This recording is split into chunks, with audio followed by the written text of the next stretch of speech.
different.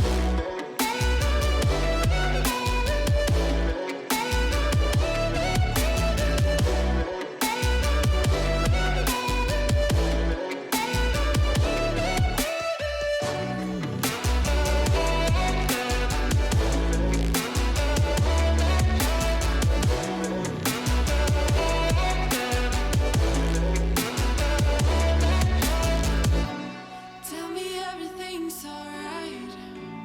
Life is just a bunch of faces, and if it's not, we'll still be fine. I know we're going places. I don't care too much. I don't care too much. As long as I can keep you by my side. I don't care too much. We got time, no rush. In your eyes, I always see there is something meant for me. In your eyes, I always feel different.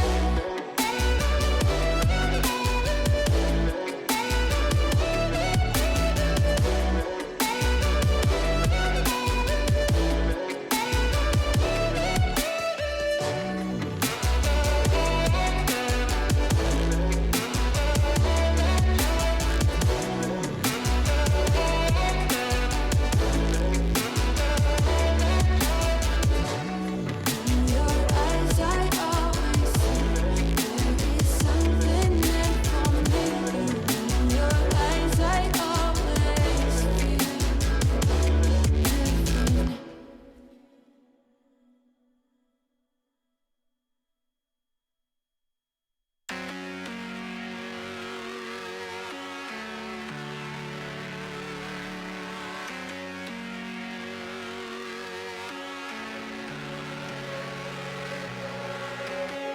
It's so high from here, you can see the world. Aren't we all insistent to be small?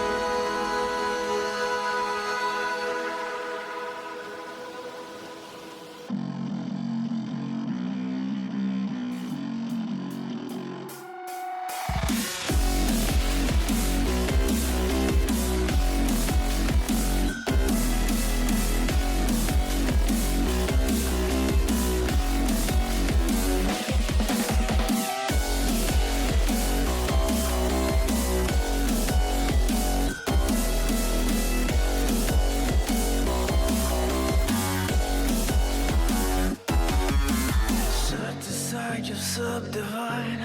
I'll show you how it's done. There's no sight, we go inside. The man, he is the one. You build your walls, faith in God. They never come around. Then wonder why we all defy the burden to be born. We're coming home with a mission to bring an end to a terrible land. We are here to your mission. We are many of one. We're coming home with a mission to tear you down from your undeserved throne. We can take your conviction. We are many of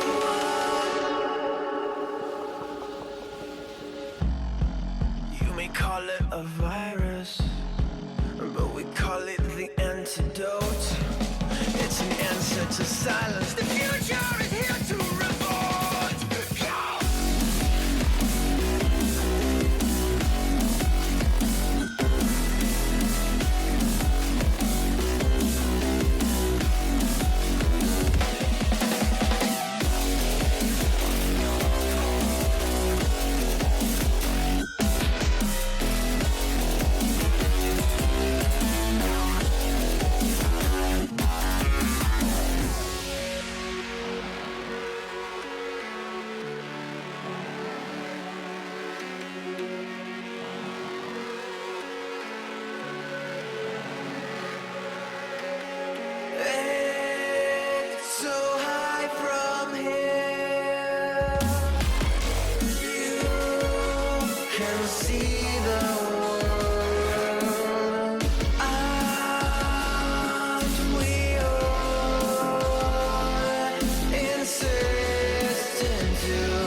time's not kind and it won't let go.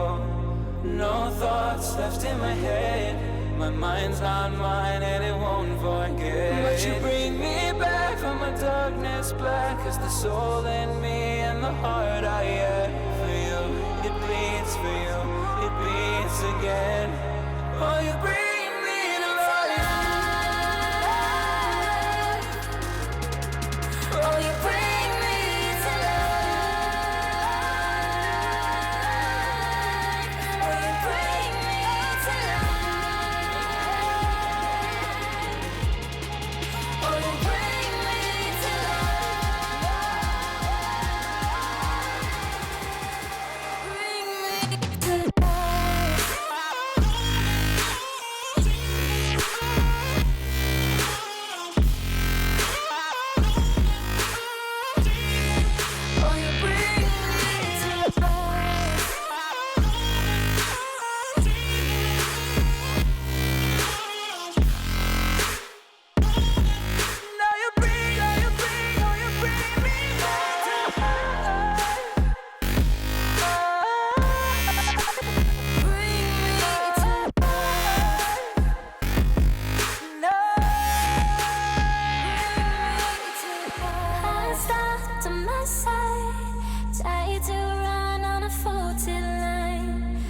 Safe only, even though we burn from the light I bleed. But you bring me back, not a heart attack could take away all the love I had for you.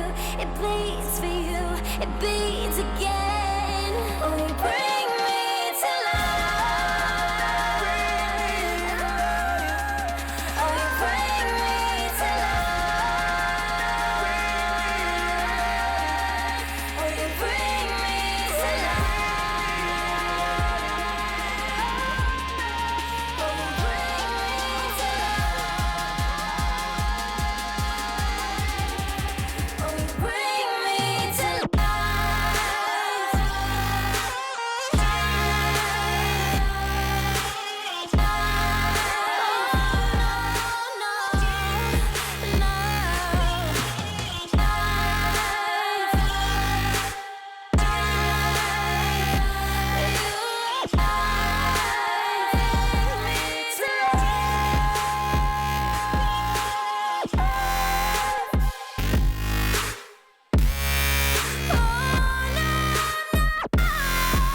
you bring me to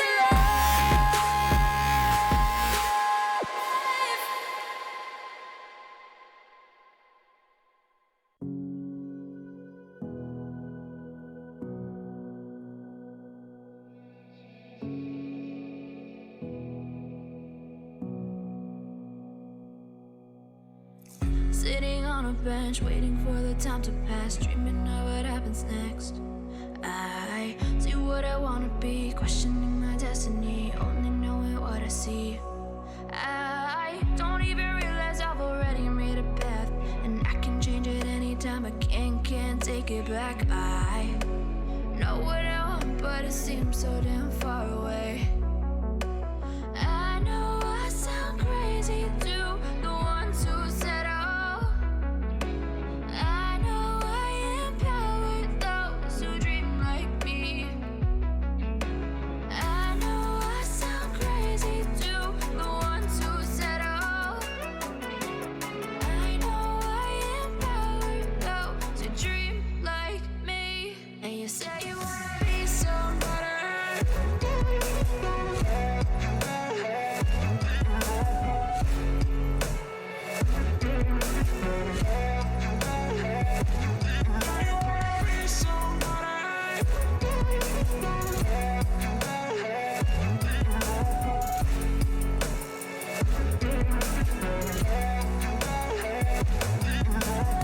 You got a voice, then you better use it. Tell yourself day after day it's time to prove it. No days off, keep the hustle moving. Wanna see you be what you wanted to be, prove it. I know I sound crazy to the ones who said I know I empower those who dream like me. I know I sound crazy to the ones who said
yeah. Ay, push start, ayy. Ball so hard, ayy. Raise the bar, ayy. Turn into a star, ayy. Play my part, yeah. I aim too far. I do it big. I keep it large, okay. Live it up. Cause it's fake, better give it up. Young, but I feel like I've seen enough. Numbers going up, better keep it up. Ain't slowing down, better live it up. About too hard, ayy. What? About too hard, ayy. What? About too hard, ayy. About too hard, yeah. I'm killing your favorite rapper with minimum effort. Yeah, your corpse getting severed. The industry dry as a desert. Do whatever it is that you think that you're doing, I'm doing it better. Straight double use, that's my letter. Don't got no snakes, only ladders, ayy. They tryna figure out what's on our plate. Infinity sideways, we already ate. Skipping is basic, skipping is classic. Stay out of trouble, now I can relate. Nevertheless, again, I'm doing great. I just finished this thing, ain't no debate. You ain't my dog, you ain't my family, and sure as hell, you're not my mate. Yeah, I take my place at the summit. I can't wait till we countin' them hundreds. I cannot lie, I ain't rich, yeah, but when I say my time coming, it's coming. And some of y'all got ahead of me. To be honest, I wasn't even running. But very soon I'ma run it. I demand it, man, I want it. Push start, ayy. Ball so hard, ayy. Raise the bar, ayy. Turn into a star, ayy. Play my part, yeah. I aim too far. I do it big. I keep it large, okay. Live it up. Cause it's fake, better give it up. Young, but I feel like I've seen enough. Numbers going up, better keep it up. Ain't slowing down, better live it up. About too hard, ayy. What? About too hard, ayy. What? About too hard, ayy. About too hard, ayy. They not gon' like this, don't like surprises. I cause a crisis, man, I'm a scientist. With the music I spice things, up to my liking. Man, I want nice things, nice things. That's not an AK, it's a Uzi. I pull up and shoot it to movie. I'm chasing the bag, not a coochie. Cut ties with the fake, now it's Gucci. Word of my niggas from the 021. You count 6 shots and I count 2 guns. Some people still think I rap just for fun, but soon they look up to me just like the sun. Yeah, you can come over here. Swear it's like no career. Swear you got no idea. Soon you have no career.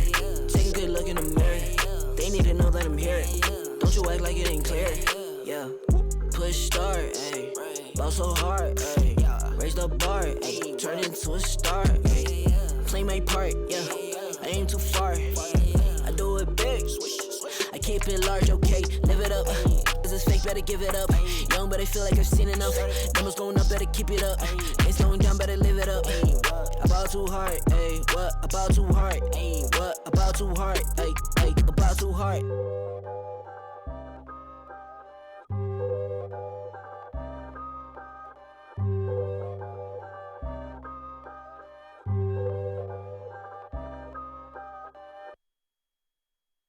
Hold up your sign though, they ain't count on that. They ain't count on that. They ain't count on that. Show what you gon' do. They don't want all that. They don't want all that. That sounds like a pop song. Take a dive before you dry, y'all. It's the only way to live. You can't be without it, baby. Yeah, I know. Yeah, I know. Yeah. Try before you sign off. Shit can kill the sick. Real stuff. It's the only way to live. Fancy cars and the smiles of the ocean. Purple sky, let that night come with peace. Anywhere you wanna be. Anywhere you wanna be. Yeah, yeah. Hold up your sign, though. They ain't count on that. They ain't count on that. They ain't count on that. Show what you gon' do. They don't want all that. They don't want all that. They don't want all that.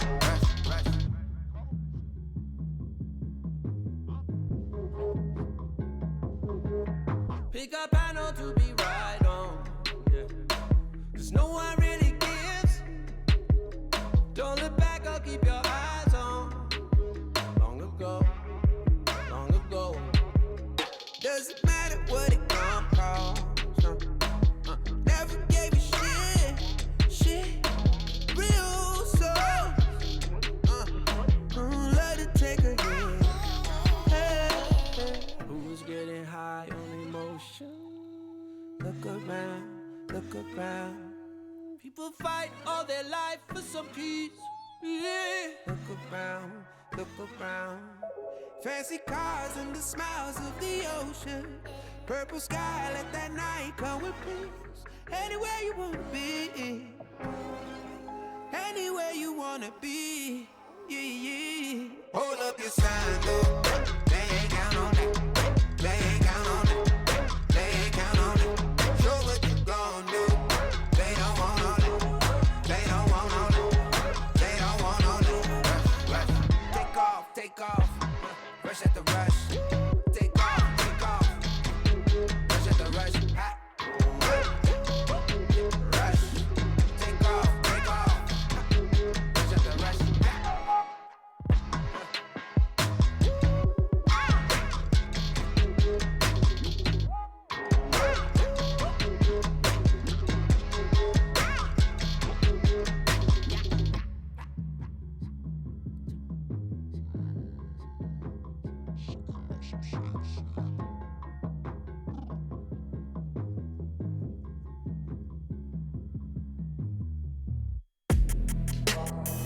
Yeah. Yeah, yeah, yeah, yeah, yeah. Woo. Yeah, yeah. Yeah. Summer sauce, dripping, dripping. Woo. Got it. Yeah, yeah, yeah, yeah. Got it. You know, yeah, you know, I'm only making moves. There ain't no other option. There ain't no other option. So if you talking juice, well, damn, you know I got it. Yeah, you know I got it. Nobody got it like. Nobody got it like. Yeah.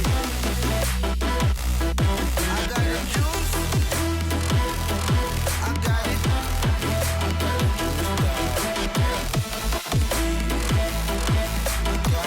got the juice, yeah. From a droppy in the scene, I feel lucky, yeah. Got them watching from Paris to Popping, yeah. With this music was lurking, now I'm attacking. Now with the chatting, I just step up and make it happen. It's a lifestyle. Living young and restless, yeah, we quite wild. If I want it, I'ma get it talking right now. And I ain't got no regrets, it's my time now. Lights out when you see us talking moves. You don't know that's the topic. And if you talking juice, well, damn, you know I got it. Damn, you know I got it. Nobody got it like.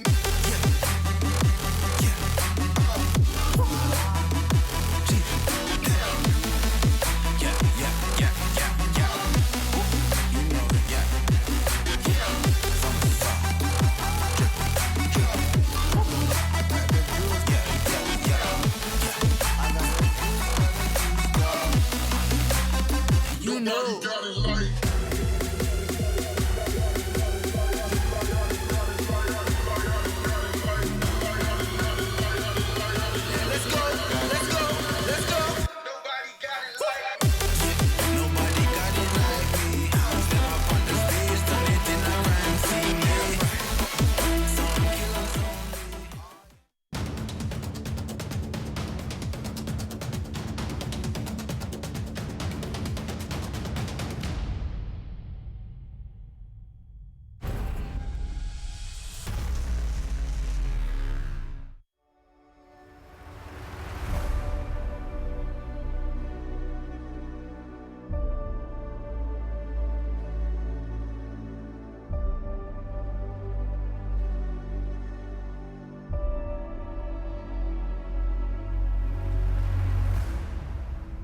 Hello, ladies and gentlemen, and welcome back to the ANZ Pro League for Rainbow Six Siege.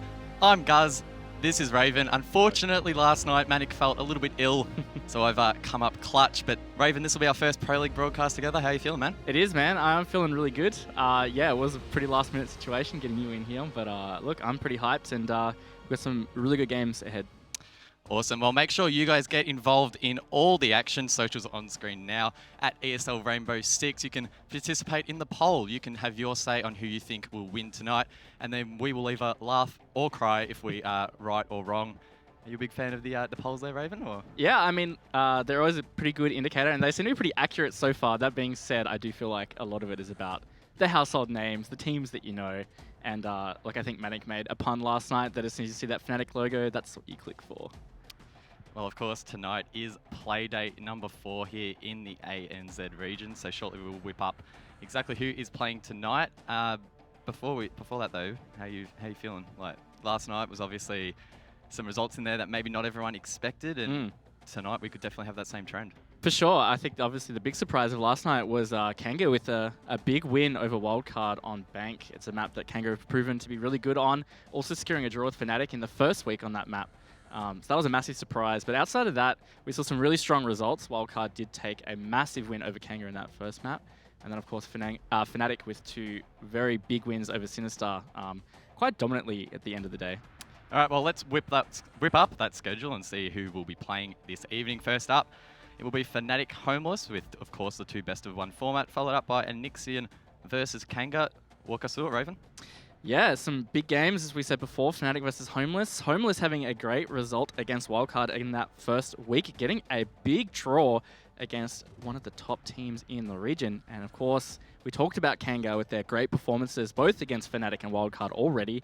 Now they're going to be coming up against the 3rd place team from last season in Enian, who had a great start last week. 2 strong wins against Sinister. And at the moment, they are top of the table, or they were top of the table coming into this play week.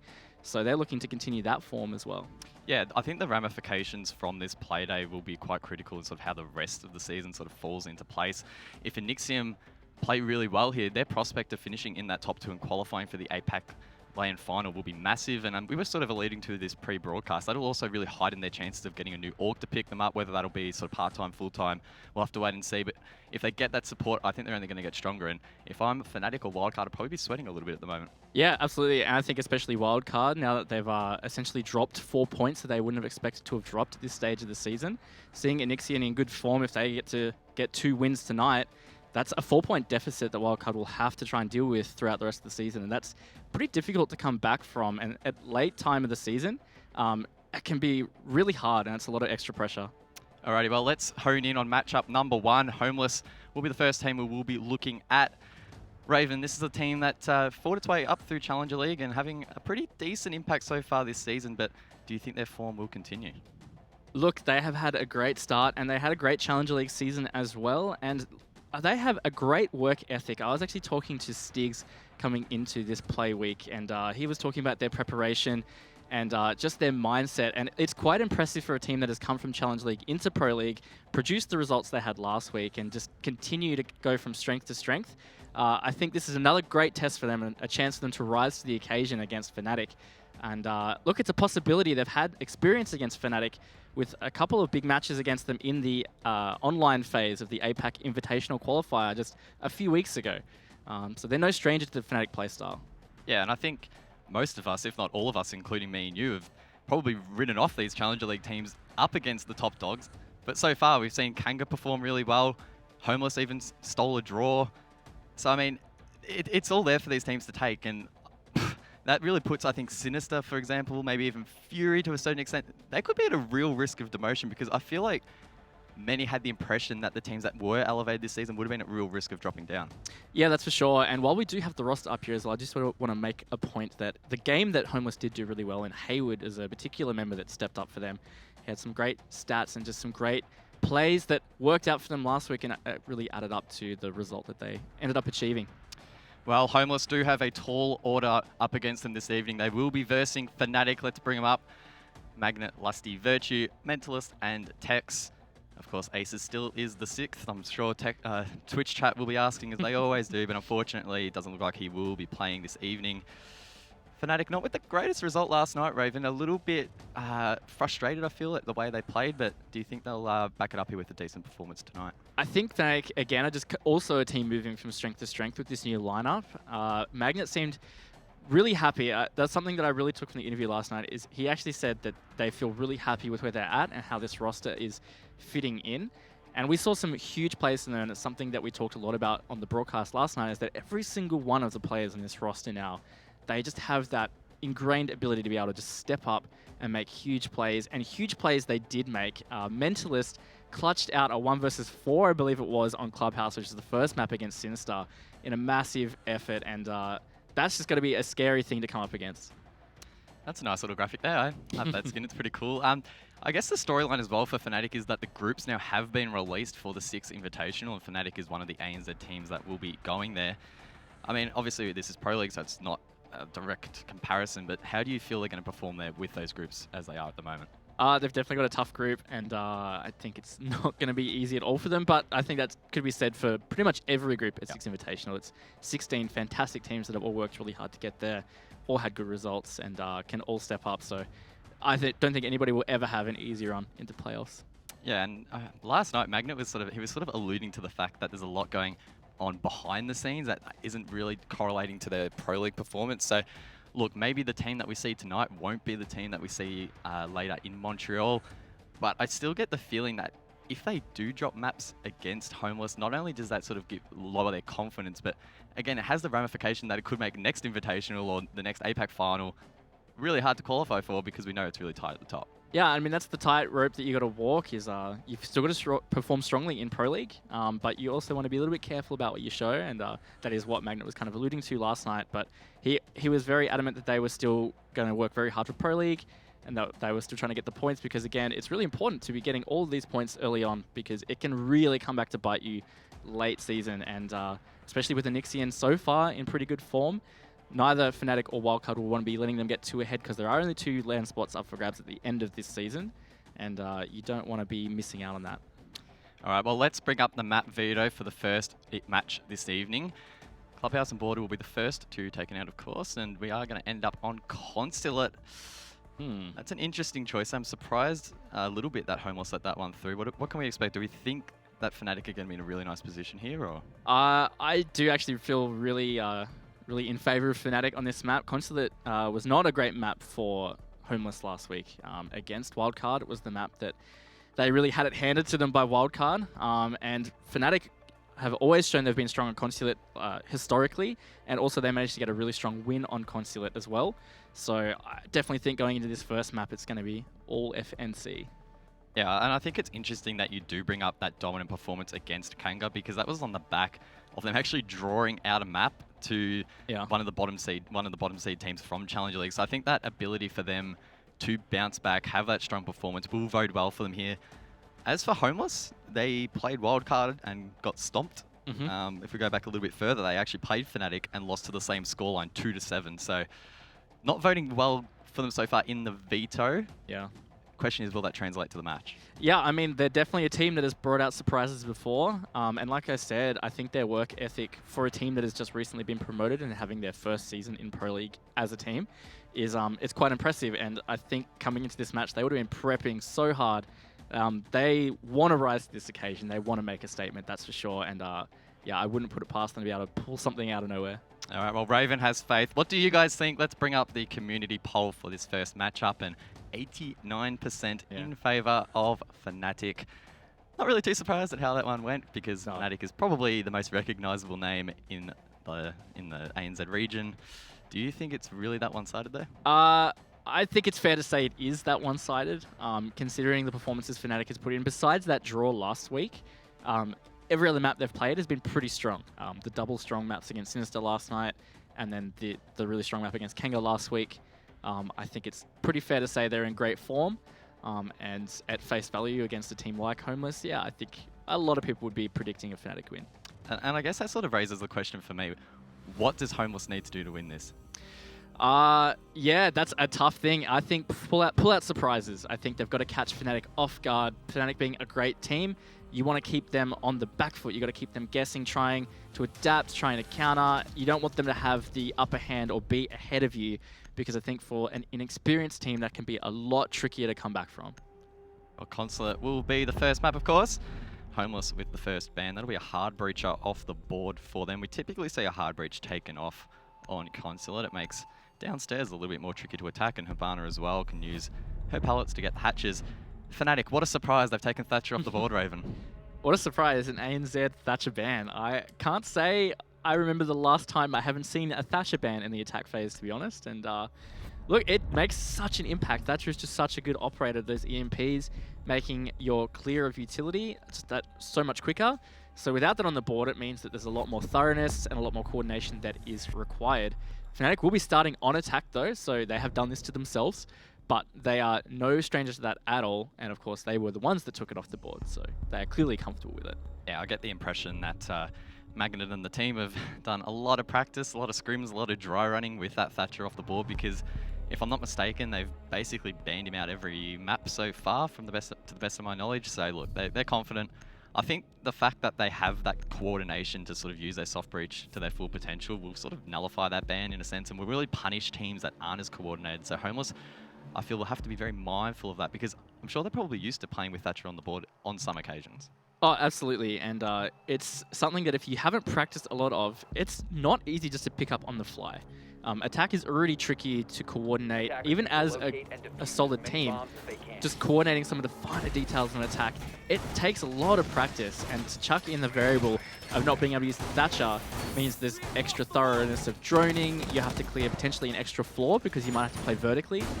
Yeah, so much of that is just not easy to pick up on the go. So yeah, if a team like Fnatic has practiced it a lot, maybe Homeless haven't, maybe they have, but if they haven't, it's going to be a big challenge for them. I'm a fan of the fact that Fnatic have brought the Nomad here. That'll be Magnet playing that operator. Of course, it is the pilot program skin, so he's probably rocking that, but more importantly for this match, Homeless are one team that are really, really aggressive, and I feel like trying to shut down as many of their rotates and runouts as possible will make things tricky for them. So a smart decision, I think, for Fnatic, and it's be interesting to see how that plays out. Will Homeless still try and play their aggressive selves, or will they play a little bit more passive? I think it's really important for them to... They're going to have to try and settle into a balance. Fnatic are clearly ready for that extra aggression that Homeless are a little bit known for. And if they try to pull it out too soon or ill-advised, it's definitely going to be not working in their favor. So they're going to have to pepper it in here and there. And if they can play a little bit passive and then pull out some aggression later, that could really be what is required to catch Fnatic off guard. Maybe something that Fnatic isn't ready for and not easy to deal with. But you know what is easy to deal with is that Yellow Stairs player, Arlo, smoke off the board nice and early there, and that will give Fnatic a really clear chance to push up Yellow and take some pretty needed map control. I can vividly remember Fnatic having some troubles clearing out those Yellow Stairs, but it seems like they haven't improved upon that. Did use a lot of utility, but they got the kill in the end, so control will be forfeited by Homeless. Stiggs is playing aggressive at the front desk here. Could get a pick on CEO, but gets absolutely deleted. Lusty winning that frag. A great kill from him, and Homeless now well and truly on the back foot, Raven. Lusty gets a double, and it's already falling apart. It is. It's a 5 versus 2 already, and we've only seen just over a minute tick away, leaving only Strider and Hayward to try and clutch the round out for Homeless. And they're already pushed right out of that CEO section. Strider, the only connection there in connector. And basically, if they are able to clear out Strider, they will be able to repel into CEO or push through Yellow and get that plant down. Hayward does see the player repel into private. Doesn't quite get him. As Strider is down, leaving it all up to Hayward. He's going to have to revive or clutch it out himself. Hayward trying to hold the long desk. It's going to be such a challenge. 5 members of Fnatic know exactly where he's positioned, and they're just going to hold the cross peak. Lusty goes for the plant. The peak comes out. Hayward tentatively throws the C4. Still gets the kill. Gets the second onto Virtue. Now it's looking a little bit more likely, but those repels will make it so challenging. They can just sit out there, similarly to Bank really, and just wait for the counter defuse to go down if they wish. Ping goes out and one of the players actually inside the building as the wall gets open. That'll actually count his demise. That's Lusty off the board. Hayward's triple, but these two repels will be absolutely deadly, and Hayward doesn't have the HP really to take it on.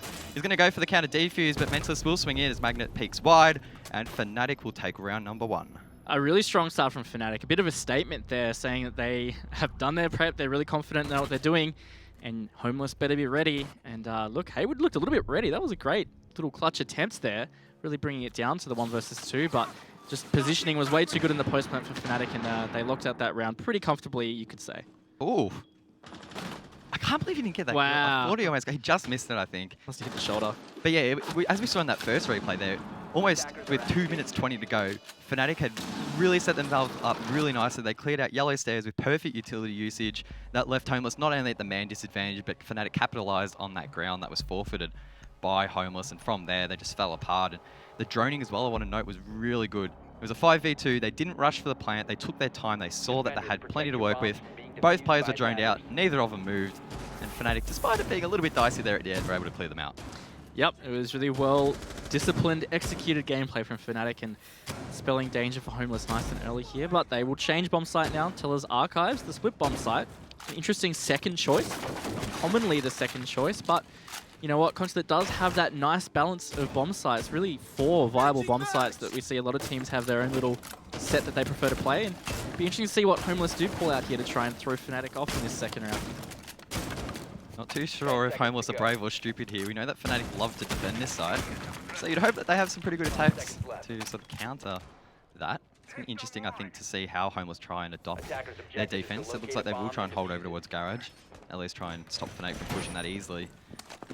A lot of vertical play as well. Of course, they have shotguns to make holes. They have Pulse, who'll probably play below too. So Fnatic will have to try and clear out those members depending on which site they go for, and it might be a Garage rush. Definitely looking like they're going to push from this west side across through the garage. They probably want to clear out this roam. Mind you, once they go through this droning phase, they might decide that it's not worth committing to, but I say that, and Virtue is pushed very confidently into the garage already, clears out that default, and they're just carefully checking where these positions are and how they can surround it. Fnatic positioned very much around this side of the map. Magnet there looking like he's around the lobby section, looking to enter through, but may face some resistance from Dino over on the lower spiral stairs. Homeless not really giving any picks yet, playing quite passive, which is good to see. We saw them give away that man advantage really early in the last round, but this time they're quite content in just holding their positions and trying to not let Fnatic advance too far. Magnet, he's getting control now over towards Piano. Probably air jab off yellow stairs, and he will. That's going to make a rotate for Homeless really tricky.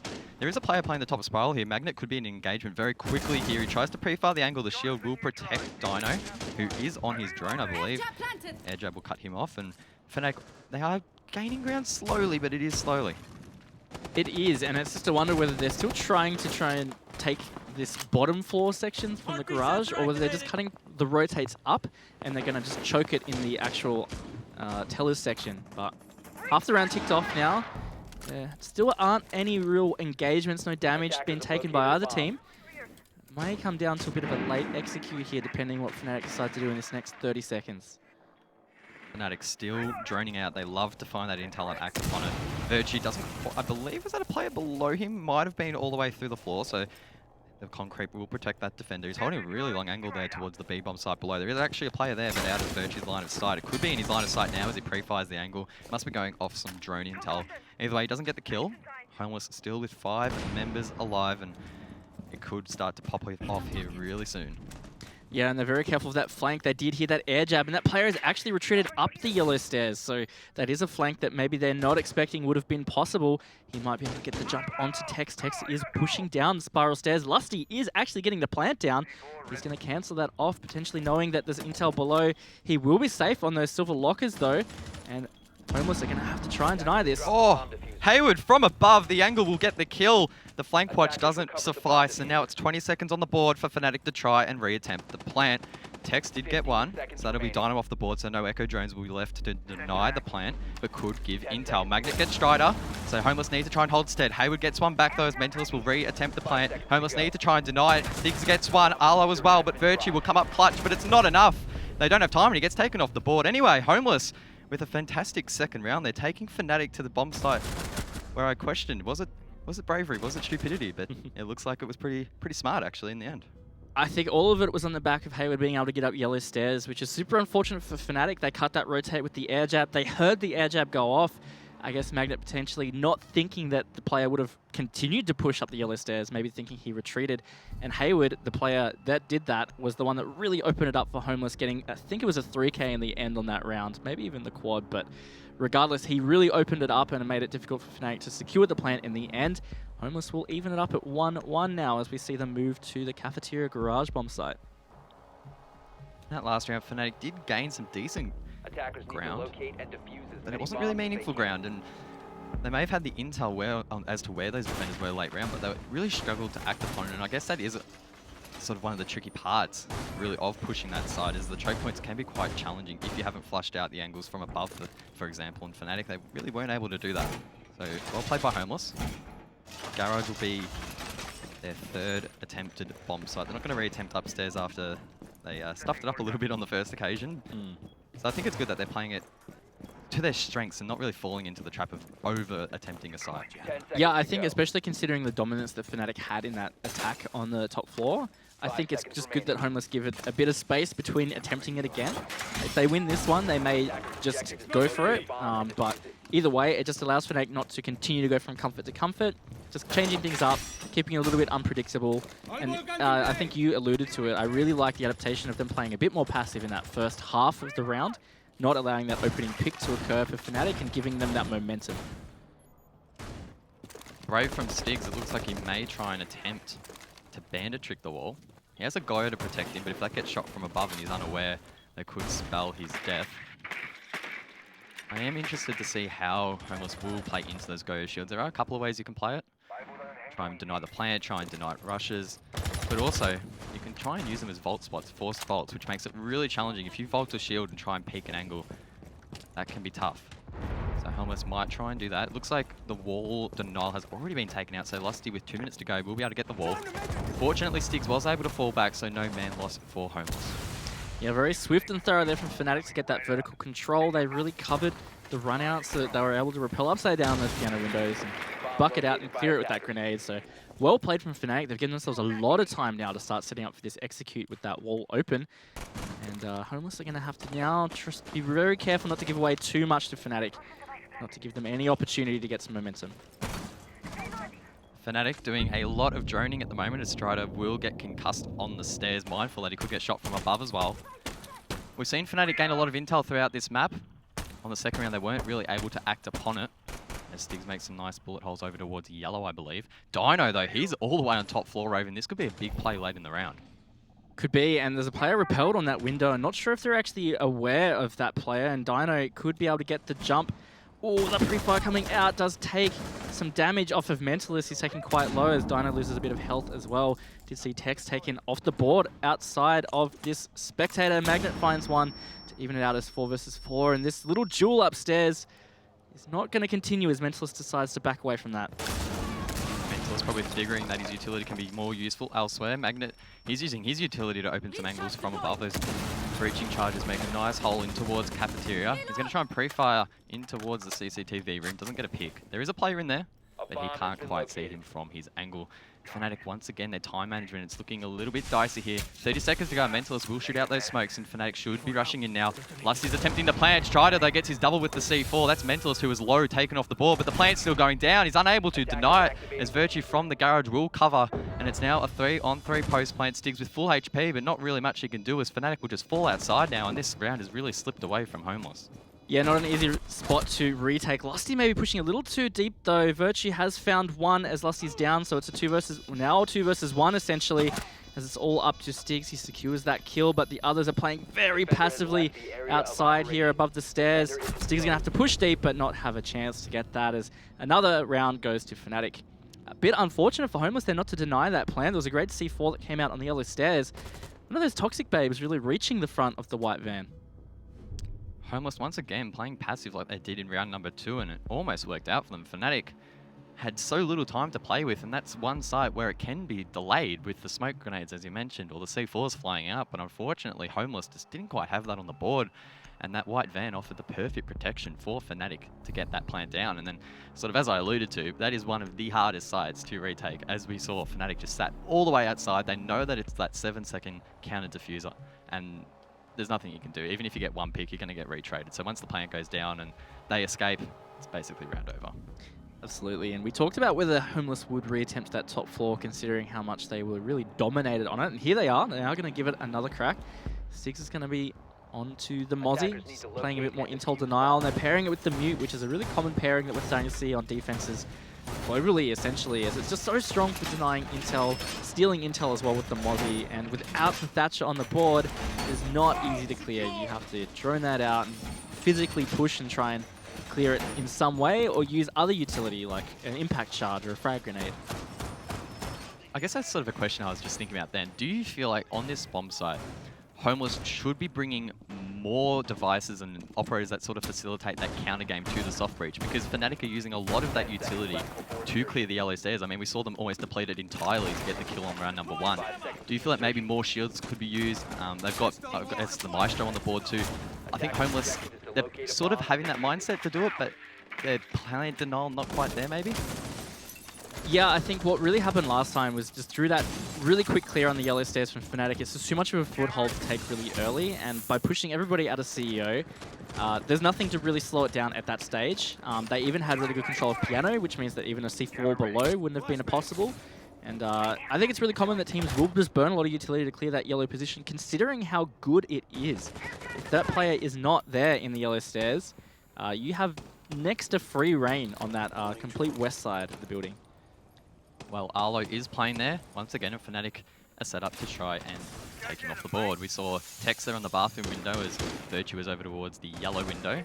No real action yet as they try and drone it down, just make sure there's actually a player there. Good denial there from the Mozzie Gadget, as Stiggs will get that drone to fly away, give his team some nice intel, and maybe Fnatic aren't going for the yellow stairs take just yet. Definitely looking like that's what they want to do, but the fact that they haven't been able to clear Arlo out as quick as last time has stalled them out a bit here. They're trying to be a little bit more careful, but they've got so many operators that are built to deal with this. Mentalist can use his asphyxiating bolts to relative ease to cut Arlo off, and these other players are ready to sweep if he's out of position.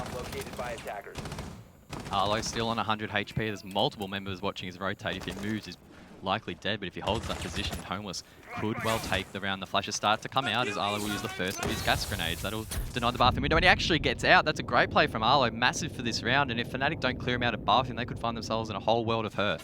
A really nice time repel in on yellow stairs though, so now yellow stairs has actually been taken, even though they didn't clear it 100% by killing Arlo. They're still really gunning for his head.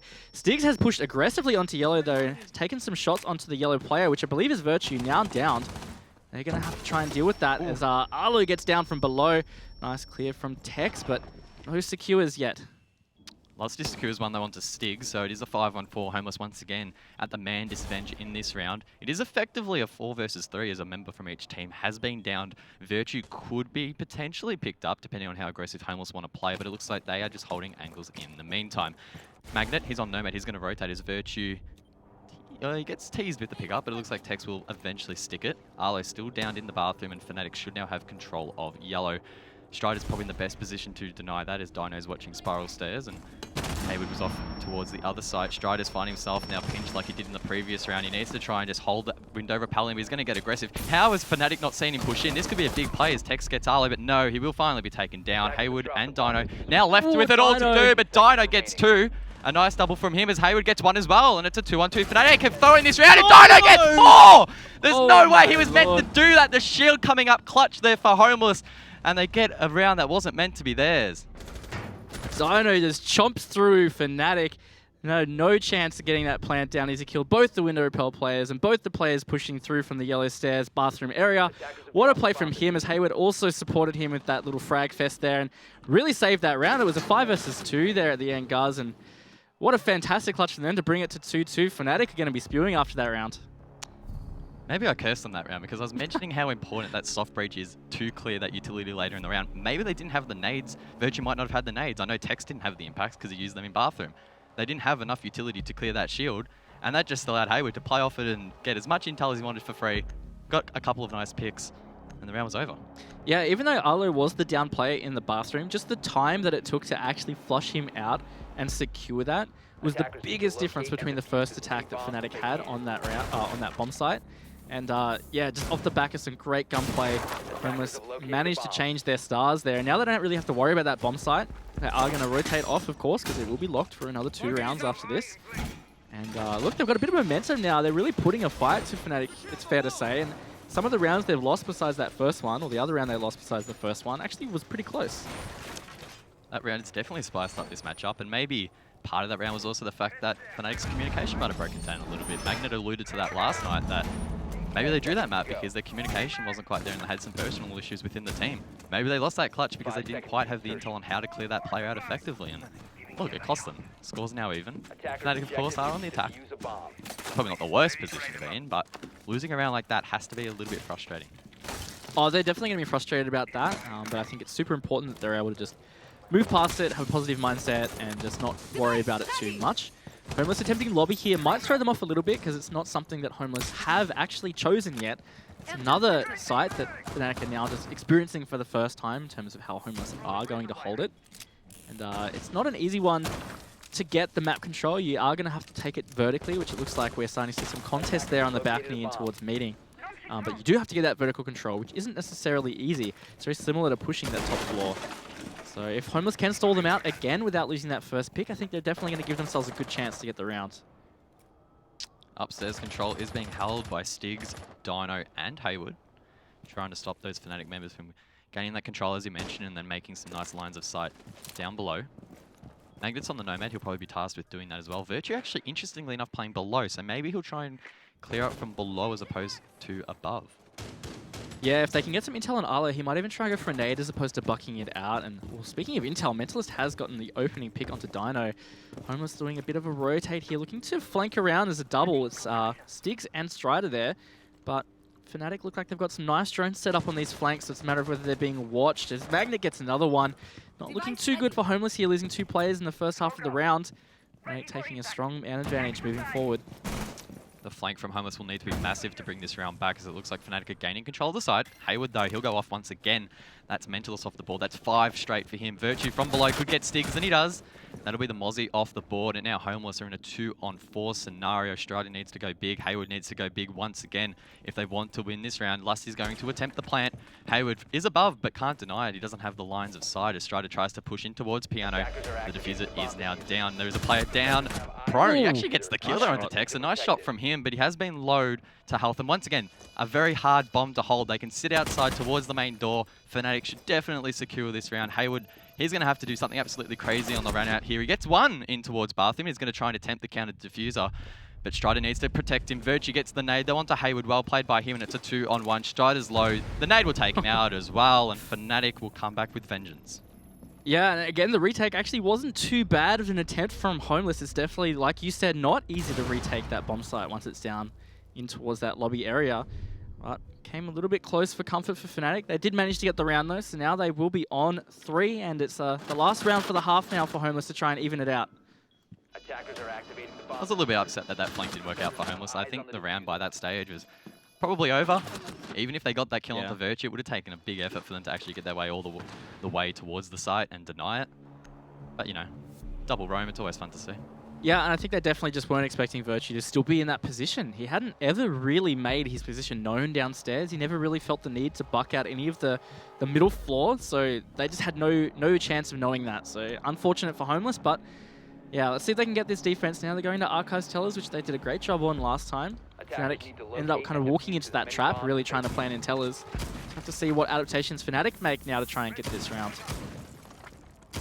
On the previous attempt, Fnatic took a long time to gain meaningful control of the map. Once they did, it left them with little chance to re-attempt the plant.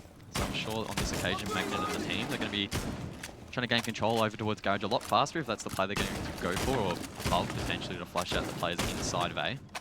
Either way, Fnatic need to be a little bit more efficient.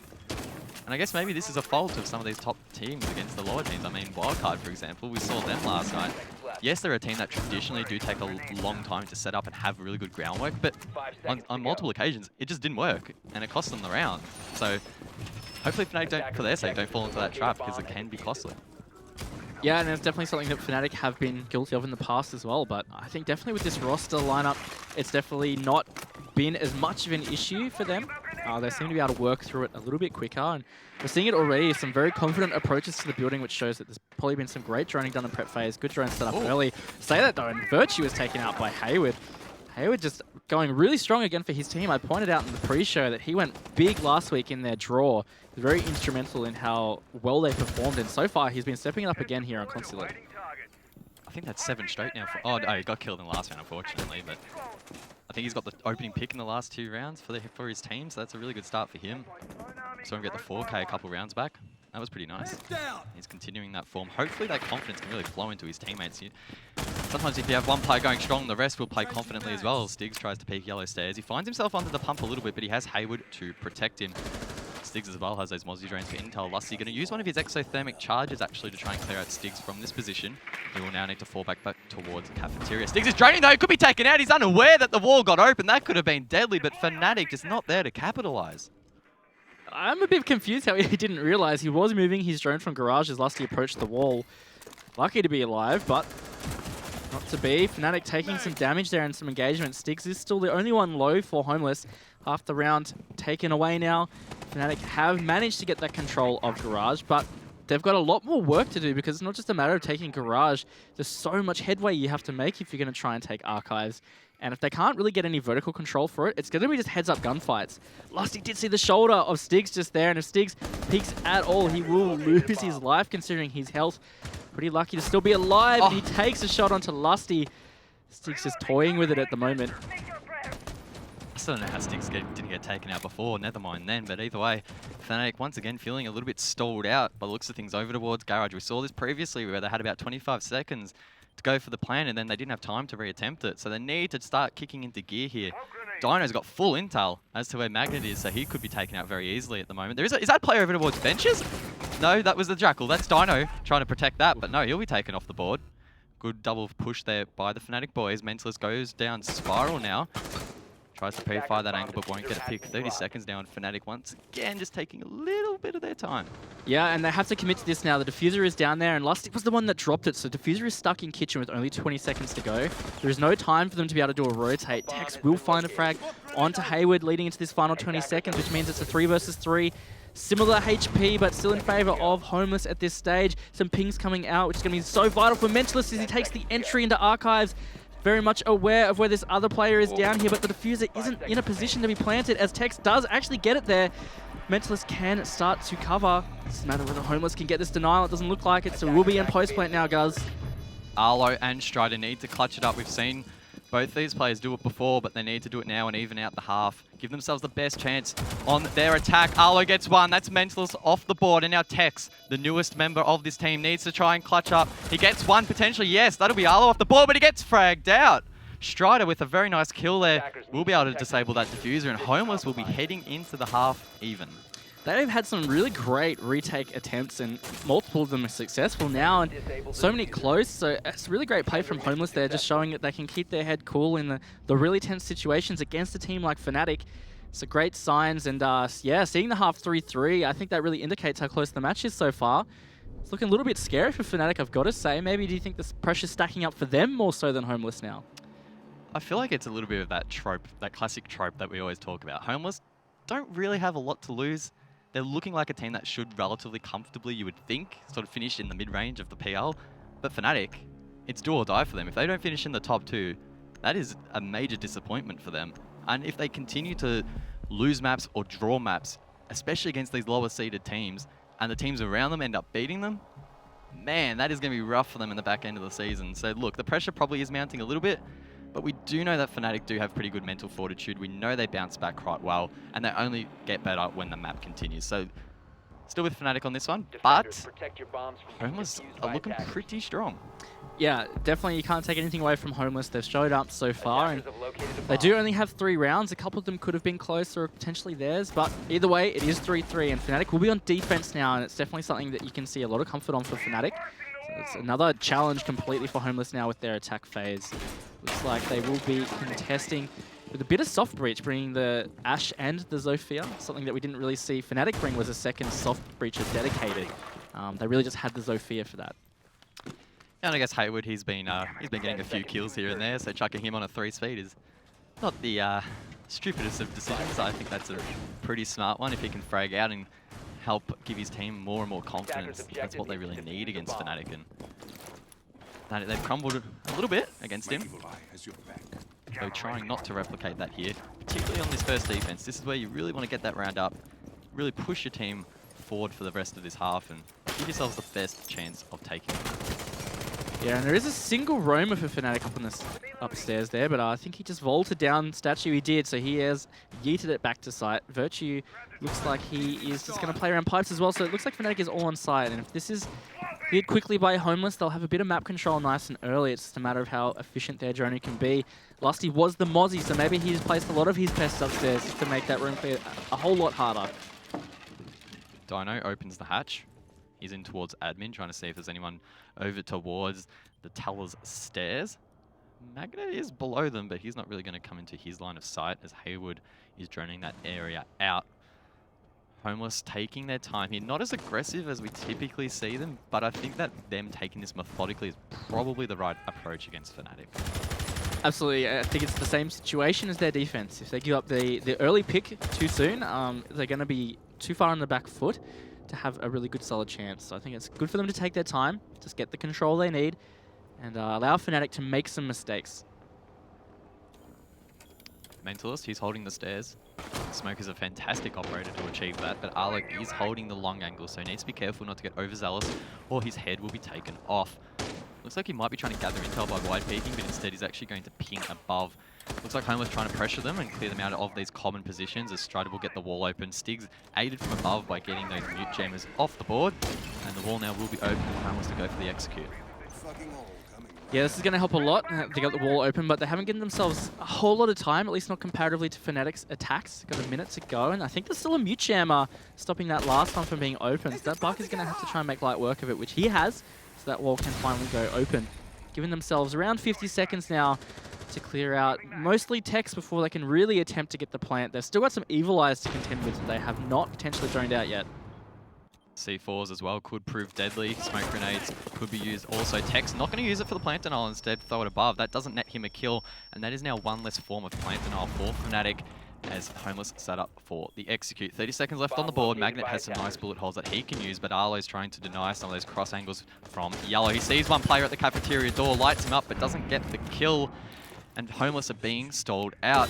Fnatic so contented just playing passive. Virtue gets taken out. Haywood gets one back though on the Ash. He's going for a back rush by the looks of things. Virtue will shut him down though, and Strider's now forced to push in. Tries to get the kill over towards Cafeteria, gets the down, but the Evil Eye will finish him off. As you mentioned, Raven, they just didn't deal with them. Now it's a 2v3. Homeless don't have the plan anywhere near in sight, and now Stiggs needs to try and clutch it up. He could potentially get it as Mentalist is now the last one left, but he gets taken out. Man, that was so much closer than I was expecting there at the end. The back flank from Homeless proving quite strong, but Mentalist, he just did Mentalist things and took him off the board. Oh, that shot too. Nice flick from Mentalist. And yeah, look, it did come down to the wire, and I think if Homeless just had a touch quicker on their pace, we praised their patience and their thoroughness. Maybe if they were just a touch quicker, and maybe a little touch thorough, those Evil Eyes really, it was kind of the doom of them in the end, because Strider did do a brave play to try and push and frag out that Jaeger, and he did down the Jaeger, which basically secured him a chance to plant if there was no Evil Eye there. But that Evil Eye really hindered them, and they had to just rush for frags. Still close, but Fnatic scraped away now, and Homeless is going to have to try and keep in touch with them. But yeah, it was a close round, so it's not like Fnatic are really starting to storm ahead or anything at this stage, guys. No, and that last round really felt like a half of a round rather of two halves. In the first half, Homeless were playing very slow for them, methodical, but they didn't take out any of the real plant and all that was there. I mean, Tex threw away a C4, but as you mentioned, the Evil Eyes, they were still there and played such a pivotal role. And then just like that, the switch flicked and Homeless played like Homeless. Yeah. They rushed from behind, got a couple picks, but it just wasn't quite enough. So look, they're not in the worst position. Split bomb site though, this could be very interesting. We saw Homeless defend it quite well, but will their attack match up? Yeah, and that's the question you posed of Fnatic. You said that they like to hold this side, and that's what we're seeing. And you said maybe they know how to attack it well, seeing as they hold it. And turns out they didn't. They didn't win it either of the times they attempted it. So I have to see whether that holds true for Homeless as well. They got a lot of soft breach here to deal with the castles at least, so that's not really something that might slow them down a whole lot. They don't have to use that soft breach on pretty much anything else. Like, there's no Evil Eyes that they have to contend with this time, for example. Homeless repelling over towards admin. Haywood might be entering that. Try and get a couple of early picks if necessary, but it looks like Fnatic are going to play quite heavily below. They have Magnet running the shotgun on Pulse. He'll be able to gain some really nice intel. And there we go. Homeless looking to try and take above. We didn't really see Fnatic go for this take as much as Homeless are already, so we could definitely see this round play out very differently to that Fnatic attack. Yeah, I think the safe meta is more to try and take that garage control. So you really sandwich your opponent stuck on towards the east side, and then you can potentially add the vertical layer later. But I'm a big fan of this direct push towards the admin. I think that vertical control is so important, especially if you want to play an Intellers. But it's still not easy. That's the thing about this split bomb side, is you have to start to decide where exactly you want to plant, because there's a lot of things you have to deal with vertically to be ready for that. And at this stage, it's really only Virtue in this Teller's floor. The rest of Fnatic are really playing downstairs. Tex is the only one kind of flexing in between on the Visa stairs there. I don't think Fnatic will be too phased. Magnet on the Pulse has that cardiac sensor still out, giving a lot of calls to his teammates. There is a pre-play C4 above as well. This could well and truly open up the round for Fnatic, as it's only halfway to go. Homeless still yet to walk over that, as they're still preparing for that above push. Hayward has control above, needs to be mindful he doesn't get taken out by this C4. So does Stiggs, who's also holding that position. Could be a close one here. Magnet playing very patiently, but they need to be careful not to overinvest here. Virtue gets one though, so that's Dino gone. I believe that was from below. Virtue getting very aggressive, tries to get another, doesn't quite get the kill in towards Printer. Could have got his head taken out, but he doesn't. No, and they're very much aware of his position now, and he can be flushed out, so Virtue's going to have to be careful, and that is not what he is. Stiggs takes him out, giving it a 4 versus 4. Tex on the flank, though, upstairs, could prove very critical, like we saw Hayward's flank for Homeless. Just a matter of whether he has been spotted out or not. Stiggs could be a sitting duck here. No flank watch on the board for Homeless. No Nomad, no Gridlock. Do they have the intel? Stiggs has heard someone, but he doesn't seem to have good intel, and he will be taken out. Tex with the flank as Strider attempts the plant. Hayward's trying to cover the stairs. Arlo as well at the bottom of Spiral gets one. That's Lusty off the board. He could have denied it, and the plant goes down. It's a 3-on-3 post plant. Arlo gets taken out as well. Tex gets 2 on the flank, and now it's up to Strider and Hayward to try and hold it out. Yeah, not necessarily an easy spot to hold out, but it's amazing the plant went down. Magnet was still on the board with that intel. Speaking of, he gets that intel on Hayward. He's going to be able to spot out this last person and relay that to his teammates. As he does that, Mentalist closes it out. Really nicely retaken there by Fnatic.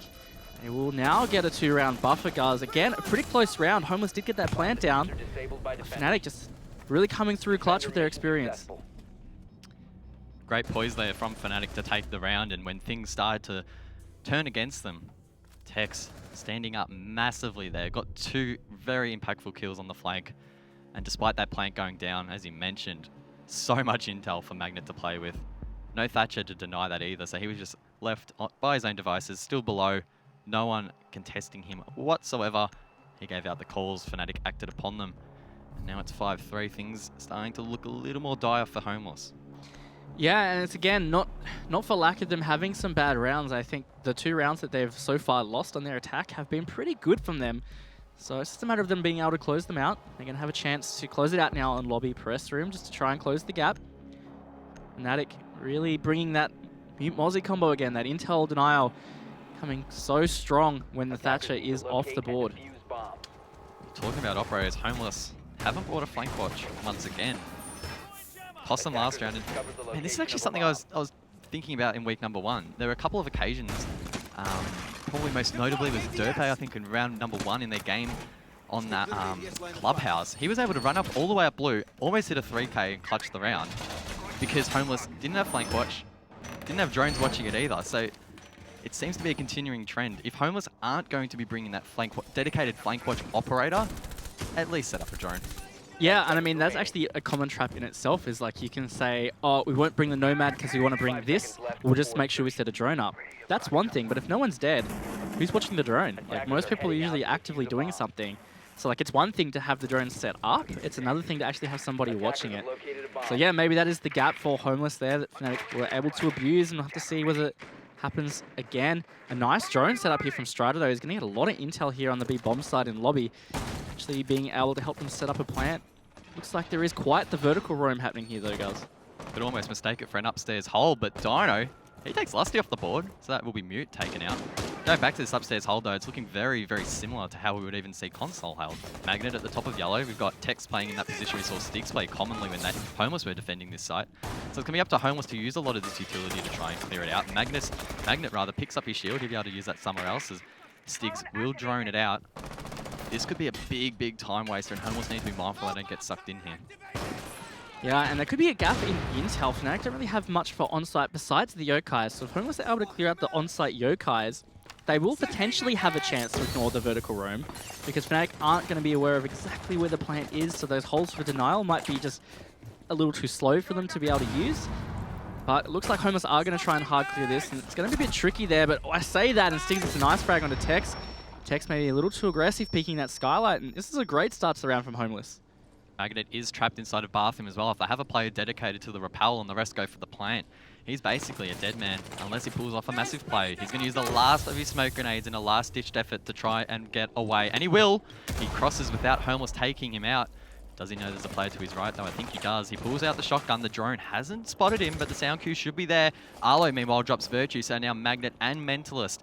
Two players that definitely have the ability to clutch it out, but do they have the intel? Magnet gets one, Mentalist gets another, and Homeless need to try and not throw this round. The diffuser's been dropped. They have a minute left on the board to try and recover it and try and get that plant down. But maybe Fnatic, maybe those Yokai drones will play a pivotal role in Homeless not being able to play this round how they want. Absolutely. The IQ pick there is the big one that's standing out for me right now. The site has not really been touched by Homeless because they dedicated so much to the roam clear, which means the IQ has not scanned out those Yokais at all, and Mentalist, even if he is in a 1vx situation, still has two that he can use, and he's playing very comfortably right now, as is Magnet, getting another frag onto Arlo. 2 versus 2. HP advantage for Homeless right now, but I dare say the intel really favoring Fnatic at this stage. Stigs doesn't have any nades either, so that shield that Mentalist has placed at the bathroom door could be critical. Hayward doesn't have any breaching rounds either.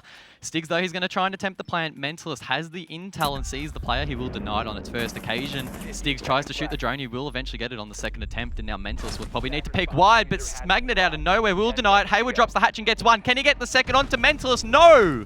Fnatic will take the round. That's 3 straight for them, and Homeless just threw it away.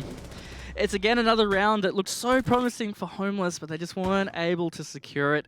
Just the experience and the poise of Fnatic coming through. Mentalist again, he was so instrumental last night. So many clutched rounds, so many great plays, and again it's come out. The lack of scanning on side, or just the delay in that roam clear, really came back to bite Homeless. And Fnatic just able to move around too much. Again, maybe no flank watch. Magnet was able to move upstairs. Got a couple of picks on that, and even move into that lobby completely unnoticed to deny that plant. Fnatic now on match point, Guz. It's 3 rounds that Homeless have to be perfect on. Yeah, in that last round, once Magnet got himself out of the bathroom, for me, Homeless should have just given up. Like, you don't know exactly where he is. You're head checking angles if you don't have intel, and it cost them. They had such a clear man advantage. They could have really assisted Stigs in that plant. They could have just done a cheesy default double window plant. It wouldn't have been hard to take the Echo drone out. It wouldn't have been too difficult to cover him. But being in that 2v2 at the end made it so challenging for that one member to do so much at the end, and Hayward just fell short. Yeah, I have to agree. They really could have just cut the rotate. If Magnet still had yellow stairs in a 2v5 situation, let him have it. Like, they could just go get that lobby control, like you said. They could have secured the plant down. They would have been able to spot the Yokais out with the IQ. They would have had all the time to clear the Yokais, as well as set up rotates. They could have had a player and statue, cut the rotate around the zigzag hallway. A lot of situations, or a lot of things they could have done to help that situation, but it is what it is here. Homeless are facing a 3-round deficit now on map 1, which is Consulate, and Fnatic match point. They are 1 round away from winning this first one and getting another 3 points for themselves in Pro League. I don't think Homeless can beat themselves up too much. They've played quite well. These rounds, particularly in the second half, have been super close. Either way in most cases. So look, the scoreline, probably not completely indicative of how well Homeless are playing. I just feel like maybe they don't quite have that polish that Fnatic have. We know that Fnatic they have the experience. All of their players have the experience, whereas Homeless, they're fresh from Challenger League. They don't quite have this high-level experience. Magnet gets Hayward, so that's a top fragger for Homeless taken out. Not looking good, and man, that could spell the end here for map number 1. Yeah, definitely not a great start for them to this round. As Lusty gets another. Maybe Homeless trying to be a little too aggressive. Trying something a bit different here. Lusty is tagged up as he tries to peek out and get another, but a huge advantage for 2 minutes to go for Homeless on this round. Look, they've clutched out a few. Magnet gets another, though. It's going to be a 2 versus 5 for Arlo and Strider to have to deal with. Really lacking a bit of intel as these mute jammers are causing a lot of hell. And it's going to be really tricky for them to be able to pull anything out at this stage, guys. I definitely don't see it coming back. Strider does get the wall open. Magnet's found himself in a sneaky position though and could take him out if the intel is lacking. And considering there's 2 on the board, it probably will. Arlo though, he gets Mentalist. Maybe we'll see Homeless clutch this one up. Fnatic have looked poised for the majority of this map, but it only takes a couple of slip-ups and Homeless could be right back in it. I don't think Strider stole the legs there of Magnet. He mustn't have. I don't know if they're in view, but either way, Magnet's found himself in a very, very nice spot. There we go. Arlo's off the board, leaving it in a 4-on-1. Can Strider clutch it up? Strider is going to have to turn full clutch god right here. Fnatic maybe peeking a little too aggressive. They don't want to have to throw it away. That revive is going to come out, but 3 of them have been tagged quite heavy, and it is Strider using the 5.56 XI of Thermite. That's a beast of a gun. He can get some frags, but he's not going to actually find any guards. Fnatic do secure that first map. 7-3 in the end. A flawless second half there on the defense. For Fnatic, their experience prevails, and Homeless will go home empty-handed on map number 1. A fair contest, a good contest, but Fnatic just edging out on top, despite that scoreline looking like Fnatic smashed them. Yeah, I think it's really important that we look at some positives for Homeless. I think majority of those rounds, 80% of those rounds, they played really well in. It was a great contest, really close, but they just weren't able to close out so many of those rounds. Fnatic just capitalizing on the small mistakes, just the little things. As Rob said last night, it's the 1%ers, the minor details that really turned that match for Fnatic. And yeah, they were just a bit too tight on defense. Homeless, not with the best performance there in map number 1, but the beauty of our format is we will see them verse Fnatic in map number 2. The question is, like, what do they need to do to get the win? Is there any 1 or 2 particular things you can really hone in on that they need to try and improve? I think just playing a little bit tighter in those late round situations. Actually, to an extent, a little similar to the Sinister situation that we saw last night. They were playing so well in the first half of the rounds, getting themselves in great situations, but then just not really closing it out. And I think that happened quite a few times to Homeless as well on that map. Yeah, for me, it was just Fnatic just looks so good in those really stressful scenarios. It never really looks like they're going to let a round slip. I mean, there was Hayward with the 4VX clutch, I think it was. So that was a bit of a slip up. But I think other than that, a pretty good performance, particularly that second half, 4 rounds straight. You can't beat that. Yeah, definitely hard, and it's a great point. Fnatic just looked so composed for the entire map, no matter what the score was, and no matter what the player count was. They just looked calm and confident, and we saw Mentalist and Magnet in that 2v4, 2v5 situation, just able to close it out. They looked so strong, and yeah, it's definitely going to be scary for Homeless to face again in map 2. Well, that is map number 1 done and dusted. Go grab yourself a drink of water, stay hydrated, and we'll be back very shortly for map number 2.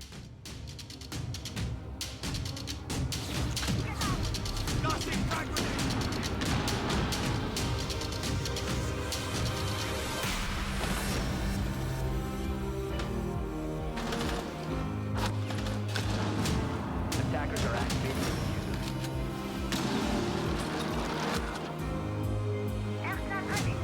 5 seconds to go.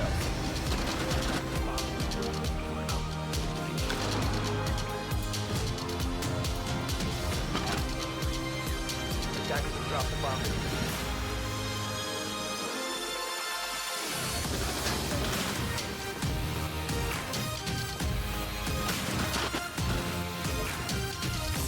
Attackers are activating the bomb.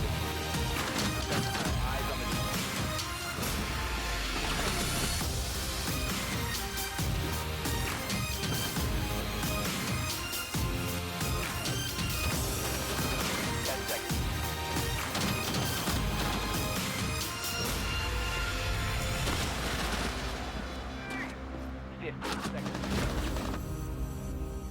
attacker spawn.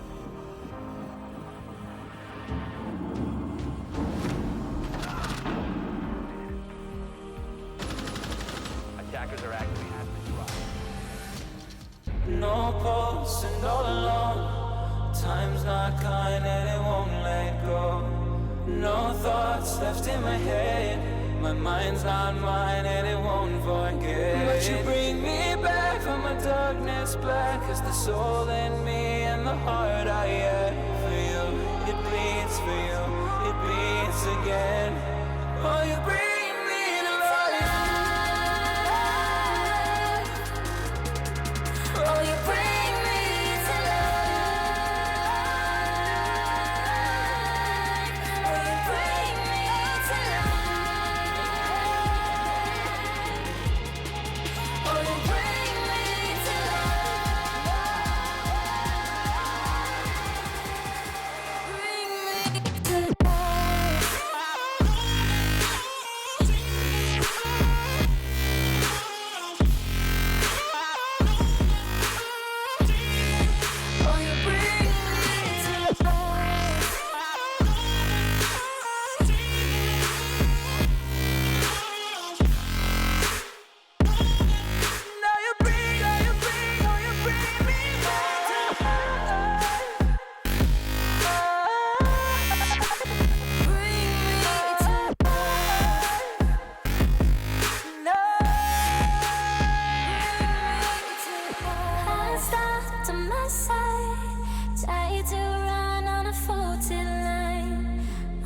life only. Even though we burn from the light I bleed. Does she bring me back? Not a heart attack could take away all the love I had for you. It bleeds for you, it bleeds again. Oh, you bring me to life. Oh, you bring me to life. Oh, you bring me to life. Oh, you bring me to life. Oh,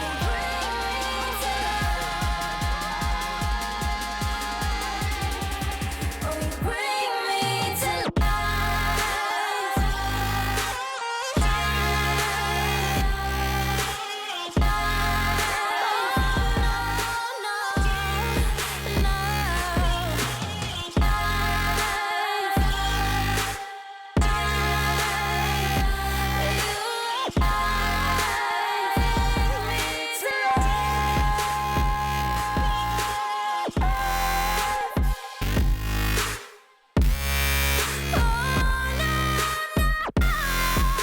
You bring me to life.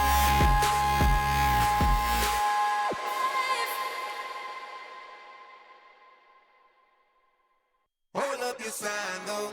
They ain't count on that. They ain't count on that. They ain't count on that. Show what you gon' do. They don't want all that. They don't want all that. That sounds like a pop song. Take a dive before you dry out. It's the only way to live. You can't be without it, baby. Yeah, I know. Yeah, I know. Yeah. Try before you sign off. Shit can kill the sick.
Hello there and welcome back to the ANZ Pro League. I'm Guz.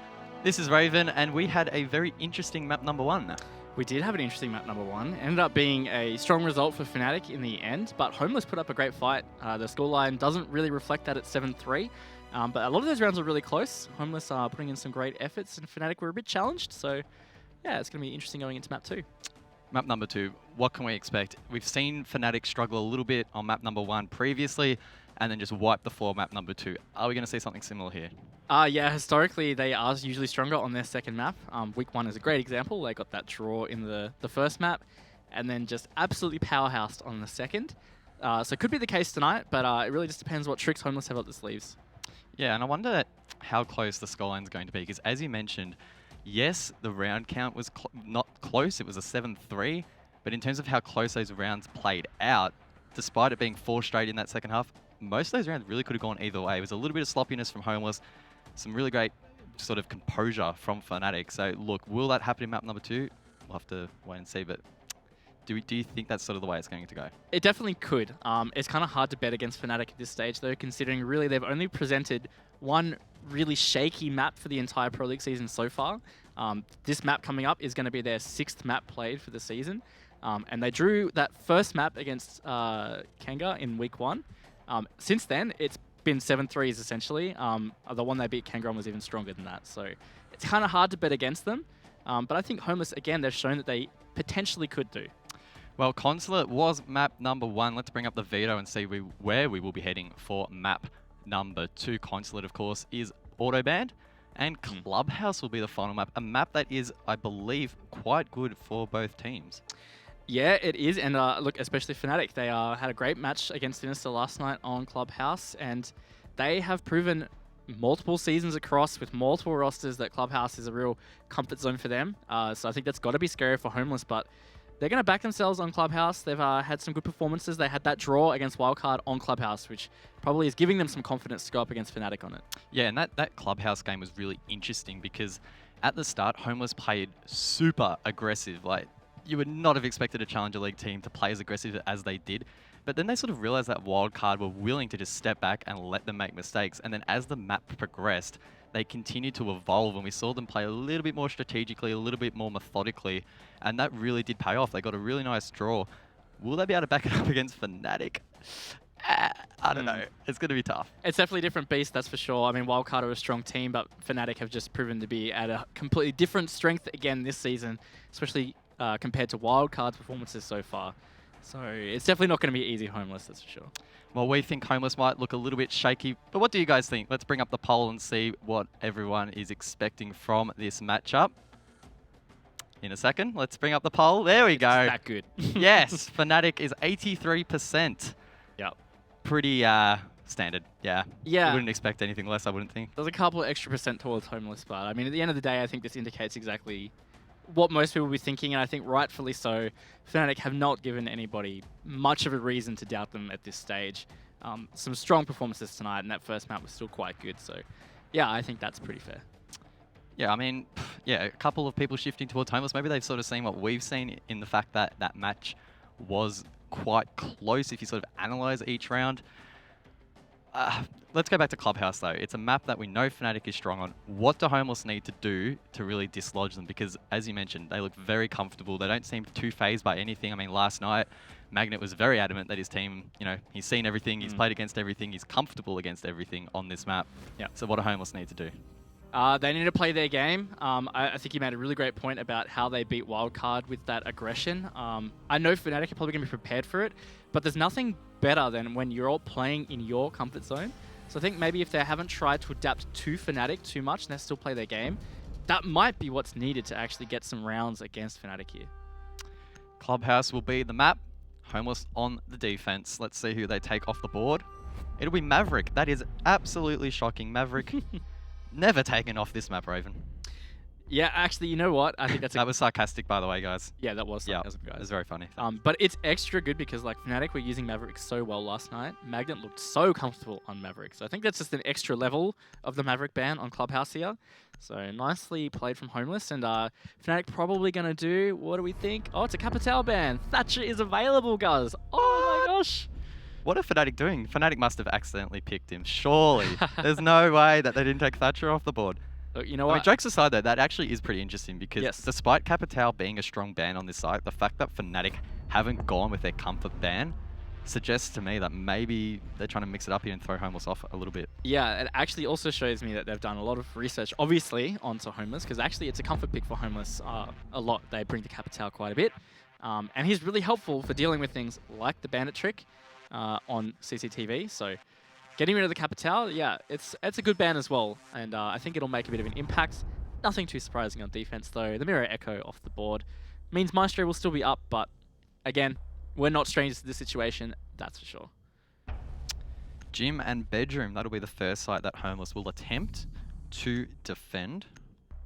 It's a site that has become, I feel, increasingly popular, particularly on the first pick.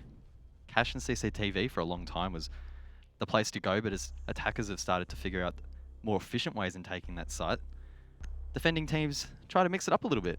So I'm interested to see what Homeless bring to the table here. Yeah, and look, Gym Bedroom is a great bomb site because if you completely ignore CCTV cache, it's not really easy to attack. You're probably looking for a gym plant, and sometimes it can be really tricky to isolate that bathroom hallway from the jacuzzi balcony. So you usually have to try and do some kind of CCTV cache there, which is not easy. It requires a lot of coordination, a lot of utility. So yeah, it's a great site in that regard, and I think for a lot of teams, it's starting to become a little bit more favored to CCTV cache, which for a while was the default first pick. Attackers have discovered the location of a bomb. Homeless looking to extend their site over towards cache. We see a lot of teams do that. Helps gain extra control of the map and allows you to monitor the balcony or the little walkway near the windows over towards the objective, which is very powerful as a defender to hold. Hayward, meanwhile, he's below, expecting him to likely go above and bandit. Tricky still has 3 batteries to use, and it looks like that will be the case. So it's going to be really up to Magnet, Mentalist, and maybe Tex on the Zofia to help him open the wall over at Jacuzzi, and it looks like that will be the case. I think the earlier that Fnatic can open this wall, the better off they'll be for the rest of the round. Yeah, and they took no time in opening it last night against Sinister. It's something that was very commendable for them was their time management and efficiency. And already we're seeing them over at the wall ready. Hayward isn't there bandit tricking at this stage, but maybe it's something he's going to do once he sees that first EMP go off. Ooh, a little bit of bat finger there from Strider, not wanting to throw that C4 just yet. And look, that bandit trick was not there at all, and that wall is open very quick now, guys. The wall is open, but it is a hard entry. Lusty, though, gets Hayward. No idea where Hayward was at the moment. It looks like he was actually on the main stairs. So the peek there from Lusty, likely with the ACOG, just completely shuts him down. And now it's up to Strider to hold the breach. A very risky position he's found himself in. If the windows behind him get breached, he will be compromised. But it looks like he's quite comfortable in the meantime, despite being droned out. Yeah, he's very keen just to sit in this position. He's trying to get a little cheeky peek on entry. Virtue likes to enter quite aggressively and quite quickly into that hallway, but maybe not so much this time as it isn't a whole lot there. It is Tex that does the entry, though. He is taken out with some nice shots by Strider. Strider, again, getting a nice angle through that bench, but the C4 pull at a bad time. Virtue will finally get the refrag on him. Magnet has been taken down, though, to approximately 5 HP. Just an absolute sliver of HP. Dino actually has replaced that position quite quickly now. In a very aggressive crossfire. He is running the AUG, so he will be able to spray down any members outside of the Jacuzzi wall, namely Virtue and Magnet. But he seems quite content in playing passive. Magnet, though, could drone him out, and that could spell the end of him. Taking on Virtue in that 1v1 will be risky. It seems like they might have some intel as Magnet is holding that angle, but as you mentioned, Raven, he's super, super low. If he peeks, that one shot will be enough to kill him. Meanwhile, Fnatic try and push up the stairs. Arlo misses the first of his smoke grenades, but still has plenty left to try and re-attempt the throw. The push now seeming to come in. No, they're just going to stall out here. Fnatic not able to quite get in yet. Dino really content in just holding this angle. The peek's going to come out from Virtue, and he absolutely shuts him down with the SMG. Finds his double, and that opens up the round now for Fnatic. It's Arlo and Stiggs that need to clutch it up, but Virtue gets a third, and Stiggs needs to rotate from Con. This doorway has many angles it can be watched from. He gets one there onto Virtue. The pre-fire secures his double. This round's still winnable. We know Magnet's low on HP. If Stiggs can take out Mentalist, Magnet will find it really tricky to clutch this one out, Raven. Yeah, Fnatic have to be very careful as they set up their positioning here because Magnet is the one with the diffuser. He's the one that's going to have to try and stick it, and it's not going to take much for him at all. Stiggs gets one onto Mentalist. He just has to get to Magnet. Nice clutch from Stiggs there, guys. You called it. The circumstances were set up, and he steps up and performs. Great play from Stiggs. Fantastic 3K there from Stiggs to win the round, but also great play from Virtue. He was the one that set up that attack for Fnatic. It just wasn't quite enough in the end. That damage done to Magnet early cost him late. Stiggs played this really well. That pre-fire into Virtue was beautiful. And then, of course, the plant denial was really strong as well. Unfortunate that Mentalist couldn't hold that position, but oh well. It's just one attack. I don't think they'll be two-phased. Yeah, and I mean, the defense, a lot of people would say, is supposed to win more rounds than not in Clubhouse. So business as usual for Homeless at this stage. Fnatic, nothing to really stress about too much, but again, it looked quite good for Homeless. I mean, Stiggs did get a nice little 1 versus 3 clutch there, but they were set up in some pretty good positions, and they definitely didn't look scared. Strider taking heads-up gunfights at that spar deck wall. It's a great sign that they're looking confident still. They haven't been pushed off their game after map 1. So yeah, I think Fnatic, they're going to have to definitely pull out some strength here because Homeless are ready to fight. As I alluded to earlier, we saw Homeless play this quite aggressively early against, rather, when they played Wildcard. And they sort of tuned it down a little bit in the second half of that map. I wonder if there's going to be a trigger in this occasion where they start to wind it back a little bit. I don't think they were overly aggressive other than that gym peak in that sort of first round, which may potentially have cost them and allowed the 3v1 to really eventuate in the end. Either way, those Stigs shut it down, so they still got the round on the board, and that's what counts. That's the one stat at the end of the day that you can look back on and say, yeah, we did all right, or yeah, we didn't do so well. So look, I think Homeless will just play their game for the meantime. That's it, and some good intel for Strider there on that Mozzie drone. Probably, oh, okay, maybe that is what he wanted to do. Not too sure there, but no longer going to get the intel in Garage. With Virtue again opens the scorecard, taking out Dino very early. Maybe that is what you could call some over-aggression there, guys. Not too sure, but not great position for Homeless to start off with. Ah, Virtue. You just don't want to verse him, do you? Doesn't lose many gunfights. He won that one. Now Fnatic have a really nice advantage. They're trying to aggress him once again here. Virtue tries to pinch that player peeking. It was Stigs, I believe, on the mid-stairs, but he's going to find himself down. Chased by a drone as well, but he skates away. He's on about 20 HP, so not the best position to be in if he wants to try and joggle that wall late. But if Homeless can waste more time, maybe that won't be taken into consideration. Yeah, it's going to be a bit of a big C- on that roam there, guys. It took only a minute to clear out. They lost Dino, and Stigs is essentially a one-hit now. And they haven't really achieved anything else with it. So, Fnatic, great effort on the roam clear. Homeless maybe completely misreading the situation to see whether they can hold it back now. As Last year's going to start working on these hatches, and this is the next stage of challenge for Fnatic. If they can get Kitchen Hatch open relatively quickly, this could spell a lot of danger for Homeless. Arlo on the smoke, he's playing inside of Church, the tight angle with the shotgun, but Fnatic are hunting everyone down with drones as they love to do. Magnet opens up the hatch, pre-fires the angle that Arlo was actually trying to contest. Doesn't hit him though, and he will be able to fall back towards the door. Stigs is attempting to trick the wall, or juggle the wall if you will. He's placed all three bandits, so Mentalist should be able to clear those with ease. Tex pressuring from behind, and Tex is in a really nice position to take Stigs out. It's only going to take one bullet and he will be dropped from that long angle, but it looks like he has someone contesting him inside of blue. That's actually Strider, and Raven, if he gets this kill, maybe Homeless will bring it back.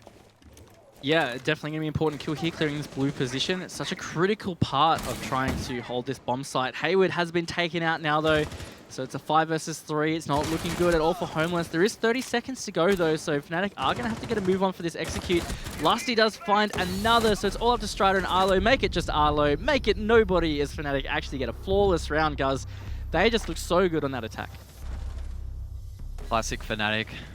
Cleared out those roamers with ease. Left themselves with a lot of time to go for the execute, and probably the most time, or the most comfortable they've looked on an attack so far. And look, it translated to a flawless round. So if they can continue the trend of clearing ground early, shutting down angles and preventing Homeless from rotating, then they're going to be set for the rest of this half. I feel like at the moment, it is 1-1, but Fnatic just on that round have really swung things in their favor. Yeah, a lot of momentum is going to be felt out of that round. That was so strong, and I think it's going to hype Fnatic up a bit. Hopefully Homeless can just brush past it. I think it was really off the back of not a great roam. Dino picked super early, and then Stigs just tagged too low, all within the first 45 seconds. So I think they're going to have to rein that in, try and play just that little bit more patient game, which we saw on Consulate. There was actually some great patience out of Homeless on Consulate, which I think worked out well for them. So let's see if they can replicate that here now. They are attempting CCTV cache, not looking to re-stick that Church bomb site. That is some interesting reinforcements. Homeless reinforcing double wall as well as the single on Bathroom, so we may well see a couple players playing over on that side of the map, reinforced in a similar fashion to how you would if you're holding that bomb site. So we don't often see teams invest a lot of utility on that side of the map. It's not probably quite as powerful as, for example, holding cache when you're defending Bedroom, but it looks like Homeless want to dedicate to this, and maybe they're trying to pressure Fnatic into wasting more time, because as we mentioned earlier, when Fnatic don't have a lot of time for that execute at the end, once it's been drained out, they start to look a little bit dicey in those final seconds. It's going to come down to what kind of delay I think that Homeless can provide on that CCTV wall. The fact that there is no Maverick means that there's going to have to be some kind of attempt to stop the bandit trick. It's most likely going to be through that Zofia using the concussions, the famous way to stop a bandit trick, but at the moment, Stiggs actually isn't at the wall, so I'm not sure if they're even going to bother bandit tricking. It doesn't look like they are. He's over completely on the other side of the map, and Fnatic aren't having a bar of trying to clear that master. They're just going to go straight for CCTV. Very risky setup here from Homeless. If Fnatic establish control of this wall and get themselves into server quickly, it's going to be really hard for those Homeless players on the other side of the map to rotate and actually shut down the plant. Fnatic will now drone it out, and I feel like if they get the intel that there's only a couple of players on site, they could well kick it off quickly here. Yeah, and they can now really easily cut this rotate for the Garage Catwalk player to come back, because they have that rotate hole just on that wall on the south side of CC. And look, there's still 2 players from Homeless on the other side of the map that have not quite rotated back. Stiggs is the first one back, playing in construction, but nothing has been touched at all on that side of the map. All the utility there, pretty ineffective at this stage. Magnet sending some pings out, as it looks like there was an evil eye on that wall. I think that has now been taken out. Minute 30 on the board. Fnatic just putting down that groundwork and waiting for that right time to go for the execute. It feels like they're just setting up everyone for the rush in for default plant. But both Strider and Arlo are watching the breach. Hayward as well is on the catwalk. So it's going to be pretty tough for Fnatic. Virtue gets taken down low as well. It sounded like a nade potentially, so maybe he naded himself. Either way though, Fnatic now will go for the rush in. That's Magnet inside of the breach, and it's all popping off now. There is the one on the catwalk, and he will be taken down by Magnet. The diffuser has now been sent in by Tex. Strider's still holding that breach. He hasn't found a player yet. Arlo, though, will drop Lusty, so it is a 3-on-4. It is, and they are on site. Tex is the one with the diffuser, though, and he is the one out on the balcony. Shoots that C4. That could be pivotal as Virtue finds Dino, making it a 3 versus 3. Both teams pretty even on HP. Arlo almost taken out from that balcony. Plant still hasn't been attempted as Tex hasn't been able to get in. Arlo finds his double. That smoke damaging and killing Magnet. Tex makes it a 2 versus 1 now. He's in a position where he can start the plant. He hit a 1v3 previously, but can he hit another clutch? The sound goes out, the C4 as well. Down towards default, but Tex will run away in time, and now Virtue will need to cover the plant. He's outside on the breach, so Stiggs will need to go for that angle, and he knows that there's probably a player watching there. The plant got faked, but it doesn't matter. Virtue gets the kill either way. Ooh. He actually got down, so close one there in the end, but Fnatic will secure the round. Final bullet at the SMG-11 kick, just hitting the head, saving the round potentially for Fnatic. Tex did look like he was ready to try and pop around for the refrag, though. Good attempt from Homeless again, but Fnatic just proving too strong. They move up to 2-1 now, looking pretty good on their attacks. Not overly shaky, still looking quite confident. That rush through to get to the plant spot, proving quite effective. Church and Arsenal Homeless looking to re-attempt that site. They weren't successful on the first occasion. That was off the back of the Stiggs clutch in round number 1. Then round number 2, they did go below. They didn't win it. Quite a strong performance there from Fnatic, flushing out those players and holding their rotates. But again, I feel like Homeless, they're edging so close to winning some of these rounds, despite Fnatic having that momentum and that composure. Homeless, time and time again, are really gritting it out and getting picks, but it just hasn't quite been enough, and it must be so frustrating for them. Absolutely, and I think it's just so important for them at this stage is to try and just stay focused on the positives. That Pest does catch that drone for Strider, so nice job there. But yeah, Homeless need to stick to the positives because, as you said, they have looked pretty good. They really are putting up a good fight to Fnatic here, and that's not to be understated. Stiggs catches, or not catches a drone, but finds a drone there in the strip club.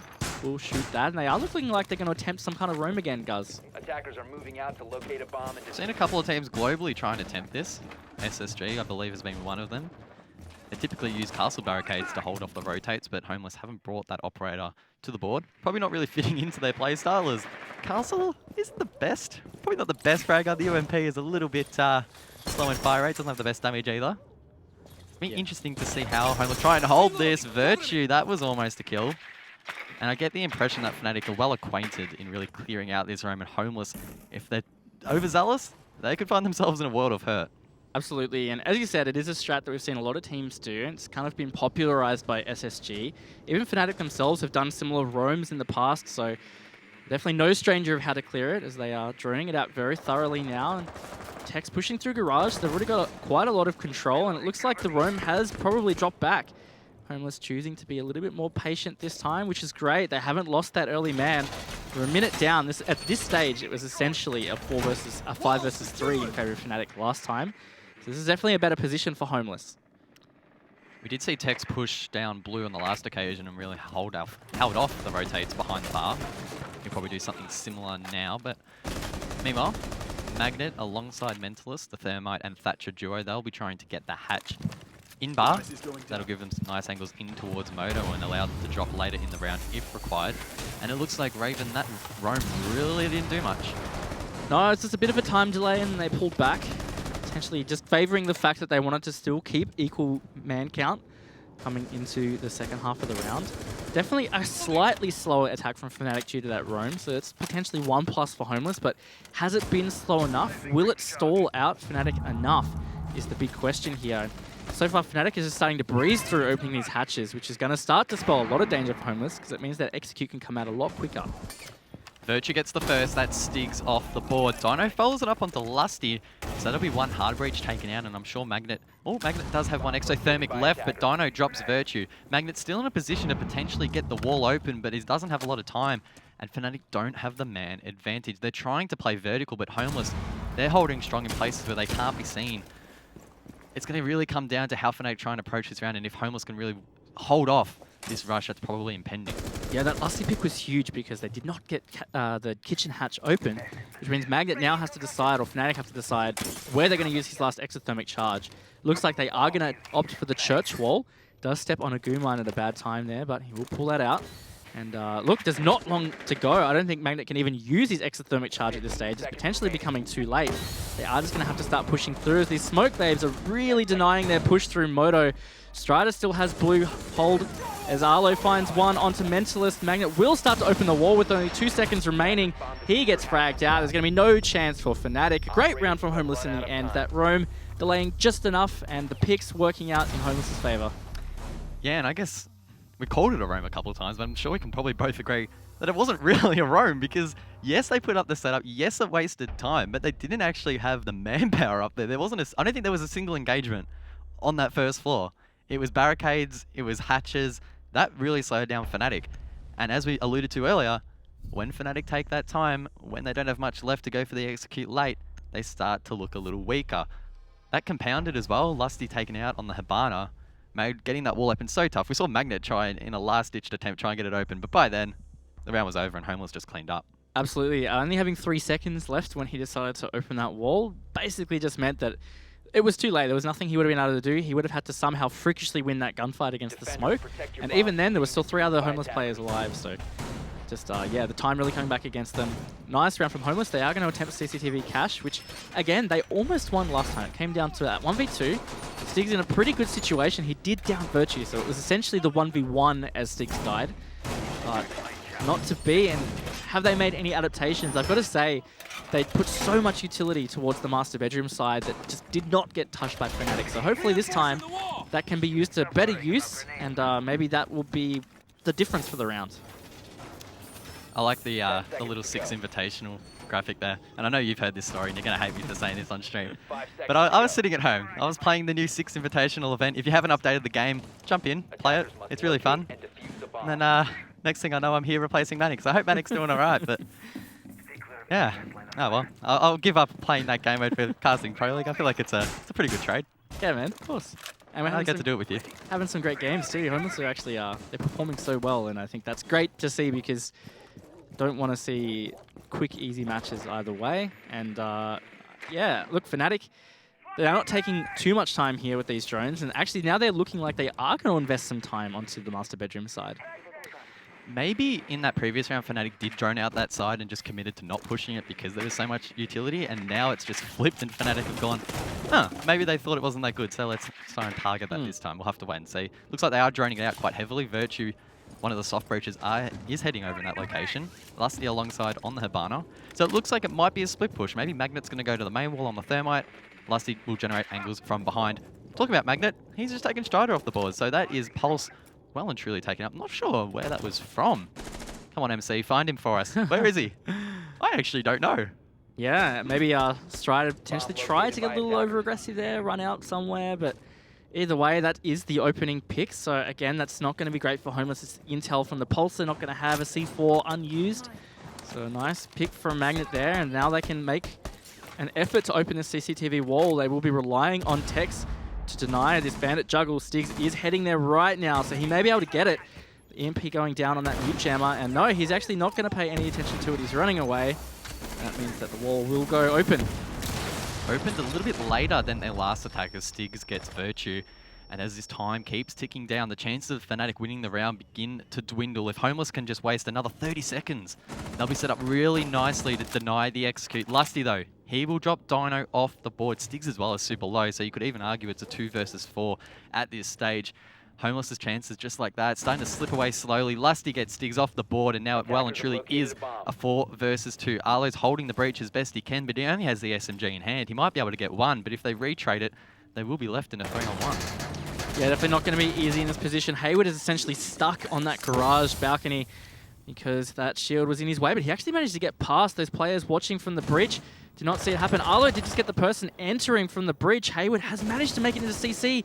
He could push out from the bridge, and he does find the player out there. He's very much aware that they're on the other side in this 1 versus 2 situation. Lusty is being tagged low, as has Hayward. They are going to have to try and get this plant down soon. Otherwise, he may have a chance of denying it. The pre-fire not hitting. Lusty will try and stick this now. Guz in the final 15 seconds. Oh, no way! Mentalist gets wallbanged. Lusty's low as well. One shot from either player will be enough to down him. Hayward pre-fires through the wall, but it's not quite enough. Lusty has actually rotated to the top of the stairs. Hayward is completely unaware that he's done so. Oh, Fnatic will take the round, but man, that was close.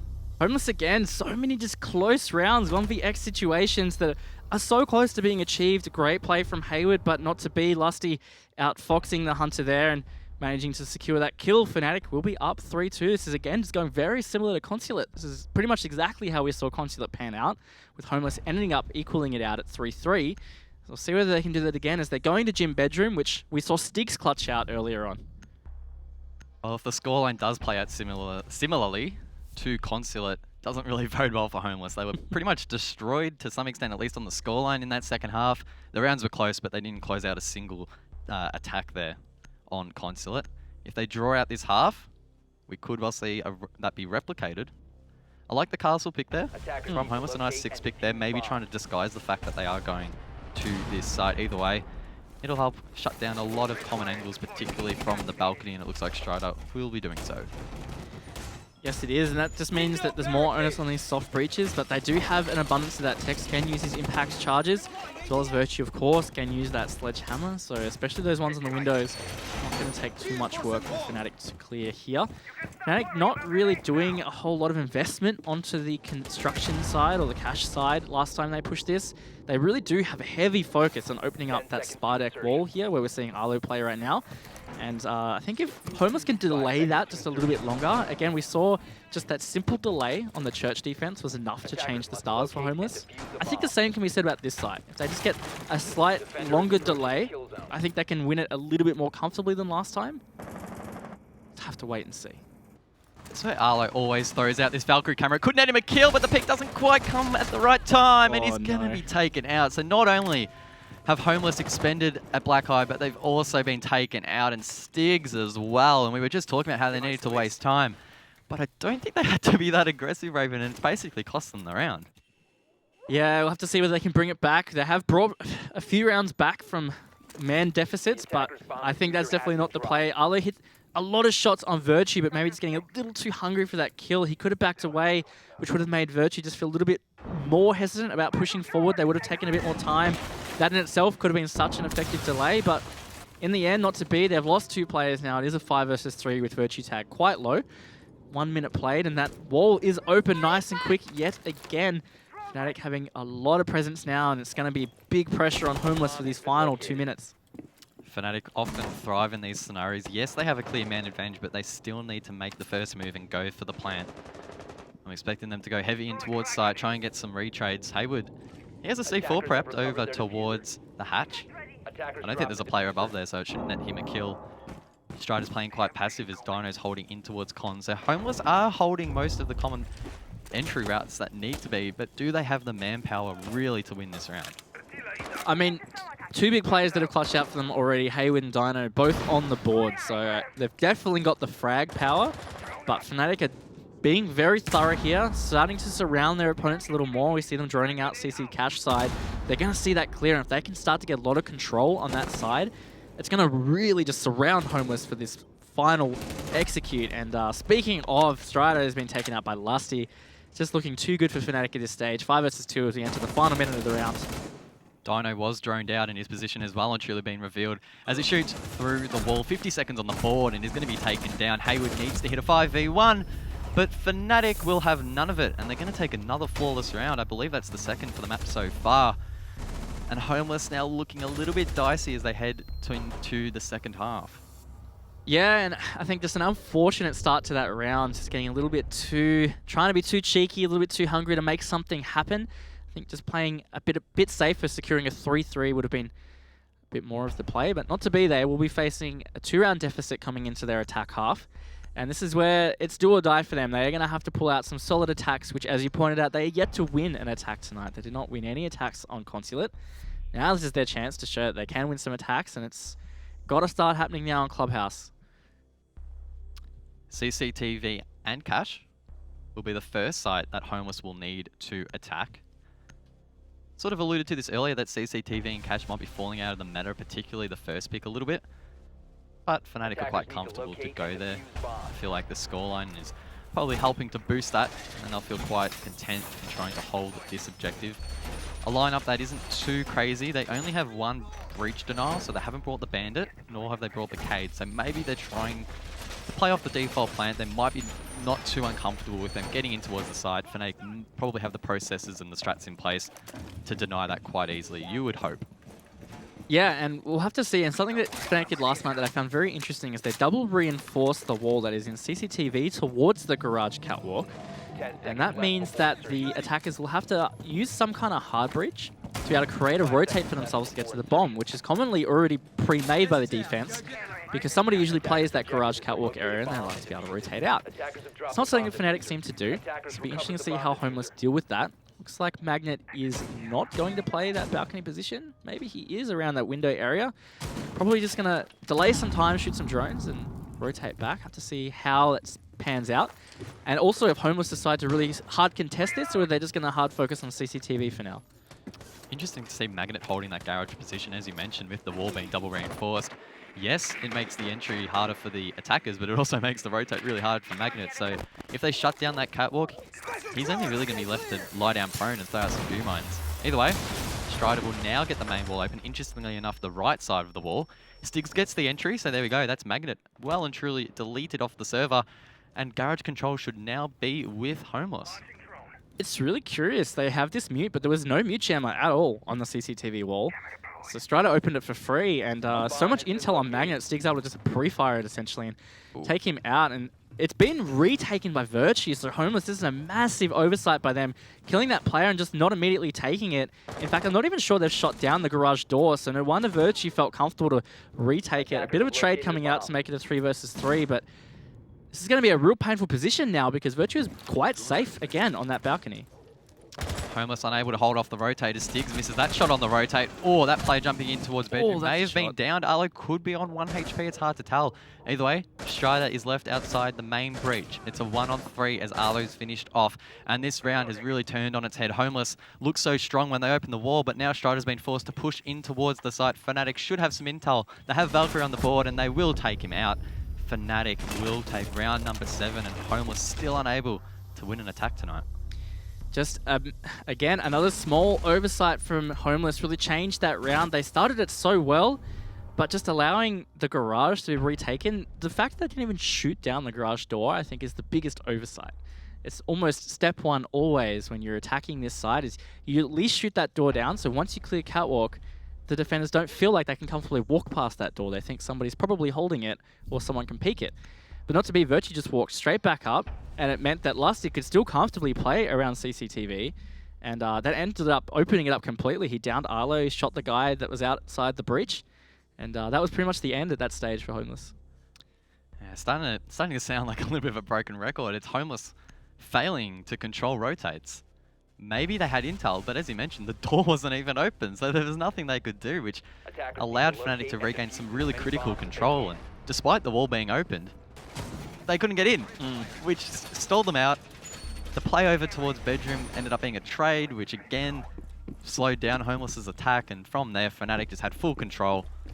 And unfortunately for Homeless, they couldn't close out that attack despite it again being a close round. Lusty there, he's on double figures, he's looking pretty happy. Yeah, and look, he was a player that we saw a bit quiet for them last night, which, again, he wasn't necessarily needed to step up. There was other players fragging out, Lusty fulfilling a support role nicely. And tonight, he's really on fire. And look, this is Homeless's time. They have to stop the bleeding because if Fnatic end up on 6-2, that's a 4-round deficit, as well as the fact that Homeless have to be perfect at that stage to at least secure the draw. So this is a super critical round for Homeless, as I said, to stop the bleeding and try and form some kind of comeback. But Stiggs is taken so low in that opening engagement. A bit of a spawn peek happening, and Virtue wants to reinforce this wall. Oh, no way, Virtue. He gets away with it. Oh, my goodness. Stiggs. That is unfortunate. That's a little bit BM there from Virtue. If he got that kill then, I would not have wanted to be in the same voice chat as Stiggs. He would have been tilted. Yep.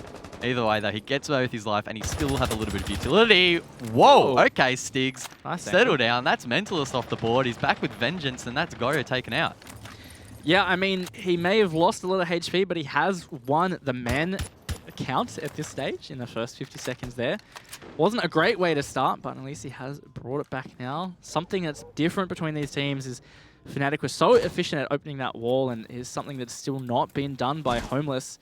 It puts so much pressure on the defense. I think it's such a priority, and they are going to have to open it soon if they want to get that pressure onto the defense. Lusty holding firm, and Stiggs, he has been ignited now. He did not like that spawn peek attempt, and he is just going to try and take them all on by himself.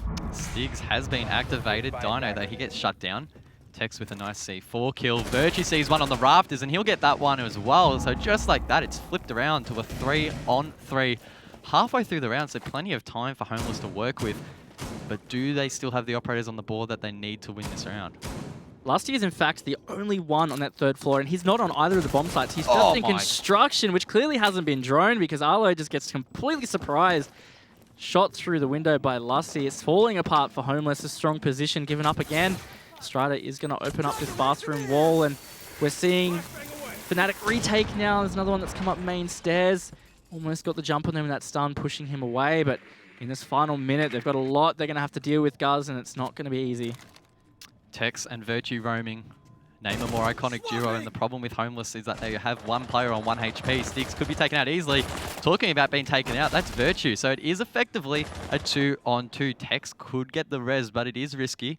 Lusty's now left to hold the breach as the res will come out. So it's back to a 3-on-2. Strider could get the kill onto Virtue if he took him down in the first occasion, because he will be low. He's now going to push in towards the side, though. Lusty may not be aware that he's pushed all the way in. He's still holding Gym window. The ping comes out, and the wide peak will take him down. Stiggs as well will be dropped, and he won't be able to self-res in time. Fnatic will bring it to match point.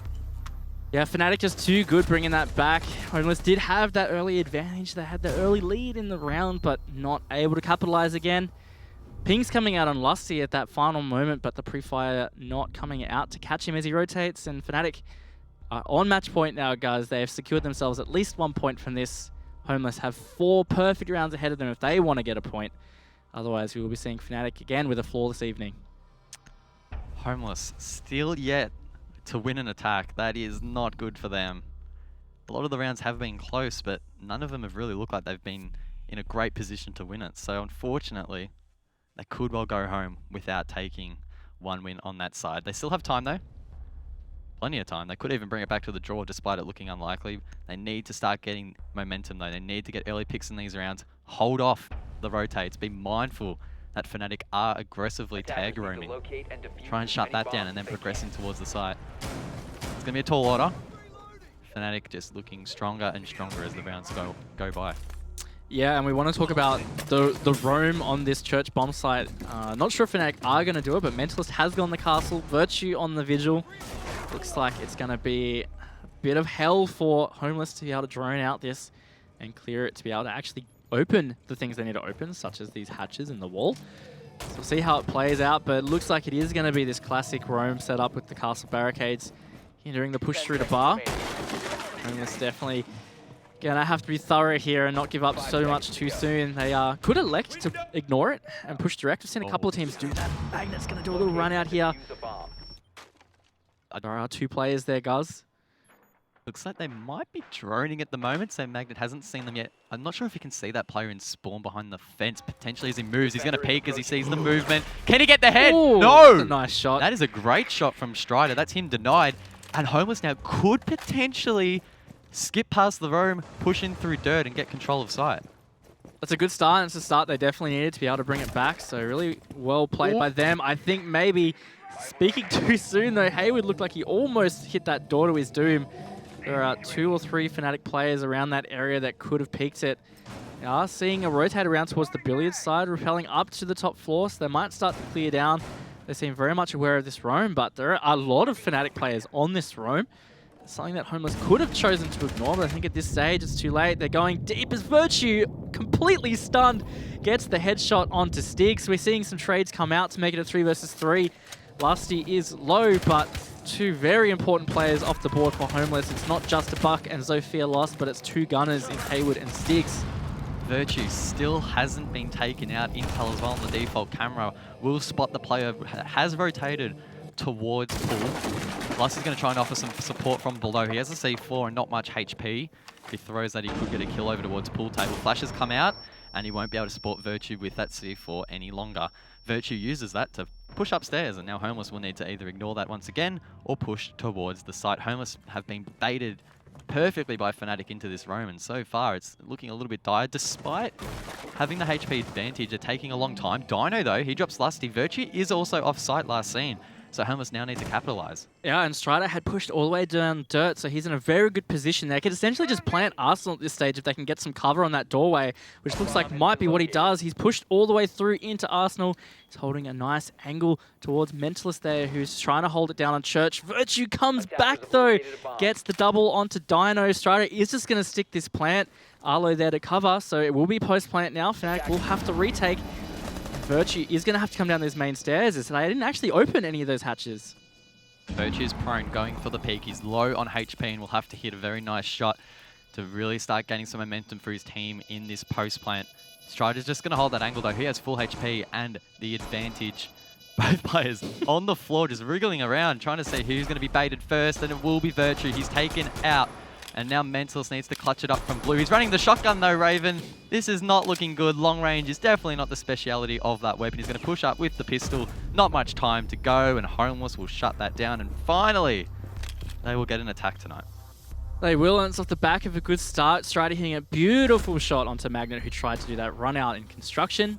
They got the advantage. They kept it against adversity. The roam was working out pretty well for Fnatic. I was pretty concerned that Homeless just were going to all bleed out before they got a chance to push site, but Strider seizing the day, pushing down dirt, able to get that plant down. It was good by them, but they've got 3 more rounds to go. Tall order. 3 rounds straight on the attack. Still wouldn't want to be Homeless in this situation. I think that was an okay attack. I feel like if Virtue wasn't taken as low there on the roam, it could have come back to bite them, because they were baited into that roam. It wasn't the cleanest of roam clears. It really did help that Magnet open the wall and allowed Strider to just push up and get the plant late in that round. Yeah. So on that account, Homeless played it really well. But the roam clear did leave a little bit to be desired. This site though, roam clearing probably not going to be as much of an issue. Yeah, and they started this round, last time they attacked this, they started the round really well last time. The oversight was not opening the garage door and not taking the advantage once they had cleared up Magnet. So we'll see if they can learn from their mistakes last time. Fnatic looking pretty much like they're setting it up the same way here. So Homeless won't have to do a whole lot of adaptation to the strategy. Have to see whether Fnatic do make any changes to the way it's played, but 10 seconds remaining. they're going to have to be near perfect again, guys, because they've got 3 rounds ahead of them if they want to get at least a point. Man, Fnatic are going to hate MC, who's observing this game, just giving away all the beautiful Valkyrie cameras. Lusty trying to be sneaky, but he won't get away with it. Homeless could actually have some troubles clearing out those Valkyrie cameras. No IQ on the board. Thatcher will probably use his EMPs on the main wall, so they're going to have to be mindful if they do enter below, and potentially on the balcony as well, that Fnatic could have full intel as to where they are. Yeah, another thing that happened last time with Fnatic is they're not running any wall denial besides mute, and last time there were actually no mute jammers on the CCTV wall. So Homeless were able to get it for free last time, and that's potentially what's about to happen here as Strider comfortably places the charge. No, it does pull off just to wait and see. That Pest is going to be a bit of a pain, but I think he's just going to try it anyway. Starting to surround the position of CCTV, which means some of those rotates won't be as available. But Guz, do you see what I see? Garage door is still closed, which means that potentially Fnatic could attempt to retake again, but Magnet's still there, so they have to deal with this position if they want to have the control desired. Magnet was taken out quite quickly the last time Fnatic tried to hold this side, but Virtue, who's currently playing the top of blue, was able to retake that, and he's probably in a position to do so again if Magnet does drop. Virtue probably playing off the intel on those Valkyrie cameras placed earlier. He's going to make his way over towards Garage. The wall has been open, multiple angles he needs to be mindful of. He gets one though, almost got the second as they trained up, but he doesn't. He pre-fires through the wall. Oh my goodness, that was almost another off the board. And once again, Homeless having issues with flushing out these roamers. Virtue, he's going to make his way down blue and actually go for a risky play over towards Oil Pit. This could be do or die. It really could. There is a player right above him, and he sees it. He's not going to take any shots, though, playing a patient game. He's going to be able to get the one on the stairs, though. He's not going to miss that one. Arlo taken out now. Virtue really just being the thorn in the side of Homeless. Dino will find a refrag, and they're very much aware he's still down there, but Virtue again just taking out Dino. He's on the triple. He's going for the ace here. It's a 2 versus 4. 50 seconds to go, and Diffuser is not in the hands of an attacker. Virtue. Attackers recovered the Virtue. He's already hit 3. Attackers have located 2 more bomb. for the ace. Strider and Stiggs trying to progress towards side. Stiggs has sneakily made his way up towards Garage, but he needs to be mindful of the flank, and it looks like there isn't a drone to watch it, so he's going to be using his gun to do so. Virtue is aware there's possibly a player there, doesn't get the kill though. Stiggs with a nice frag, but the refrag is immediately coming out from, I believe, Mentalist inside of the first floor. Strider's made his way through the breach, and he sees one there on ping, doesn't quite hit the shot, and he gets shut down, leaving Stiggs now to res himself up. Only has a couple HP to work with here, 10 seconds on the board, and Fnatic should be able to take the map. He pre-fires the top of the stairs, can't even hit the Valkyrie. Stiggs, that's unfortunate, but Fnatic will take round number 10, and that's 2 map wins for them tonight. It is, and they look much stronger again on Clubhouse, guys. I think this is starting to become a pretty big statement in ANZ. Don't take Fnatic to Clubhouse, because they are looking pretty comfortable on it. Great map from Virtue in particular. He was really just such a pain for Homeless to deal with. At the end of the day, they didn't really get too close in their attacks. Not the worst that we've seen Homeless, equally not the best, and look, Fnatic just outclassed them. Yes, both scores were 7-3, but Homeless didn't play terribly. I think it's a bit of a hard game to really digest properly. Homeless just didn't quite have the sort of mindset to really close out those rounds, and it was frustrating. A couple of times I'm just sitting here going, like the Virtue 3K, come on. It's just so frustrating to watch. Probably way more frustrating for them playing. But look, their season's not over. They've got plenty of games to go, and hopefully they can bounce back. They do, and look, there was a lot of positive things that I think Homeless can still take away from that. It's not to be overshadowed by the fact they were playing Fnatic, who are in fantastic form right now. In fact, their last 4 maps, now including these 2, were 7-3, 7-3, 7-3, 7-3, all quite strong scorelines. Even if the rounds were close, they're the ones closing them out. Homeless can take some strengths from that. Of course, there's some stuff to improve. They are debutants in this season of Pro League, but they've put up some good fights. Well, you mentioned that there are areas of improvement for Homeless. I guess let's sort of dig into that. What do Homeless need to do, particularly on their attack, which looked weaker than their defense? What do they really need to focus on to try and improve? Because from my point of view, flank watch should probably be number 1. Yep. Refragging also probably left a little bit to be desired. Yeah, I think flank watch is a big one. We saw that be really their Achilles heel on Consulate especially. Virtue also be able to just completely run around in Clubhouse, especially we saw it perfectly in that last round. He was all over the place in like Lounge Garage and just able to get the picks wherever he wants. Didn't really see a drone in Lounge. Sometimes you see that watching the position if you're trying to take Garage. Didn't see that at all. I think that's a big one. I think the other is just being composed in the late round. So many times they had advantages. The biggest one that still stands in my mind was on Consulate. They had a 2 versus 5, so they had huge man advantage. And Mentalist and Magnet just were able to clutch it out, and it just came on the back of maybe them tunnel visioning a bit to try and get Magnet. He was playing on the yellow stairs. It's just not something maybe they should have focused on at that stage. But I think that was all experience, and I think these first 2 weeks have probably been a fantastic learning experience for Homeless. I think that's probably going to be a little bit scary for their opponents that they've still got ahead of them, because now they've had some fantastic learning experiences that if they work on it, yeah, they can improve. All right, let's flip the tables. Fnatic, as you mentioned, 4 maps straight, all 7-3. I notice a little bit of a trend there, 7-3. What can you do to beat Fnatic? What does the team need to do? Because it looks like almost everything that was thrown at them, not only tonight, but last night, they just shut it down. Yeah, I'm definitely starting to become convinced this is one of the hardest Fnatic lineups to deal with. Previously, one of their weaknesses was the same weakness we talk of with Wildcard, and that is their attack speed, just not leaving enough towards the end. But this roster and their roles that they've adapted to just seems to be so hard to do that with. Even if you delay them, they're still pretty thorough. We saw it once, Homeless delayed them enough on that church attack, and Fnatic didn't really have any time to get anything done. So maybe that still can be exploited, but they're so quick at adapting and they're just so calm and collective. So I think trying to derail their mindset somehow would be a big advantage. Keeping them guessing, it's something I said at the start. If Homeless can try and be a little bit unpredictable and try and play more their game, maybe that can just derail Fnatic a little bit. But there's not many cracks in this Fnatic armor at the moment, guys. I think it's pretty hard for the teams in ANZ at the moment. All right, well, let's ask Magnet what he thinks. We have him on the line. Let's bring him up. Magnet, how's it going, mate? 4 maps straight, 7-3 on all 4. How you feeling? Feeling really good. Yeah, what's that? 4 in a row. We're playing like we should be. We're playing like ourselves. We're having a lot of fun. So, yeah, feeling good at the moment at this stage of Pro League. Yeah, and you said last night that you guys were really happy with the roster and you felt like you were really setting into a comfort zone. Tonight we saw you guys trade a lot of rounds back and forth, especially when Homeless were at least on defense. Was there something in particular with their defenses that were causing some other issues for you guys? Not really. It's just more that we want to make sure everything is covered because we know Homeless is a very aggressive team and they're always trying to find an opening to make a play. But yeah, there's nothing that threw us off with their defense. Yeah, and one thing we do want to talk about is the 6 invitational groups are now out. You guys have seen the group that's ahead of you. What are your first initial thoughts on the group that you'll be having to contend with?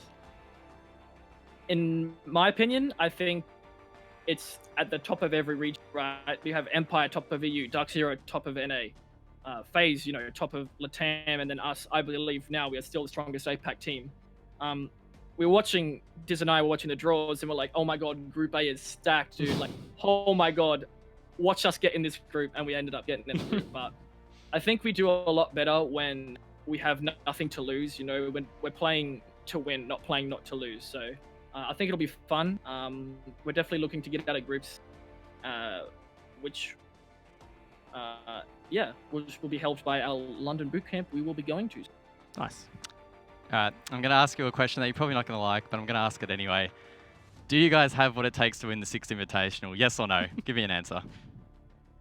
Look, at the moment, I wouldn't give you a very confident answer, but I'll give you an answer after our bootcamp, hey? We'll see. All right, well, thanks, Magnet. This is definitely, sorry, this is definitely... No, go ahead. This is definitely our strongest Fnatic roster yet, and we're definitely hoping to make more than just a few upsets. All right, well, thanks, Magnet. We appreciate your time and all the best on the bootcamp. No worries. Thanks, guys. That's to be expected, right? I'd be pretty happy. 4 maps straight, all relatively convincing. Yeah. They're looking pretty good. They are, and I definitely think they're really settling into some fantastic form. You could argue, they've only beaten, Kanga, Homeless, Sinister, but, to be honest, those teams aren't pushovers. As we said, Homeless put up a great effort. Sinister put up a great effort on Clubhouse last night as well. They're definitely not a pushover team. And even Kanga, they're showing to be such a strong team, actually taking a map off Wildcard. So I think, if anything, those teams are showing the strength of Fnatic, because Fnatic have pretty much breezed past them. I think it can't be denied at this stage that they are one of the strongest Fnatic rosters we've ever seen. And clearly Magnet is feeling quite confident, and they've got a bootcamp coming out, so that's even scarier. They're going to be able to work on some of those minor issues that have somewhat crept in. I think it's going to be pretty exciting invitational. And I guess boot camping, then going invitational, when they come back to Pro League, man, they are going to look even better, I feel, and that's looking pretty dangerous for the higher level teams that they will be playing later in the season. Yeah, it is, and sometimes you'd say that's normally the other side. Maybe the second half is usually where you start to see maybe more some upsets, but I think, if anything, Fnatic are just going to be playing into form coming into that. So as you said, it's really where, at the end of the season, it's where the fight happens for those final points to get to the APAC LAN, but Fnatic already have such a big advantage now. They've played 3 opponents. They're pretty far in front, and they're going to be coming back in some pretty great form, so yeah, it's a dangerous combo. All right, let's shift the focus over to Homeless now. We've mentioned that they're looking okay, not the best against the very best of the best. I guess the question is, how do you think they're going to perform for the rest of the season? Because as it progresses, they will be starting to verse teams that are lower seeded. That's just how the format works. Are they a shot to finish sort of top 4? Because I think that's sort of where I projected them to be this season. I think it's not out of the realm of possibility. Like I said, there are a lot of positives for them that we've seen in their performances. It's going to come down to how effectively they can work on their issues. They are going to have quite the break over 6 Invitational. I think it's about 5 weeks or 6 weeks that the teams will have to take a break, unless they're playing a 6 Invitational, but that's only Fnatic and Wildcard. So they've got a lot of time there, and I think, again, that could be a bit of a dangerous combo because they'll be able to really have their own, even if it's online, mini boot camp to work on these issues. And the teams that have them later in the season, it could be scary because so far, it's something I said in the pre-show, they have quite a good work ethic, it sounds like, and they've got the support staff to help them through those things. I think they can definitely get on top of it. Yeah, and I think it's actually interesting that you mentioned boot camping because it's a concept that not many ANZ teams really get to experience, at least internationally. Fnatic and I believe Wildcard will also be boot camping overseas quite shortly, but teams such as Homeless who don't have that organizational representation and don't have the funding are unable to do that. So yes, they can really hone in online, but there's only a limited number of high quality teams that you can actually play against and improvements that can be made. So hopefully Homeless can keep putting in performances, get that org support, and who knows, maybe they'll make some drastic improvements. Yeah, and that's a great point about the org support, and it's the downside to being an orgless team is there is nothing external to help you, no extra resources. Of course, you've got your support staff, but boot camps are so valuable, especially for teams that haven't been able to get it to LANs. And yeah, that's something that they're not getting at this stage, but they have put in some good performances. Like they had that draw against Wildcard. Even though these both maps were 7-3, there were some really great moments. And so if any org is really watching close enough, they could potentially see the potential there. It's just a matter of Homeless maybe just getting some scores on the board. All right, well, Stigs is ready and waiting, so let's bring him up. G'day, Stigs. Commiserations for the results this evening. Probably not what you would have expected, at least on the scoreline. How you guys feeling? Yeah, we're feeling all right, I guess. You know, a bit down on ourselves because we made a lot of mistakes internally, but, you know, we're just going to try to bounce back. We tried to bounce back on club, but I don't know. Fnatic are just another beast right now, honestly. Yeah, and I have to say, I think especially on Clubhouse, they are another beast. And that brings me to my question, actually. I really want to know about the veto. Were both of those maps really maps that you guys had prepared for? Was there any surprise with the veto stage? No, they were exactly the maps we had prepped for. They were our top 3. So for Fnatic, we prepped for those maps. No, like, we didn't get caught off guard by anything, honestly. It was just, we just simply got out-experienced and outplayed, honestly. Okay, and one thing in particular that we noted is the whole night you guys won one attack. So it was clearly a weak point for you guys. Is there something in particular that was troubling you with your attacks?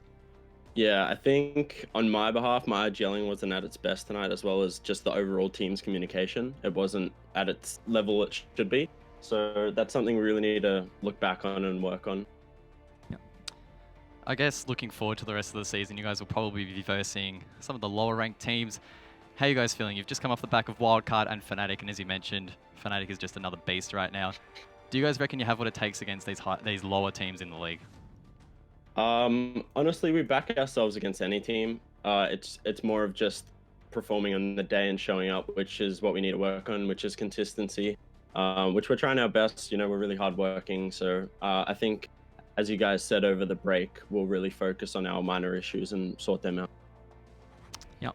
No, that's it, man. All right, well, we were sort of alluding to this earlier. You guys obviously don't have org representation. Before we close it out, Is there anything you'd like to say to any potential orgs or maybe some of your fans out there? I'd like to just thank everybody for watching and stopping by, supporting our team. It means a lot. To any orgs, you know, if you're looking for contact, I'd contact Catavase on Twitter. He's always responding, and you know, we're super hardworking. We'd love to, you know, represent an org. So hopefully sometime in 2020 we can get that. Awesome. Well, we appreciate your time, Stigs, and we'll see you next time. Appreciate it, guys. See you later. Bye.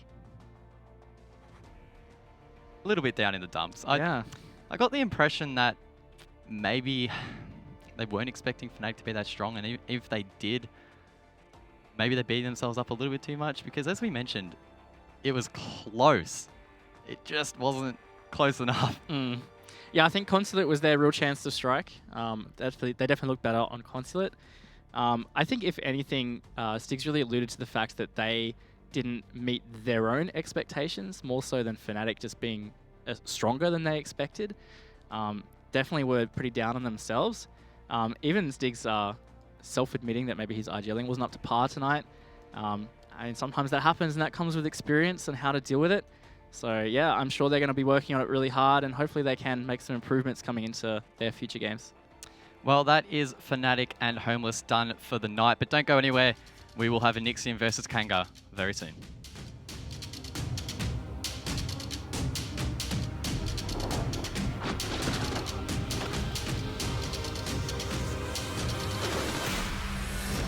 Seconds left.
I just step up and make it happen, it's a lifestyle. Living young and restless, yeah, we quite wild. If I want it, I'ma get it talking right now. And I ain't got no regrets, it's my time now.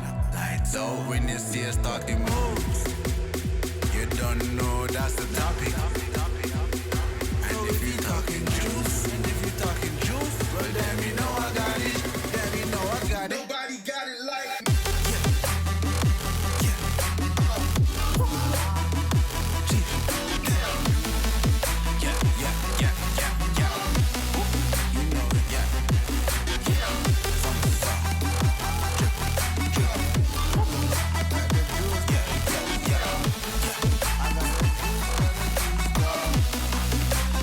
You know.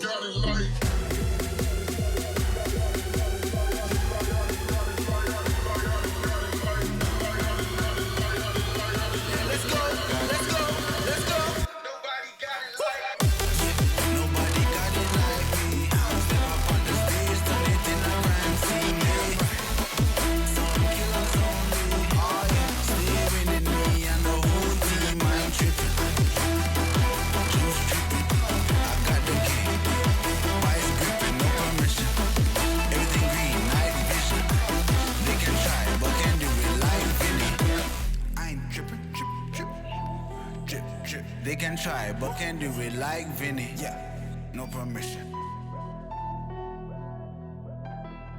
I got it.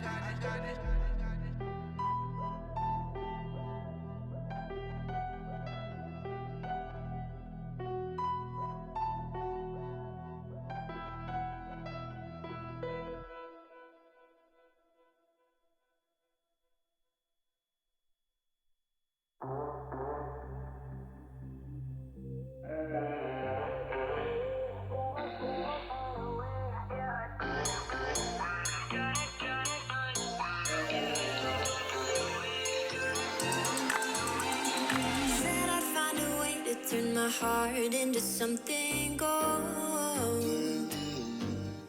Knew I sold my soul to the devil long ago. I wrote it all along on your way right before it broke.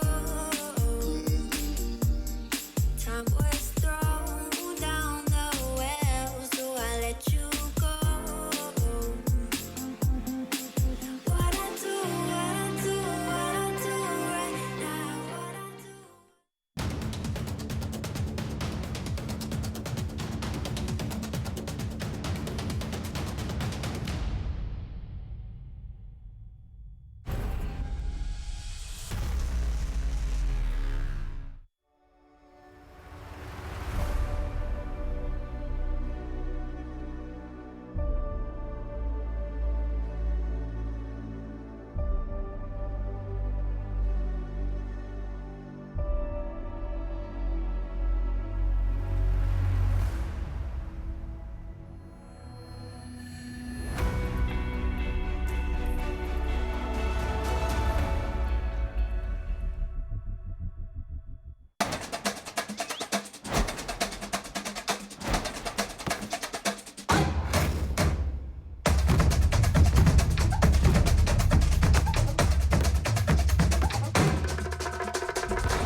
Hello, ladies and gentlemen, and welcome back to the ANZ Pro League.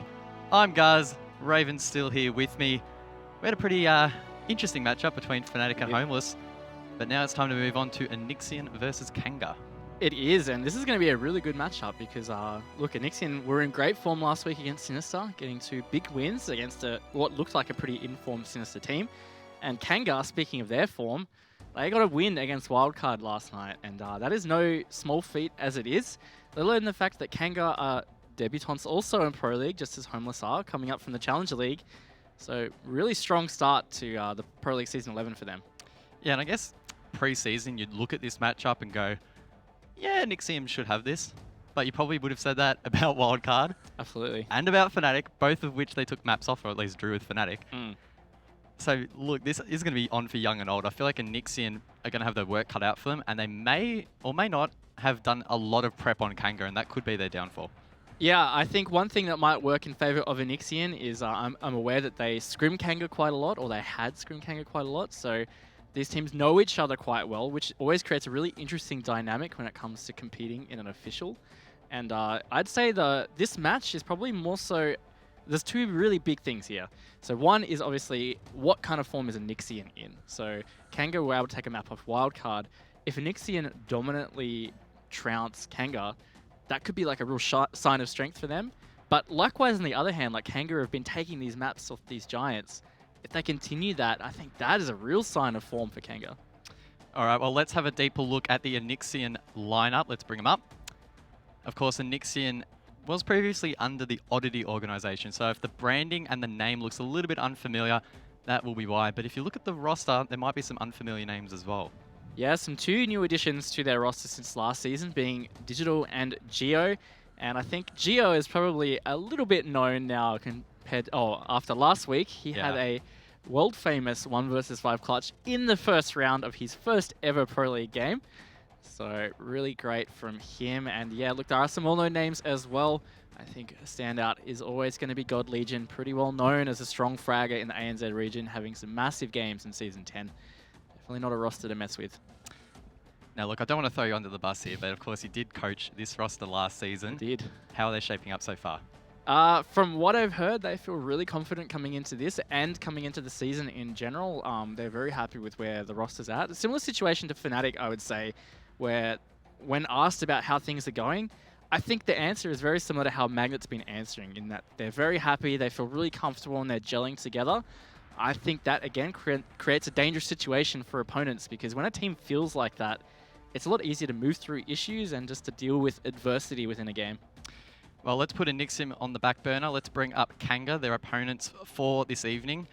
And again, if you don't quite recognize the Kanga branding, they were previously known as Rhythm.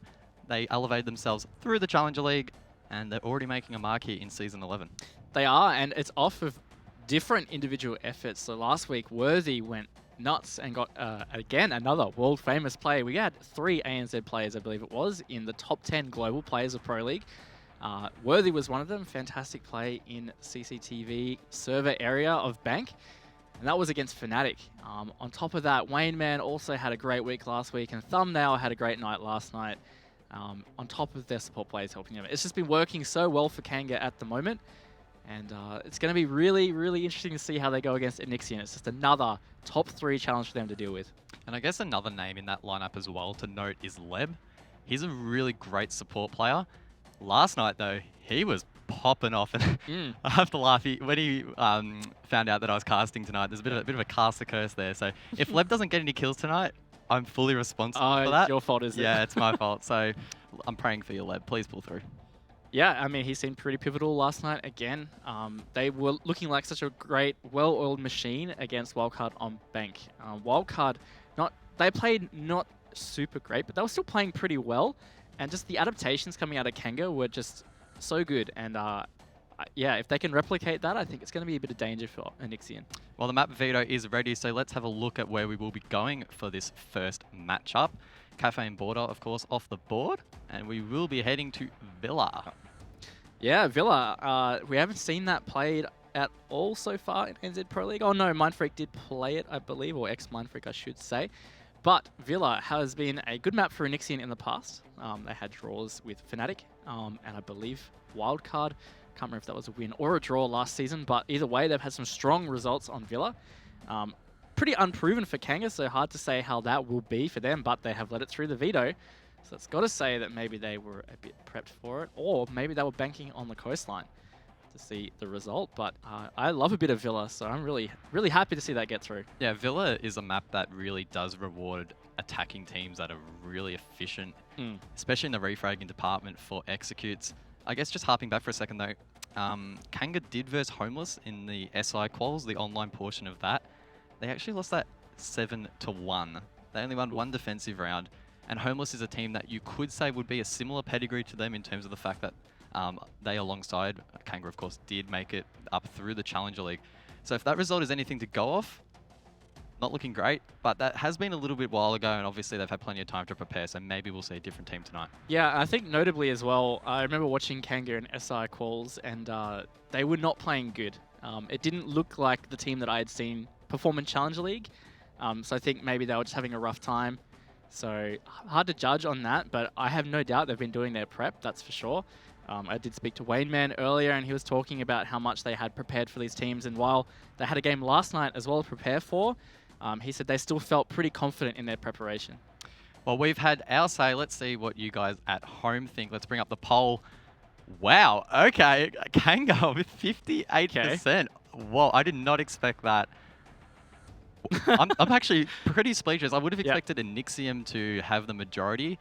Maybe not by much. I definitely didn't expect Kanga to, and that margin is really quite significant. It is. I think it could just come down to the fact because Enixian are orgless, maybe people are like, what is this logo, or what is this team? I've never heard of them before. Let's just go for Kanga because they beat Wildcard last night. I mean, maybe that plays a factor.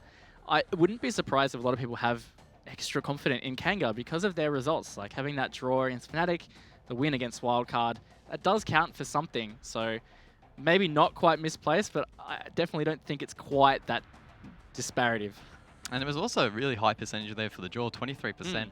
So maybe the people at home have done their homework, because based off the stats that I've got here, Villa is actually the map where we see the most draws. So maybe we'll see that tonight.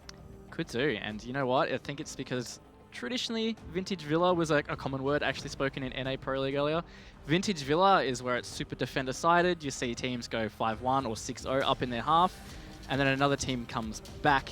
In fact, Enian, when they did draw with Fnatic in Season 9, they were 5-1 up at the end of the first half, and that ended up being a 6-6 draw. So I have to see whether that happens again. We're into the map now, and Kanga will have this first attack ban, Guz, to see what kind of impact this might have. It'll be a Thatcher ban. So we saw a Thatcher ban earlier tonight come out from Fnatic. They opted not to go for that in map number 2. But in classic ANZ style, we will see him once again off the board. And look, with Carly not being in the competitive pool yet, with her ability to deny devices, Thatcher is essentially, outside of Soft Breach, the only operator that can do that with a widespread effect. So until Carly is in the competitive pool, these Thatcher bans are going to be coming through thick and fast. Yeah, it's just too strong to not even consider doing. Big bans here from Enian, one being the Buck, something that Kanga lean on a lot. I believe it's Worthy that is usually playing the Buck.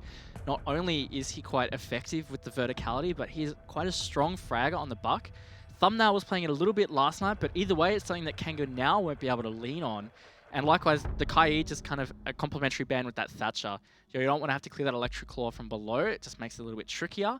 So just banning it out makes it a little bit easier to deal with electrocuted walls. Seeing as Nick's on attack, probably a smart move.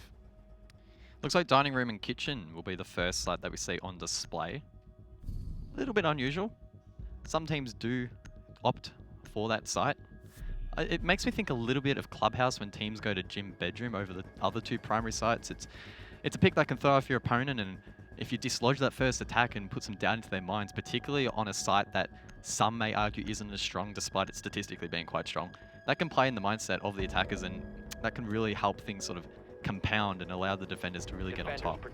Yeah, and it is quite a strong bomb site statistically, as you said. And you know what, I'm not going to go too deep into it on broadcast, but Emzo is a very big advocate for the dining bomb site. He in fact has posted some really deep analysis on why it is good.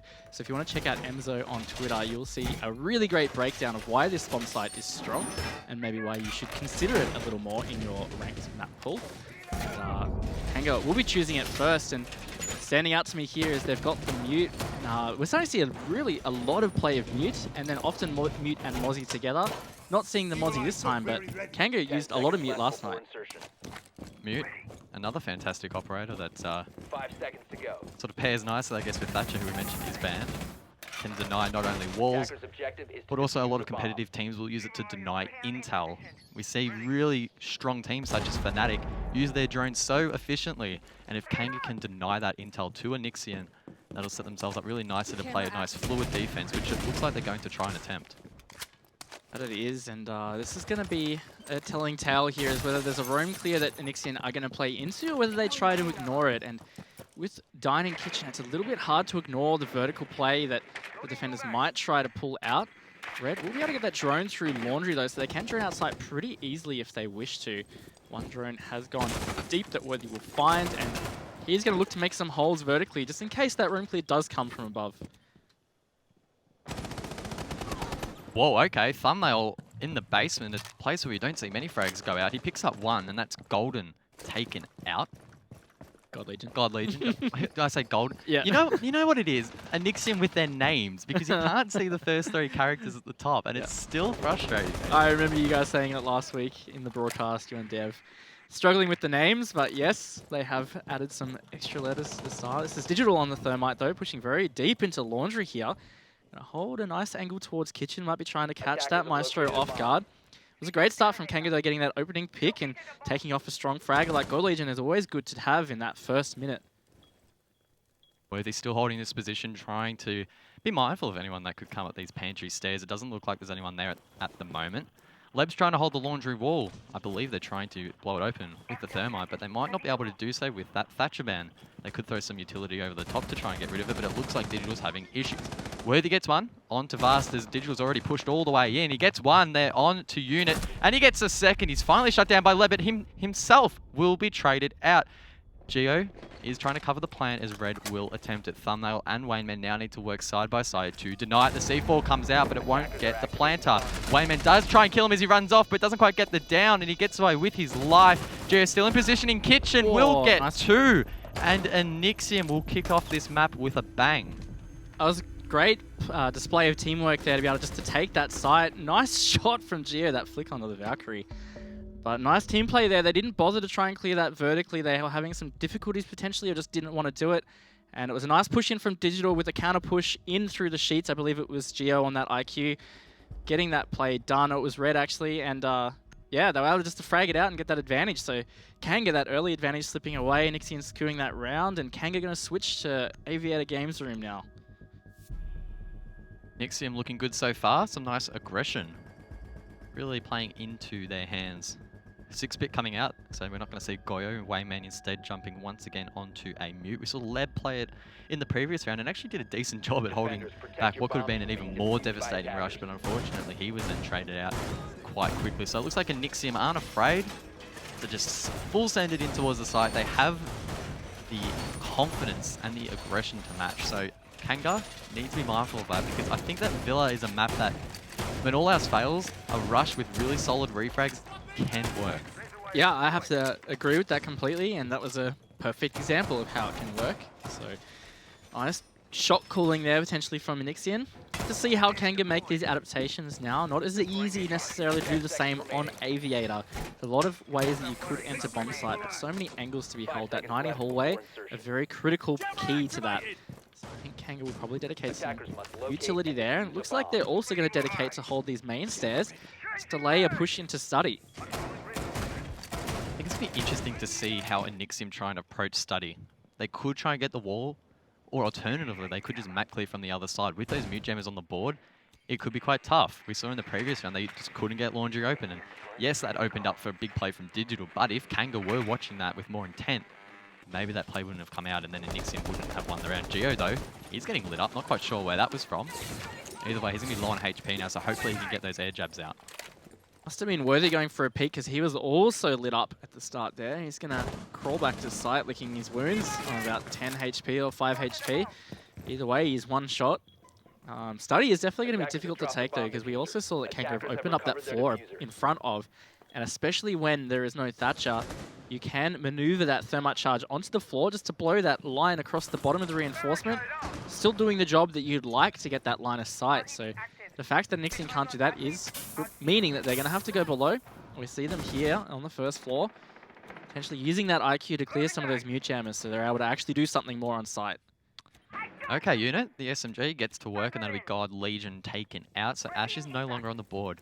That means that Nixian will lose some hard breach, or some soft breach rather, and some strong fragging potential from the Ash. It's now going to be up to Enixium to try and recover. They have half the round to do so, but they now need to try and get the wall open. It looks like they are going to attempt to just place it on the wall. It sounds like there's a mute jammer there though, so it looks like Fast will now go below to try and deny that. IQ instead will replace that position. That pistol with the gadget will make that a hell of a lot easier, and it sounds like the wall will now be open. It may have been Impact Trick though, and there we go. So Digital only has one left. Yeah, and if it's Lev with the impacts, he could do it again, which he does. So that is the 2 thermite charges used. Kind of surprising that Nixian didn't try toss some utility over. They do have 3 stuns on that Nomad, so a bit of an oversight by them, which makes it a lot harder now to push through to site. They all have no line of sights at all through those hard walls, which makes it a lot more comfortable for Kanga to sit on site here. Smoke Babes will come out to slow down the push into Study. It's going to be a very hard final 30 seconds for Enixian with these attacks.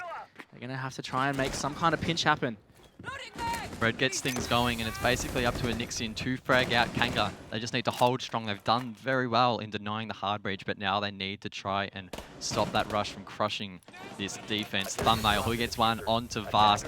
A strong frag from him, but Digital gets a refrag. The refragging from Enixian so far has been really strong. Leb just misses a couple of shots there on Classical. I think he got the down though, did he? So that'll be Geo down off the board as Digital attempts to plant. The sound queue has gone down as the defenders start to turn their heads around. Red covers it though and gets his triple. Surely Kanga win this round, but the diffuser goes down and Leb now is left in a 1-on-2 effectively. He gets one onto Digital and could well clutch this out. Oh my goodness, the Claymore! Leb! Oh no. I cursed him! No! Leb! I think Leb just got ACOG'd. He was scoped down as he moved around the corner, and I think he just couldn't quite see the laser in that Claymore, but as a huge round from Red covering that plant, he ended up with I think a quad thanks to that Claymore, getting the triple as he was covering Digital planting. Again, just on the back of a nice deep push from Enixian into sight.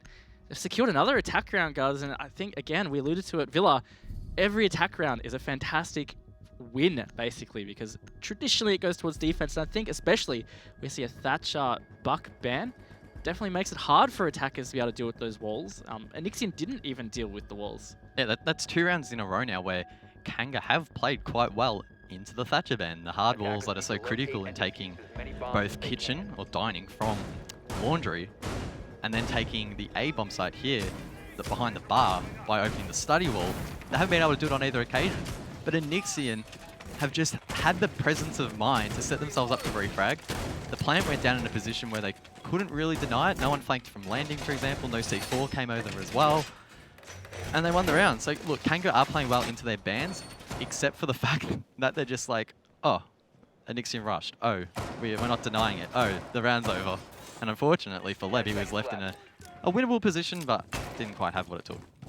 Yeah, and I think the other thing we're seeing is, I think it's a little bit similar to Homeless, right? We saw them do this with Fnatic. They had some great defense rounds, started off the first half of their rounds really strong, in great winnable positions, but just, I think, again, experience maybe is just trouncing them, not quite being able to close out the rounds. They do still have 4 rounds to play out for their first half on the defense. If they do manage to get 4, I'd say a 4-2 is still a great result for your defense half on Villa. But they definitely want to stop the bleeding here. If Enixian get too much momentum, it could be quite difficult for them to slow them down. It does look like Enixian are switching up their attack here instead of entering from the north side. So they're going to go for a map clear. On the last round, they pushed in through study and were unsuccessful in opening the wall. So maybe they're going to try and push from the other side. Try and get the vault wall open. This pre-play C4 coming out from Thumbnail. They must have some intel, possibly on a Mozzie drone there. Maybe even one of Leb's cameras. Doesn't get the kill though, so it's a wasted C4, and that could pose a problem while they try and deny the plant. Yeah, not 100% sure where that C4 went off, but a bit ill-advised. Red was there as the IQ, so he might have even seen it go towards the floor. Either way, it's a bullet dodged. Enixian now do have entire control of the north side, so they can push towards. And they're going to have to take that 90 hallway. It's something I alluded to earlier. It's really key to being able to hold this bomb site. And it is something that they're going to have to deal with if they want to push this side across and try and still plant in that aviator room. Nice control has been gained by Enixian, and they have the Nomad to watch their flanks. Now going to be up to them to try and get that vault wall open and create some more angles to try and deny those players inside of the vault. There is a player at 90, and so they'll have to deal with that, but it looks like that was Leb who's now made his way back to the site. Things are just slowing down a little bit here. The calm before the storm as the Enixian just prepare their next move. Yeah, it's interesting that Leb decided just to run away as soon as he saw the drone. Not really trying to contest it at all, just wanted to waste some time, and it now means that Enixian do have some time to open this vault wall, which is a massive dent in the armor of the defense, but 2 impact grenades on Leb, so maybe this is why we saw him rotate away. He is probably just going to try and impact them out. Digital is going to try and flash it out to push away that Maestro, but he's still there. He's going to be able to deny this. Enixian aren't careful. Not going to be able to get it if it's on the floor though, actually, guys. Leb will attempt it. The throw goes out, but it will be denied, and Leb gets his feet taken out by Digital. A great play from Enixian, but it's not quite enough for the entry. So now they're likely going to be forced through that model door and try and go for a default. Only 30 seconds left, and it's going to really start to pop off here as Kanga try to deny that entry. I think we're going to see a similar situation here of Enian just going to have to push through and try and refrag it out. They don't have much time to get anything else going here, guys. These smoke grenades and the shotgun blast missing. It's a nice refrag. The diffuser has been dropped though with only 10 seconds to go, so Enian are going to have to push through as Worthy finds another. Vast finds him, so it's a 3 versus 2 with Thumbnail off, so it's all up to Worthy to try and deny this potential plant as the final second ticks away. It has to be stuck here, guys. 3 seconds left on the plant timer. Worthy has made his way around. Thumbnail tries to retake, not to avail, and it's all up to Worthy. He's low HP and he is taken out. And Enian again able to just refrag their way onto site and get themselves into a winning position.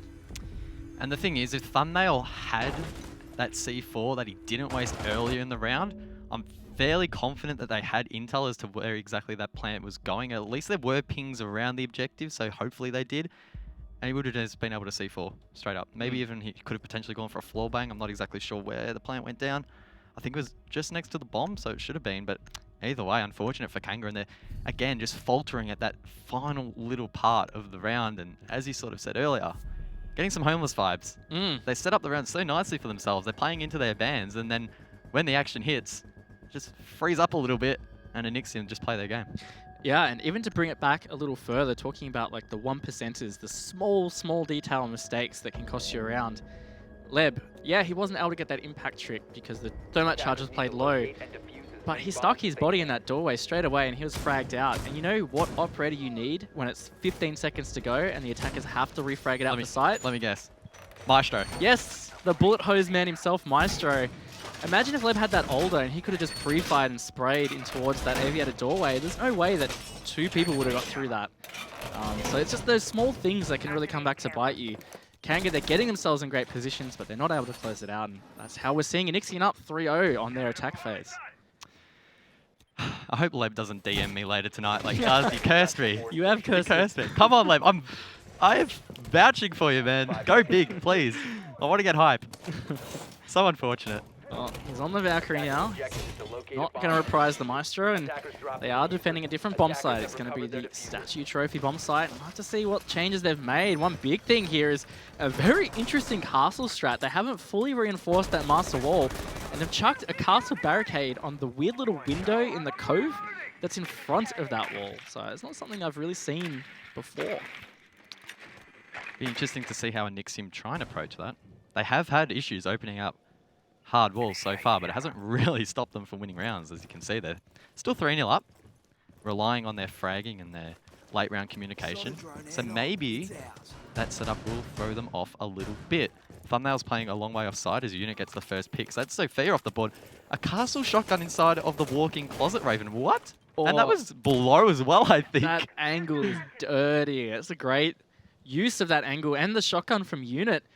Probably one of 5 frags in history that you've probably seen in that shotgun, guys. But either way, great play from Kanga. That's a nice opening frag on the Vast as Zofia. It's going to cause some issues now, but at least they don't have the Maestro to have to worry about with that soft breach. It's mainly just some of these other gadgets. But it's definitely stalled out Enian. Almost half the round played out here, guys, and really nothing going. Looks like the dry running for Kanga has paid off so far. They've wasted half the round as Red tries to wallbang a player potentially inside of bathroom, but he won't find the pick. That little window protecting that rotate, as we mentioned earlier. Wayneman gets a C4. Can there be another shotgun kill? There will. Unit absolutely getting to work, and he tries to go for a third. This man needs to be stopped. Digital tries to flash him out, and he's going to rush in, but the ADS will protect him. Oh my goodness, he almost got another. Digital is now 1 shot, and Enian only have a minute to go. And there was a player in the bathroom on the other side of that wall. God Legion getting pre-fired on the red stairs. Kanga just jumping all over Enian on this round as Wayne Man does finish off Digital. So that is all up to God Legion, the man that has been the 2 opening deaths for the first 2 rounds. So will he be able to make a difference here? It's going to have to be a 1 versus 4. He's only on about 30 HP. He's pushing around Classical Hallway, and he's going to be able to catch the Mozzie off guard, barely securing that kill. 1 versus 3 now, guys. 40 seconds to go. Needs to find a few picks here. The diffuser is a long way away, and Kanga should be holding the crossfires. And there we go. They'll take round number 4. And that unorthodox strategy was amazing. I mean, Enian had no answer. I'm not really sure what went wrong for Enixian there, whether there was some misdroning. Fair enough that Vast was caught off guard to that nice angle from Unit, but the player jumping straight into that closet, knowing that he was potentially still there, they had his rotate cut. Big oversight from them, big mistake, and Kanga capitalized on it, and they just ran with that momentum. So really great round from Kanga. Can they bring this comeback on? They're going to try Dining and Kitchen again, guys.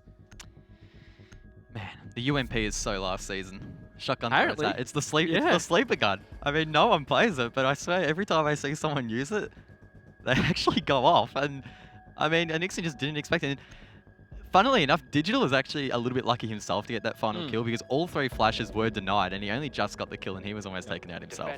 Yeah, and the shotgun on the FBI operators is really interesting play. And I saw someone, I believe it might have been Easily on Twitter, he said, if you're not confident you're going to hit the heads with the UMP, the gun's pretty trash in a gunfight, so you might as well just take the shotgun, because then you don't have to rely as much on the aim, just take some body shots. The shotgun's not that great compared to like the SAS shotgun, for example, but either way, maybe you are giving yourself a better opportunity. I think especially his castle, like, he's a dump utility and try frag kind of operator. You place his barricades, your job is done, basically. So yeah, you can sit in a tricky situation with that shotty, and look what Unit was able to do with it. So it's a nice play from Kanga. 5 seconds to go. We are going to see Thumbnail on the second of the SWAT operators on the defense. He was roaming all the way over towards the library, actually barricading it. Thumbnail, not quite with the confidence to run the shotgun, but if you're roaming, you probably don't want that in hand. It's going to be interesting to see how Enixian try and flush this out, if at all, because there is a big roam from Kanga so far. Yeah, and Enixian just running all the way across from the south there, whether it was a misspawn or whether they're just deciding not to do what they initially thought, but they are over on the laundry and sheets side, maybe looking to push direct. Red getting his scanner out and finding that intel so far. Maybe they will go above. Last time we saw them elect to ignore the vertical roam that Kanga were laying out. Fast is on the south side now, just clearing around near study and games. And they have got a bit of map control here now, guys, so maybe they will try and attempt this roam clear this time. Doesn't look like Vast has really found any footprints yet. There are some at the top of the landing which he might scan. Let's see who it is. That'll be Mozzie. So that is Wayneman playing over towards the Astro stairs, but he's going to rotate back towards the site, well aware that he has been spotted. This flank from Kanga looking quite good so far, and it's going to be up to Enixian to try and flush out any players by using that verticality above. Yeah, and it sounded like there was another missed C4 there, but Enixian have the full vertical control to see what they can actually do with it. Now they don't have a buff, they don't have a sledge. They are going to have to rely probably on Geo and Vast sidearm shotguns to deal with it. Legion pre-firing that box, maybe seeing a player not able to get the frag. Half the round now does, and the Enixian do have some control, but they haven't really displaced those on side a whole lot. We have seen Kanga hold off these attacks for a long time, but then crumble at the end, and I'm sure Enixian have that in the backs of their mind. If they can set up for a nice frag fest at the end and really shine by playing confidently, they could still take this round. They have a minute to go, still creating vertical angles, Raven. When are they going to go for it? Yeah, they've actually opened up that hard wall from Laundry in towards the A-bomb site, so that is setting up some kind of plant opportunity, but there is a player, and I believe it was Leb, still playing around the bomb. So they will have to try and flush him out, as well as cut the angles from Sheets and Kitchen. So still a lot to deal with, though. 40 seconds to go. They're going to quickly drone it out, which is good. Nice and thorough. And God Legion will finally open the scorecard with only 30-something seconds to go. They're pushing through side. Vast not hitting the pre-fires. Leb has still not been spotted, but Red will find him. 30 seconds, guys. The execute is about to happen. Worthy has the older as Wayneman gets one, Geo gets it back, and it's a 4-on-2. Worthy denies the plant with the older, leaving 20 seconds for Enixian to re-attempt. Wayneman gets shut down, though, as well as Worthy. And there we go. Enixian take the round. Again, Kanga, they're denying so much time, so much utility, so much hard breach, and yet they fall short. Yeah, there's just so many angles that they can't cover. Enixian pushing with a bit of coordination. Not much time, though, so it definitely could come back to bite them. But so far, as we can see on the score, it's actually been working out pretty well. They are up 4-1 on their attack phase on Villa. Kanga's last chance at getting a defense round here. Their best they can salvage is 4-2, and they will be banking it all on Aviator Games Room. I guess the question now is, Raven, is it too late for Kanga to win this map? Because we know that Villa is defender-sided, whether we like it or not. It's just how it is. That means that Kanga will have a massive mountain to climb in this second half. And with these bans on the board, it's only going to exacerbate how difficult that really will be. I have to agree. I don't think it's ever possible at this stage to write Kanga off because they've had some great performances so far. But at the moment, it really feels like how their cafe was against Wildcard last night. They managed to get one round on it, and then Wildcard just kind of ran away. And it kind of feels like it's the same, whether it's experience or class. Enian just seem to run over the top of them on these rounds. It's not for Kanga's lack of trying or anything like that. It's, again, just these small errors they're not able to capitalize on. If they can get this to 4-2, I mean, it's got to be doable, right? Enian have won 4 attack rounds. Just a matter of whether Kanga can replicate the similar performance. Attackers are moving out to locate a bomb and defuse it. Yeah, Kanga haven't been making massive mistakes, as you mentioned. It sort of felt like it's been a compilation of minor mistakes that are really building up, and Enian are just taking full advantage of that.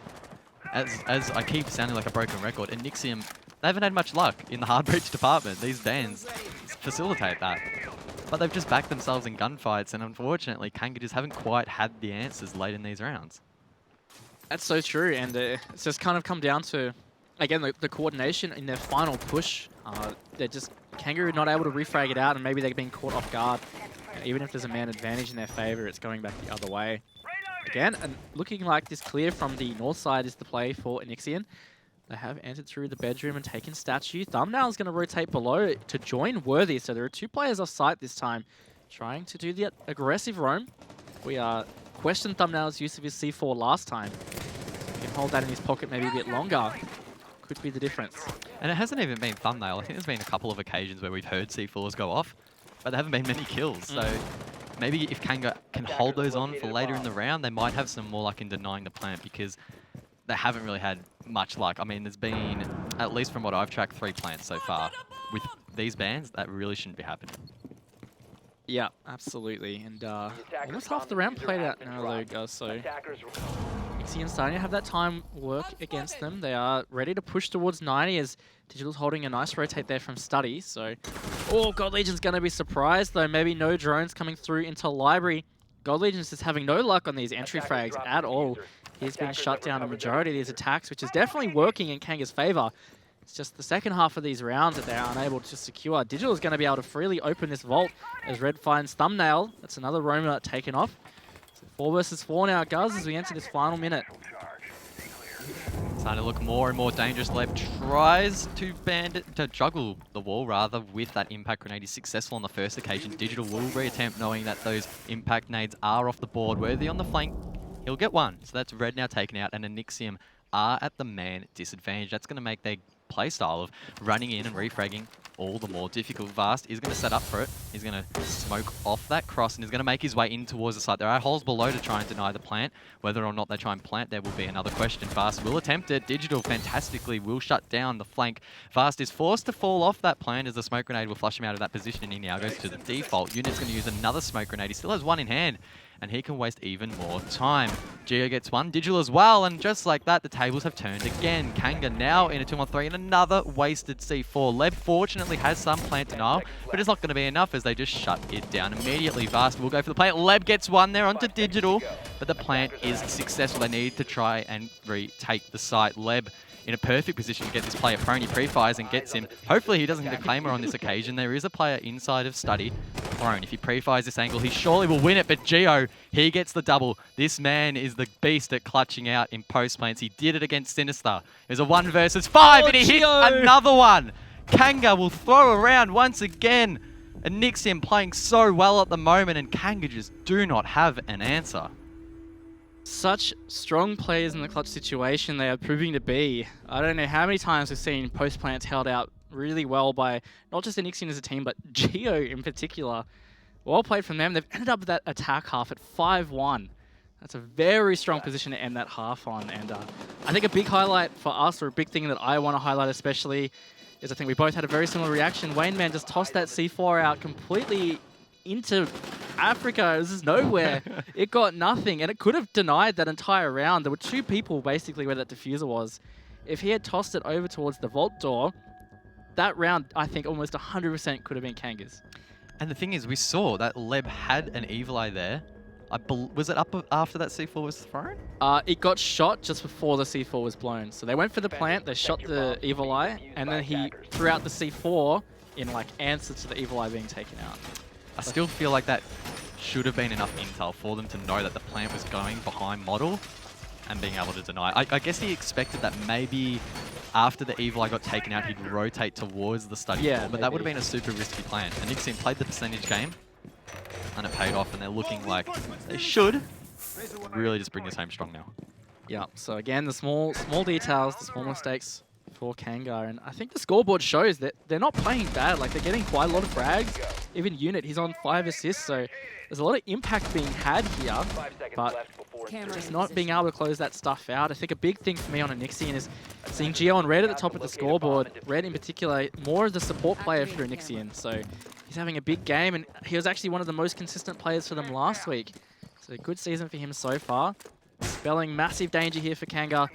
4 rounds behind, entering their attack phase in Villa. And I guess highlighting individual players, God Legion hasn't had the best luck so far on the entry. And despite losing such a strong fragger in many of these rounds, Enian still have the confidence to back themselves to go into these tough sort of frag-heavy environments. So I think that's a really positive sign for them. Yeah, it seems to have worked out well with them, especially Gio. I think he's really added a lot of fragging power to that team. It's worked out so far. Looks like Kanga taking a bit of time to do this initial entry due to this slight roam. God Legion trying to get a cheeky pick as the castle on that statue wall. It's going to try and cut the bathroom rotate, but hesitating to push so far. Those castle barricades causing some delay. Whole first minute, in fact, of this roam clear to pretty minimal effect. Kanga just being stored out a little bit at the moment. Still do have time, of course. We haven't even reached the halfway point of the round. Thumbnail on the IQ. Manages to spot out one of the Valkyrie cameras placed around the map. Digital attempt. No, that wasn't him that attempted the C4, but he gave the call, and he has a C4 of his own. That comes out, and again, inefficient use of C4s. It's a bit of a trend so far. Yeah, both these teams seem to be not hitting their C4s at all. That was 2 wasted by Enian in that situation. That's 2 that won't be used in the post-plant or plant denial. They potentially have another one in their pocket. 3 of them could be bringing C4s, Red, Geo, and Digital, but have to wait and see. Kanga, though, taking their time with this clear.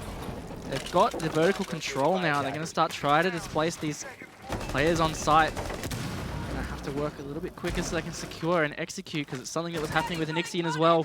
Not leaving themselves much time, causing that push to refrag kind of style to end the rounds. Just under a minute now for Kanga to try and capitalize on this above control. Leb with the diffuser might be rotating over towards Launcher to try and get that wall open. We saw Enian had big troubles in opening this previously, but Enian haven't brought any denial for the wall. Interesting, considering there is a Thatcher ban, but Vast backs his gun skill. That's thumbnail off the board, and it's a 5-on-4. The run out comes out, but Leb will get that. Worthy as well got one off screen, so it is a 4-on-3 in favor of Kanga. They have the ability now to open the wall in towards A if they wish. Looks like Unit, though, is going to flank Red Stairs. There's actually one to his right towards Bikes. He gets the first. The refrag doesn't come out. It will eventually get him off the board, but it's a little bit too late. God Legion is left in a 1-on-3. Hasn't had the best map so far, and he can't clutch that one out. Kanga will take the round, and maybe Villa is an attacker-sided map. Yeah, I mean, it's quite surprising, the performance of these attacks, but it's working out. Kanga get their first one. Enian just never really able to get a foothold in their defense once Kanga had that vertical control. Also seeming like Kanga had some great intel. Wayne man able to push through into sheets and pre-fire towards that Mozzie that was sitting hard right at that door at a bit of an unpredictable position. So nice job from them. They secure their second round for this match. They've got still 3 rounds as a deficit, but that's a good start. This is a weird Villa game. I don't think I've ever watched, never mind casted, a game where it's felt like, despite the bans being so difficult for the attacking side, the attackers having the perseverance and the skill to really look past that, because on very rare occasion have these walls been opened, despite the fact that the attackers are still being able to frag out, which I think is really interesting.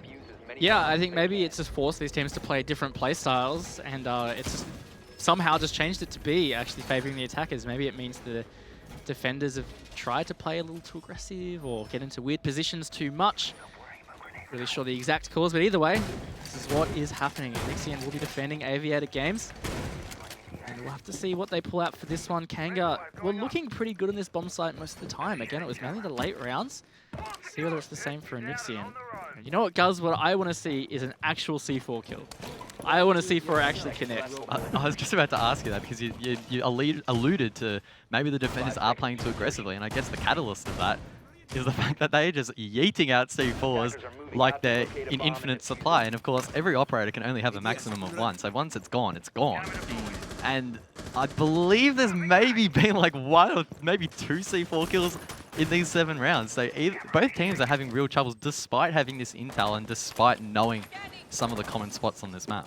Yeah, and even despite bringing C4 heavy lineups, like Enian again, they essentially could have had, or they could have 3 in their pocket right now. Kanga most of the time had 2 in their lineups, so yeah, we'll have to see how it works out. Kanga favoring this north side push across from the master bedroom, trying to essentially take that horizontal map control. Thumbnail will get the opening frag onto Vast. Speaking of C4s unused, that's going to be one. Nice opening pick in that first minute for Kanga. Their attack starting off pretty good again. It's a 5-on-4. And we're only a minute into the round. It feels like this round's been going on for an eternity, but still plenty of time for Kanga to win this out. Gio's playing below. He has a C4 in hand, but he's being jackal tracked at the moment. So he's going to try and rotate back towards site, and it doesn't look like anyone from Kanga will be able to cut him off. It seems like they're all dedicated to this northern push and will likely try and get 90 control and make their way in towards the vault. Pretty similar to how we saw Enian try and clear it. We saw on their first attempt, they went for the study take, but then they went for the map clear, and it looks like Kanga's going to follow that. Yeah, I think especially considering the Thatcher ban, trying to take study is just, it's quite the task. You're going to have that vertical control, and even just getting into study itself is quite sketchy because C4s can come over, you can have the impact tricks for that hard breach denial, so it's a bit tricky. They are moving a couple around. Leb on the Habana, which is something we didn't see much of Enian use. They are maybe going to try and get those line of sights in study. That is potentially a little bit easier to deal with. Worthy pushing quite aggressively towards the aviator door, trying to get a couple of picks. And right now, Kanga are starting to set themselves up quite nicely around site. It's pretty surrounded at this stage, so Enian are going to have to really turtle and try and get a couple of picks to deny the plant. Kanga trying to pinch from either side of the objective, and looks like Enian, they're quite content in playing passive. Currently 3 on site. Gio is still below. He's over towards the underneath trophy, rather, so he could come for a late flank. And Kanga, they do have Nomad on the board, but they still need to be mindful. Smokes go out. Unit doesn't quite rush in on that. Thumbnail gets one, though, onto Gio, so it's a 3-on-4. Digital has another yokai to throw out, so he's going to do that to protect the rush in, but he gets rushed himself. That's Worthy getting that kill, and now it's a 2v4. Leb gets one as well, so Red needs to do it all. He gets one, gets the second with the knife, and he runs away. No refrag there from Kanga. No one watching the study door. Oh my goodness, he almost gets another. 10 seconds on the board. Kanga need to try and collect the diffuser, but they take him out. Round number 8 going to the attackers once again. Yeah, Red almost with that attempt. He did get the 2, and time was ticking away. Kanga elected to try and hunt that frag, Worthy wheeling around to try and pinch instead of cover a potential plant. And maybe that was the right choice. They got the round. They are up to 3 now, Guz. So they've closed that deficit to 2 rounds. And they looked pretty in control for that entire round, basically. It never really looked in danger for them, and Enian just started falling and falling. Did also hear, yet again, Giovanni. He blew up a C4 just before he died. Didn't see anything in the kill feed again, unfortunate. And they're going to move to Trophy Statue. Just deciding it's not working, let's keep moving around. Potentially 2 C4s, now for Enian. Definitely been a big talking point in this map. C4s can have a profound effect on how the defenders can get that early man advantage, or use them to deny plants. And in more cases than not, neither have been achieved by the defenders so far. They have intel on the board. They are often running the Maestro. They're typically running the Valkyrie or the Mozzie, so there shouldn't be too much of a lack of intel on the side of the defenders. Maybe just some miscommunication, some mistimings, and it's just compounding a little bit. Either way, looking past that, Kanga have been attacking really well. It feels almost like a mirror of the first sort of half. If you switched the team names, I probably wouldn't be able to tell you which team's which, because they've both been attacking it pretty similarly.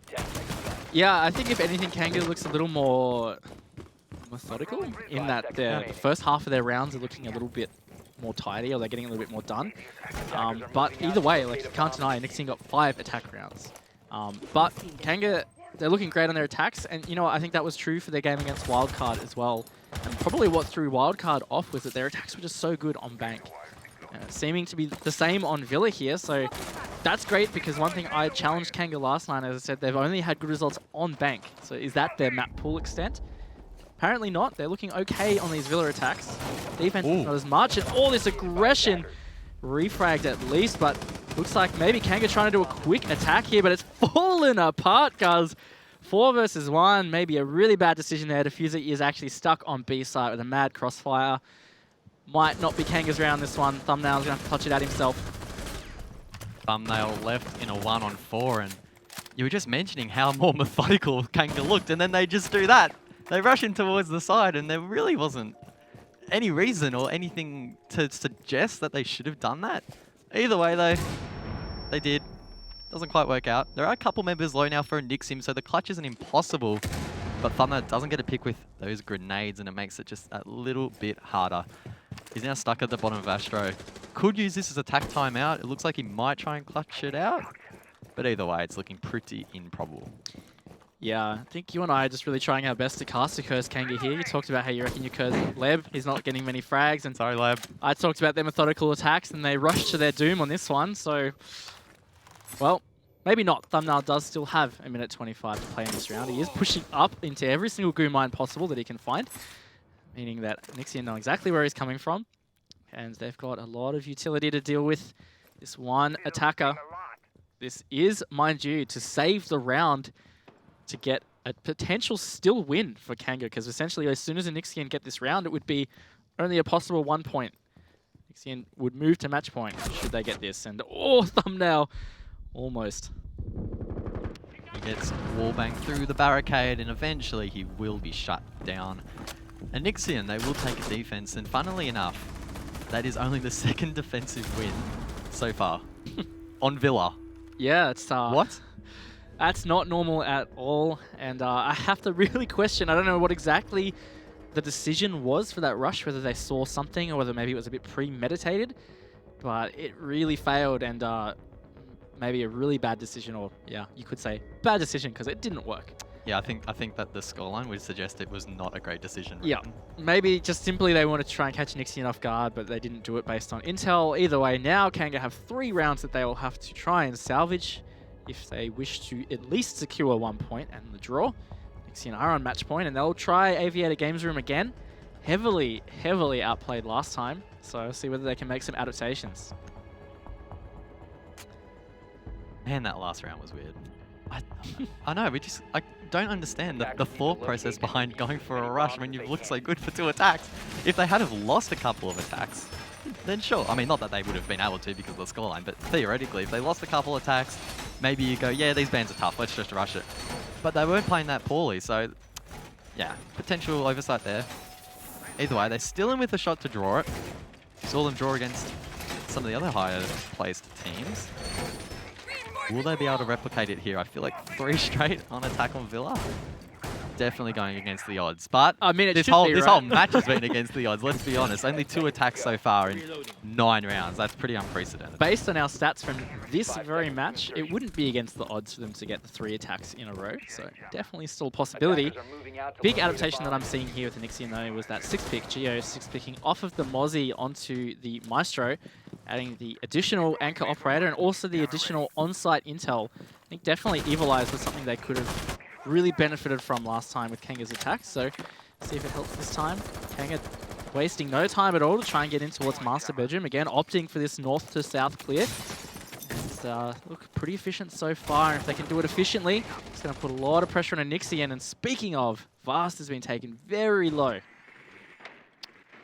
Not too sure how that happened.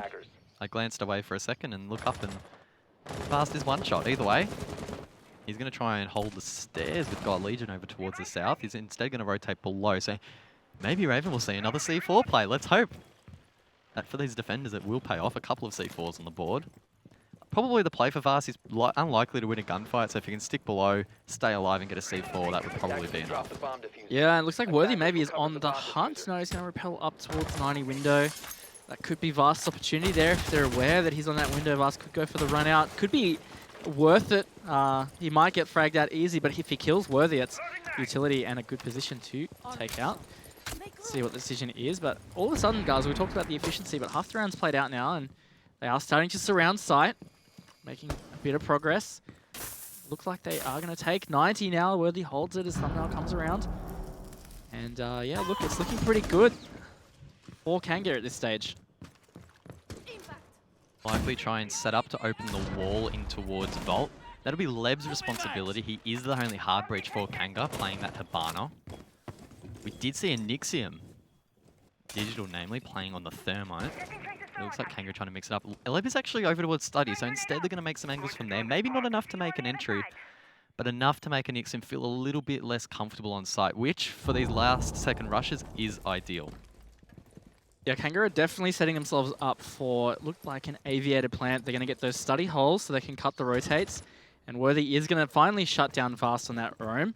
Not having much of an impact there. And it means that a lot of denial is going to have to come out of a Nixian. That IQ is going to see the Yokais, but doesn't quite actually shoot it. Oh, a really big push from Worthy at 90. That's going to be a big pick onto God Legion. Worthy did get down in that engagement though, so Thumbnail will try to pick him up. That's C4 landing on his face though. 30 seconds, guys. Kanga have to get the execute. Not much time on the board, but we've seen teams do it time and time again. The Yokai giving out a lot of intel, but the air jab will deny Red from denying it straight away. He goes for the peak though, secures his double, and the diffuser is now down at default. Leb and Wayneman need to try and collect some kills, but now it's Wayneman left in a 3-on-1. Red got his triple. Doesn't quite get the quad, but either way, a Nixium win the round and the map. Big performance from them in the end off the back of some massive teamwork in their attacks to be able to refrag out with Thatcher and Buck Band, but big game from Red. I believe he was the MVP, and he was really consistent across the attacks and defenses. Even there was the first defense round, I believe, he almost got that clutch right then, going big with the triple. Big game from him, and yeah, Nixian do secure the win. Oh, that's scoreline. 15-4, guys. That whole game was just weird. How often do you see a Villa game where there's only a couple of rounds won by the defenders? That is just unprecedented. I mean, Villa is, I think statistically, the most defender-sided map in the competitive pool. Plus, you had bans that make attacking so difficult. Buck and Thatcher, two critical operators in clearing out players and getting hard walls open, taken off the board. So props to these teams for playing super well under those conditions. I guess heading into map number 2, it's not going to be Villa. What can we expect? The second map, yeah, good question. I mean, I definitely don't think we're going to see Border. I think both of these teams are not super comfortable on Border. Maybe we'll see Consulate. Not too sure based on some of the previous map bans. But looking back on Villa, by the way, another 7-3. Only 7-3s tonight so far out of the 3 maps that we've seen. It's a very similar story to the other games, to be honest. It was an experienced, strong team that came out on top with the 7. And a bit of an inexperienced, you could say, like, younger team, having a pretty good performance. Like, there was some great rounds from Kanga, but just those small mistakes just costing them, and maybe experience just shining through at the end. Well, Villa definitely did throw a curveball for us this evening. Map 2, though, is very shortly coming up. Don't go anywhere.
terrible plan. We are here to your omission. We are many of one. We're coming home with a mission to tear you down from your undeserved throne. We can take your conviction. We are many of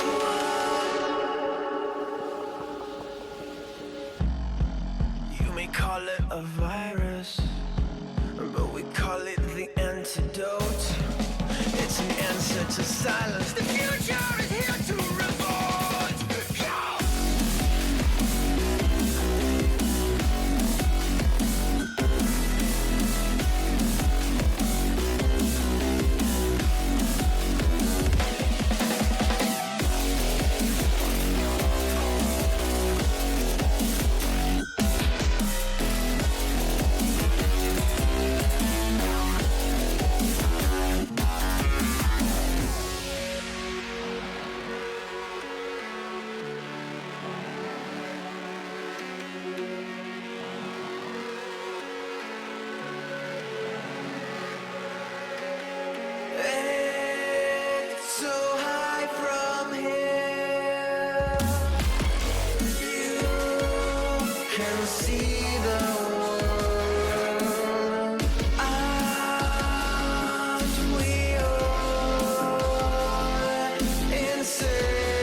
No pulse and all alone. Time's not kind and it won't let go.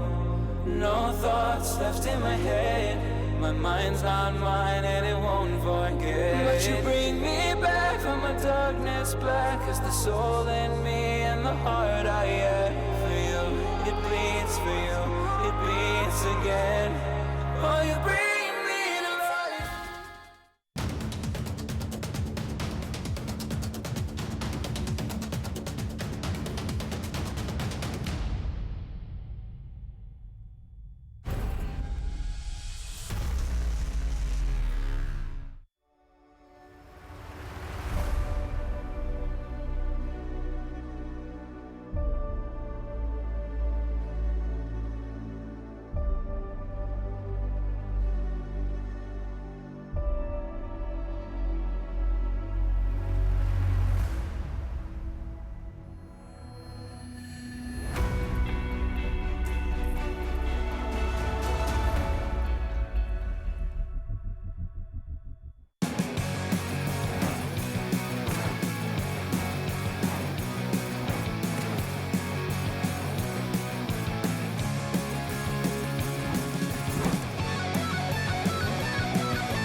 Hello there, ladies and gentlemen, and welcome back to the ANZ Pro League. We're here for Playday number 4.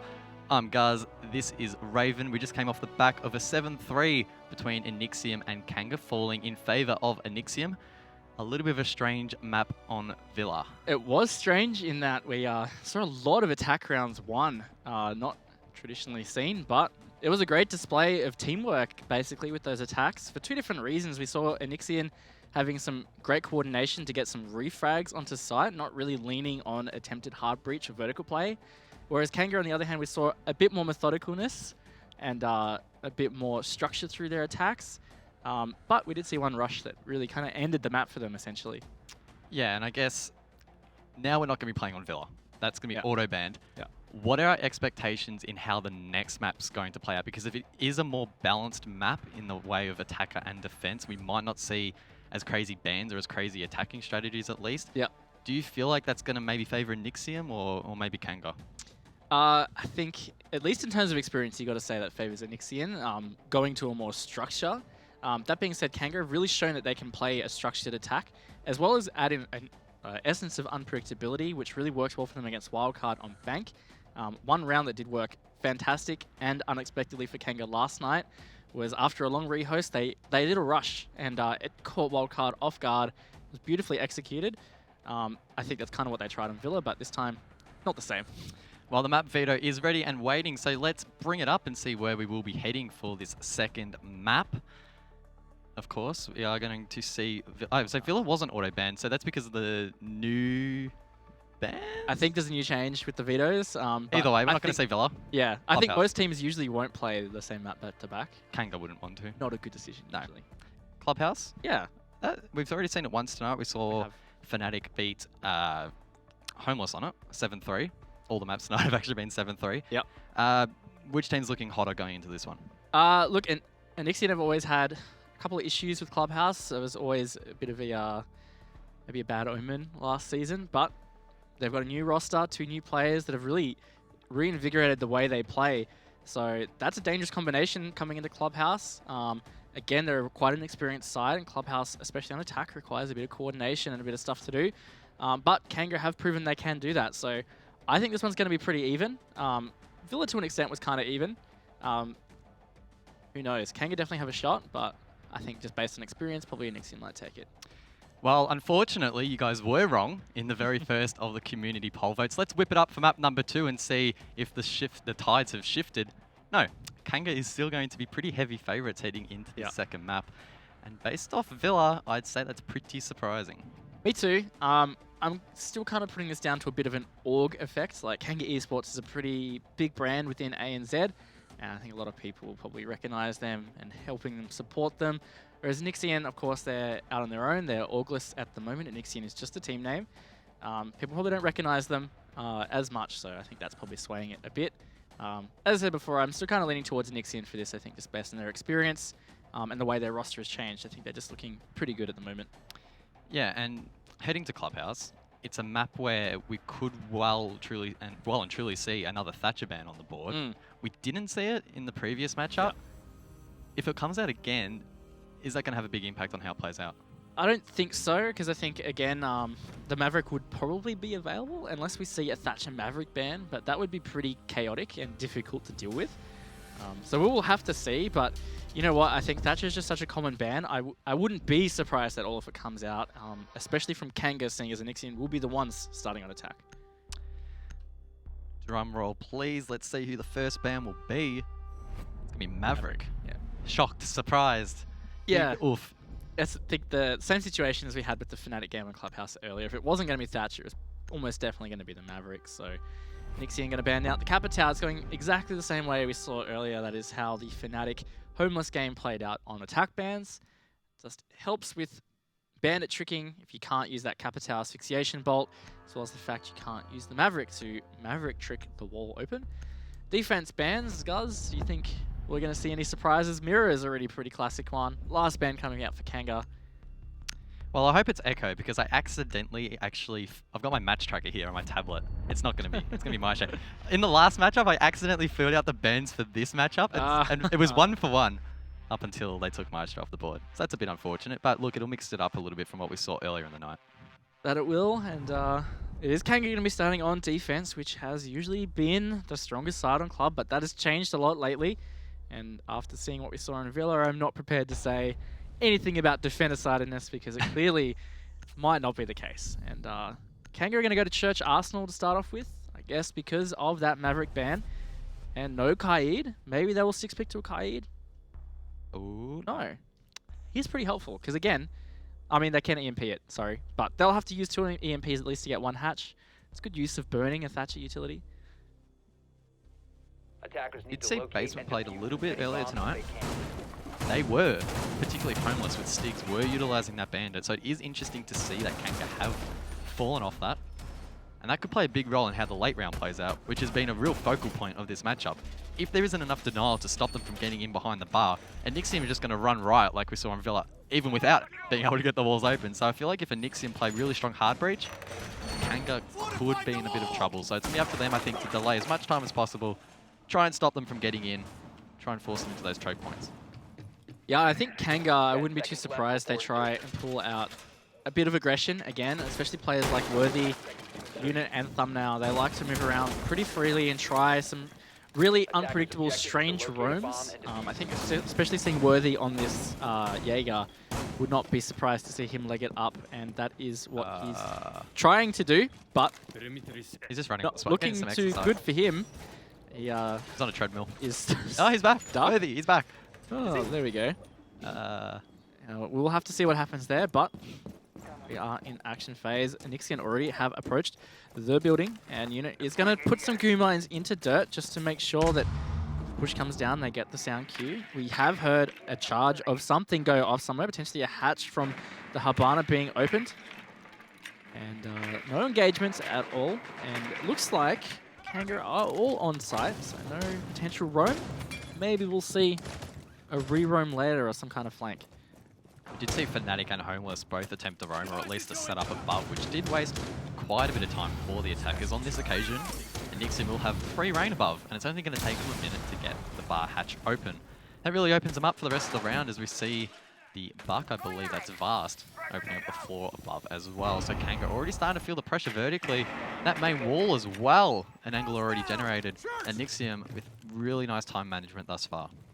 Yeah, and if they are able to clear that shield out as well that Wayneman was playing at, that could really do some damage and open up a big line of sight. But so far this has been very efficient, and God Legion opening the scorecard. He is a player that struggled a lot for Enixian on that first map, so if he gets into the game, definitely going to be a big issue for Kanga. That's the smoke off the board first as well, Gus. That's a lot of denial gone. If you want to lose a defensive operator, that's definitely not the first that you want to lose. Wayman now is basically left alone to try and protect the wall. They're trying to flash him out. He has the TCSG, so probably not the best gun at close range with the ACOG. Can deal damage, but not the fire rate. He gets droned out as well. The shield could be his demise, and it takes him off the board. The Goyo will shut him down. Unfortunately for him, now it's a 3-on-5 for Kanga. Worthy getting lit up as well from Moto. He gets taken out from the double peak, and now it's a 5-on-2. Leb's over towards AK Unit. Hopefully is holding sight as well. He's holding the cross at the main wall. He needs to try and get one, but Digital gets both, and Enixian will flawlessly take the first round. Wow, that was a bit of a statement around there, guys. A really strong attack, and statement also from God Legion. He was so quiet on Villa, and he's opened that first round with a nice triple on the Zofia.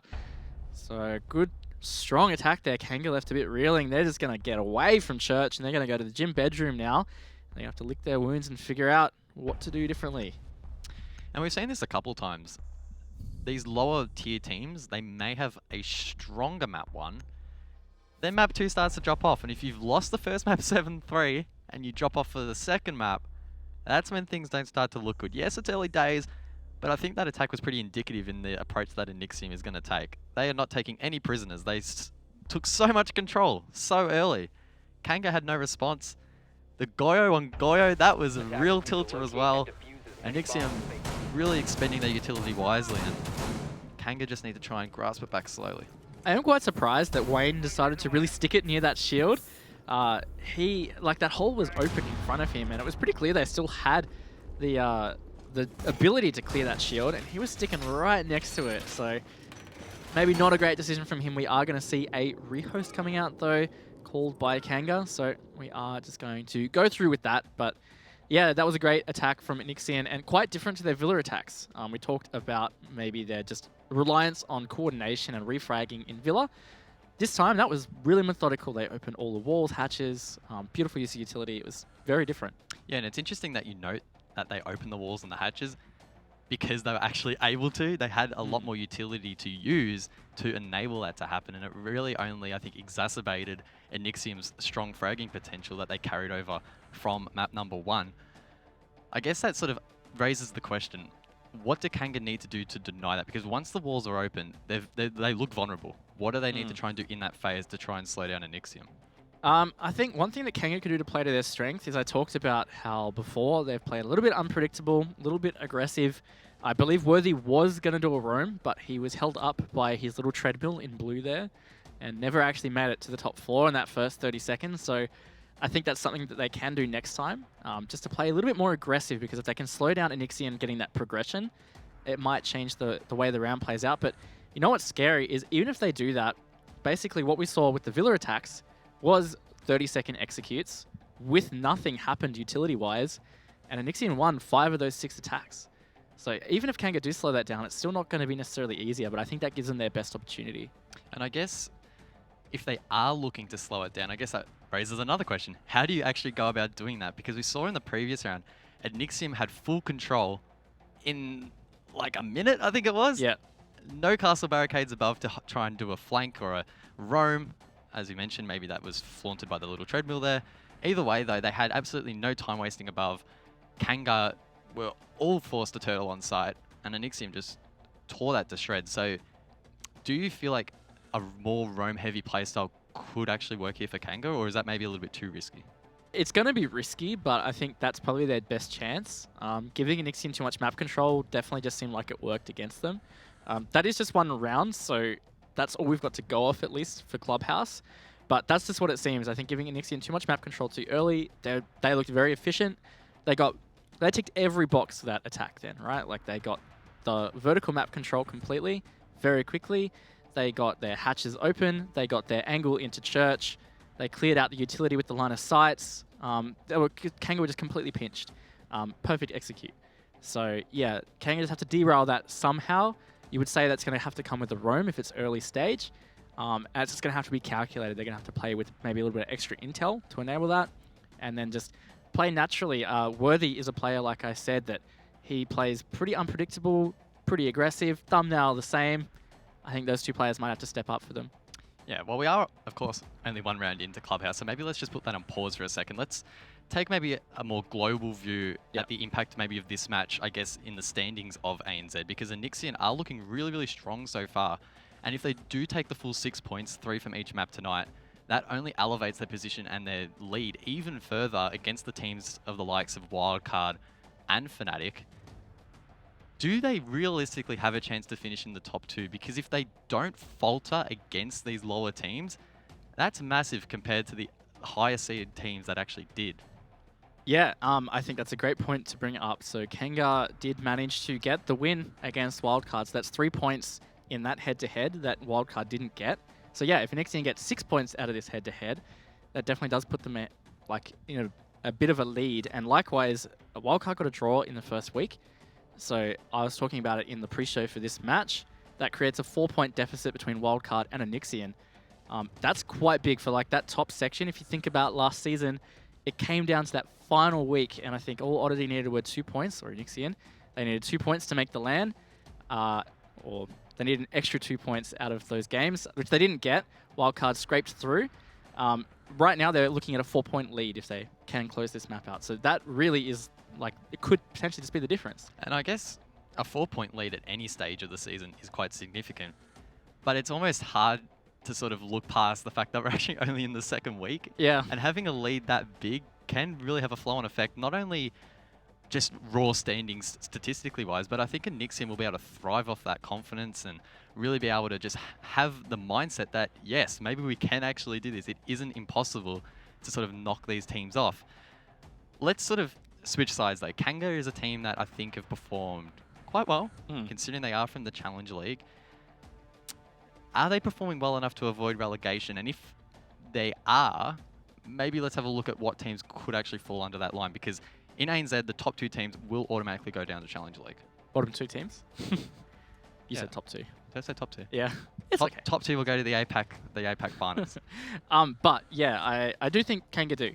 We haven't seen as much from the other teams. So for example, Mindfreak, or ex-Mindfreak I should say, and Fury. They both haven't played this week. So we've only seen one match from those guys, and they actually played each other. So you haven't really got a whole lot to compare that with. Sinister on the bottom at the moment. They're the only team that haven't got a point. So at this stage, you could say like they're trending towards one of those bottom 2 positions. So the other teams would be all fighting to stay out of that other. But yeah, I think so far, Kanga have really made a solid case that they probably are a top 6 team. I think they can avoid relegation. And I guess this matchup really is sort of really key in locating exactly where they are going to finish. If they lose both these matches against Enixian, that really doesn't really help their cause. I guess once we get deeper into the season, that's when these lower seeded teams from the Challenger League will actually verse those lower seeded teams alongside them. That's sort of just how the format works. Will they have enough of a lead to sort of falter back on if they maybe falter against those lower teams? I guess that's a question that we can ask and answer later in the season. For now, does Kanga have what it takes to beat Enixian? I mean, going into map number 1, I think you and I said that they had a fair chance. You guys at home thought they had an even better chance. And Villa just didn't play out as many of us expected. So map number 2, I know we haven't got much to go off, but does Kanga have sort of that X factor that Enixian are bringing to the table? I mean, so far it doesn't look likely. That first attack just looked way too good. But again, it's the only attack we've seen, and there was some issues with Worthy. Not able to really execute what he wanted to execute, and maybe that round just didn't play out how Kanga prepared for it to play out. So it is hard to say, but I think just so far Enixian just look really good. Like their Villa, to an extent, was a little bit scrappy. We keep talking about the way they attacked and the fact they weren't opening walls, they weren't really using a lot of their utility in the traditional sense, but they were just so easily able to refrag it out onto site, and they secured 5 of those 6 attack rounds. I think that is a really big indicator to just like the form they're in and the way they're playing. I think it's probably going to continue. It's definitely an uphill battle for Kanga, and if they can't get at least 3 of these defenses, I'm going to say probably not the map for them. And I mean, we're praising Enixian quite a bit here, and I think it's almost easy to overlook the fact that they are Orgless at the moment, so they don't have the support that they may have had previously when they were under the Oddity organization. So I guess if you're an Org owner out there looking for a team to pick up, hit up Enixian because they're looking pretty strong. Do you think that Enixian, I guess the first part of my question is, do you think they have what it takes to be picked up by a decent org that maybe can support them part-time, full-time? And if they do, what sort of effect can that have on the team? Because we've seen Wildcard, for example, previously known as Orgless, get picked up, and now they're heading to Montreal. Fnatic for such a long time have had that support and been at the top of the region. Yep. I guess, as I alluded to, will they be picked up?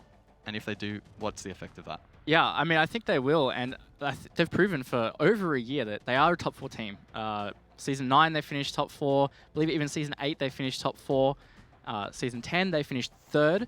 So it's still trending up, and this roster probably is looking to be, so far, early season, the best roster they've had. So their performances are just getting better and better. I think definitely worth the support. Like, look at ANZ. The 2 teams ahead of them, based on where they finished last year, Wildcard and Fnatic.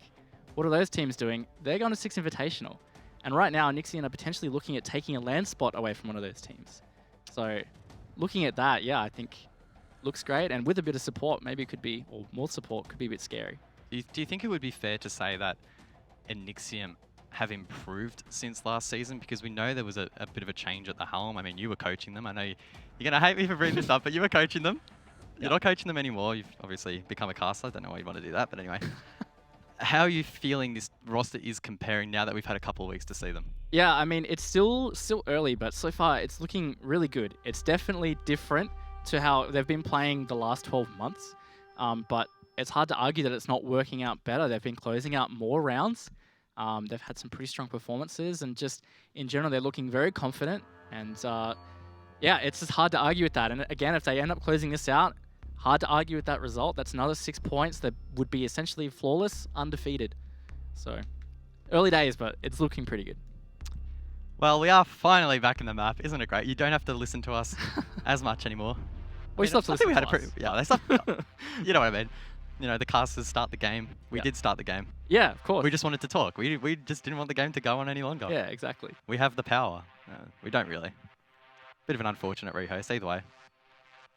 Jim Benjamin, it looks like they might be taking a little bit to load in, so hopefully we're not back for another rehost. I think the server just wants to listen to us right now. But either way, yeah, look, it's going to be same ops, because we did see it locked in the prep phase.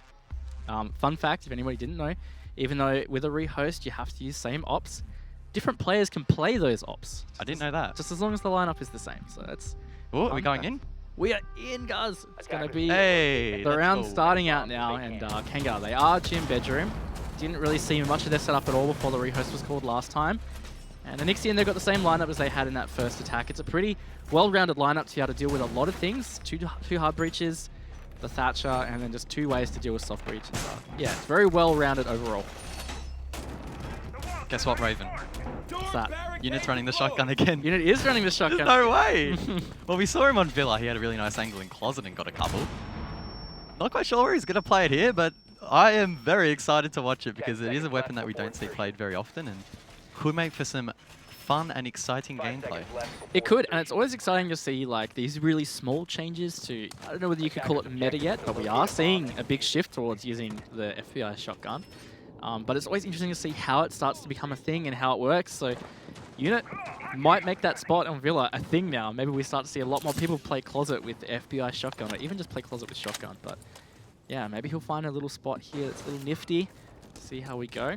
Nixian entering from the east side here, opening CC wall. Looking to clear east to west for the gym bedroom attack. Wall getting opened up very quickly here by Nixium.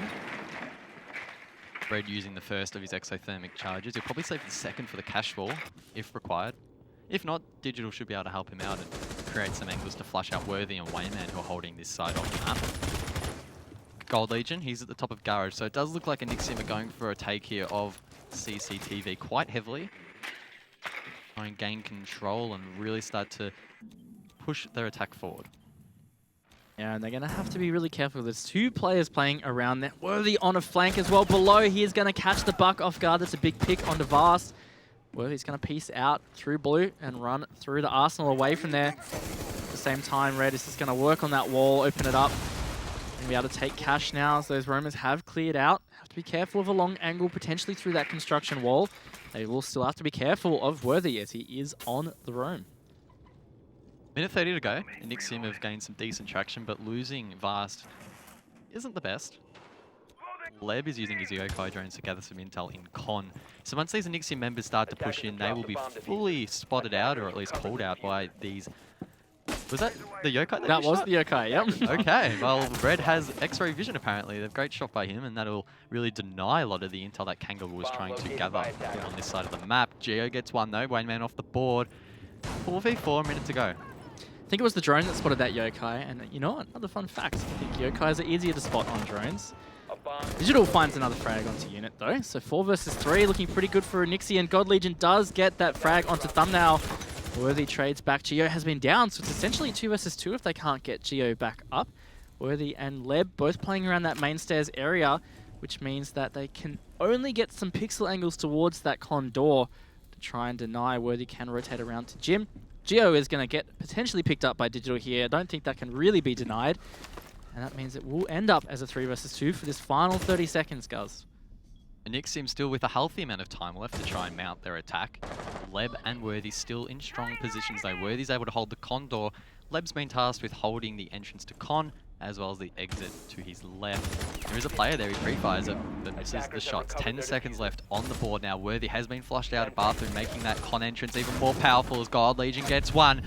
Oh my goodness, God Legion! God Legion has been activated. We saw him quite quiet. Not good wording there on map number 1 Villa, but he's coming back with vengeance here in round number 2 of map number 2. Yeah, 6 frags in 2 rounds. It's definitely helping Nixian through to these attacks, and even though there was a little bit of adversity there, they still looked pretty good on those attacks. Vast was the early pick, but it didn't end up having a whole lot of impact. They still got through cash pretty quick and got that logistics control. Nicely played by them. Kanga are going to repeat that church. Worthy potentially going to be able to do the roam he tried last time. Wait and see whether that works out. Potentially that was working out for them that last round. We talked about what do they need to do to counter Nixian. We said maybe a bit of aggression early roam. That's what happened. Worthy did get that opening pick. Still didn't work out for them though.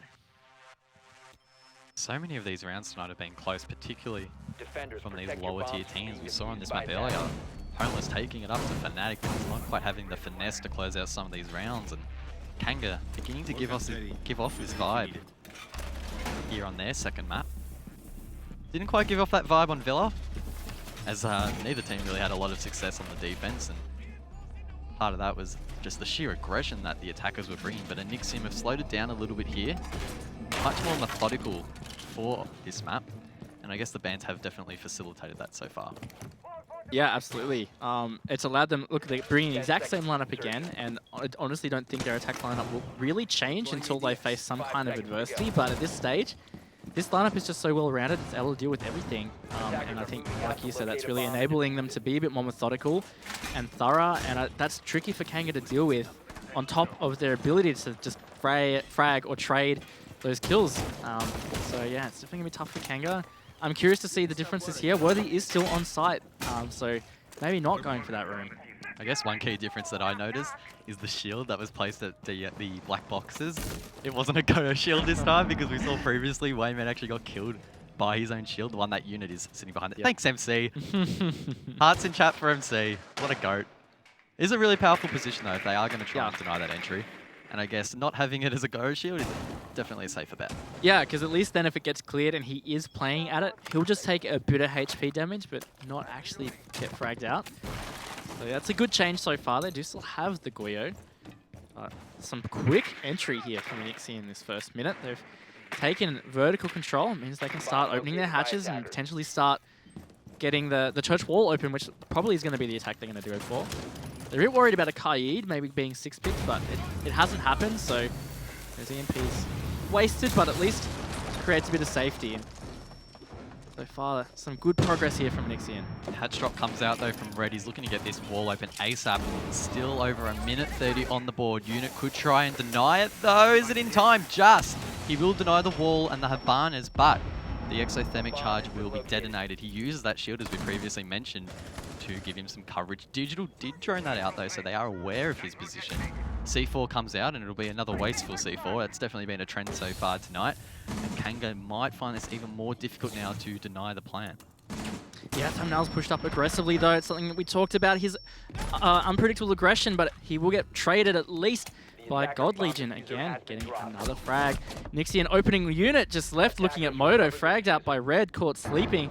So 4 versus 2, all of a sudden Guz. There's still a whole minute to go for Nixian as Red's going for this plant. Wayneman wheels around though, finds one, again refrags beautifully, making it 3 versus 1. Leb's got a lot of time to have to delay. He's not going to be able to deny the plant, so he's going to have to try and retake Church. Leb left in a 1-on-3. There's a ping over towards blue, but he doesn't hit the wall bang. He's now left in a very compromised position over towards Arsenal, and I'm sure Enixium have set up perfectly for this post plan, holding all of his entrance points. They know that there's a player blue, but that player is not peeking Leb, and that really compromises his entry towards the hallway.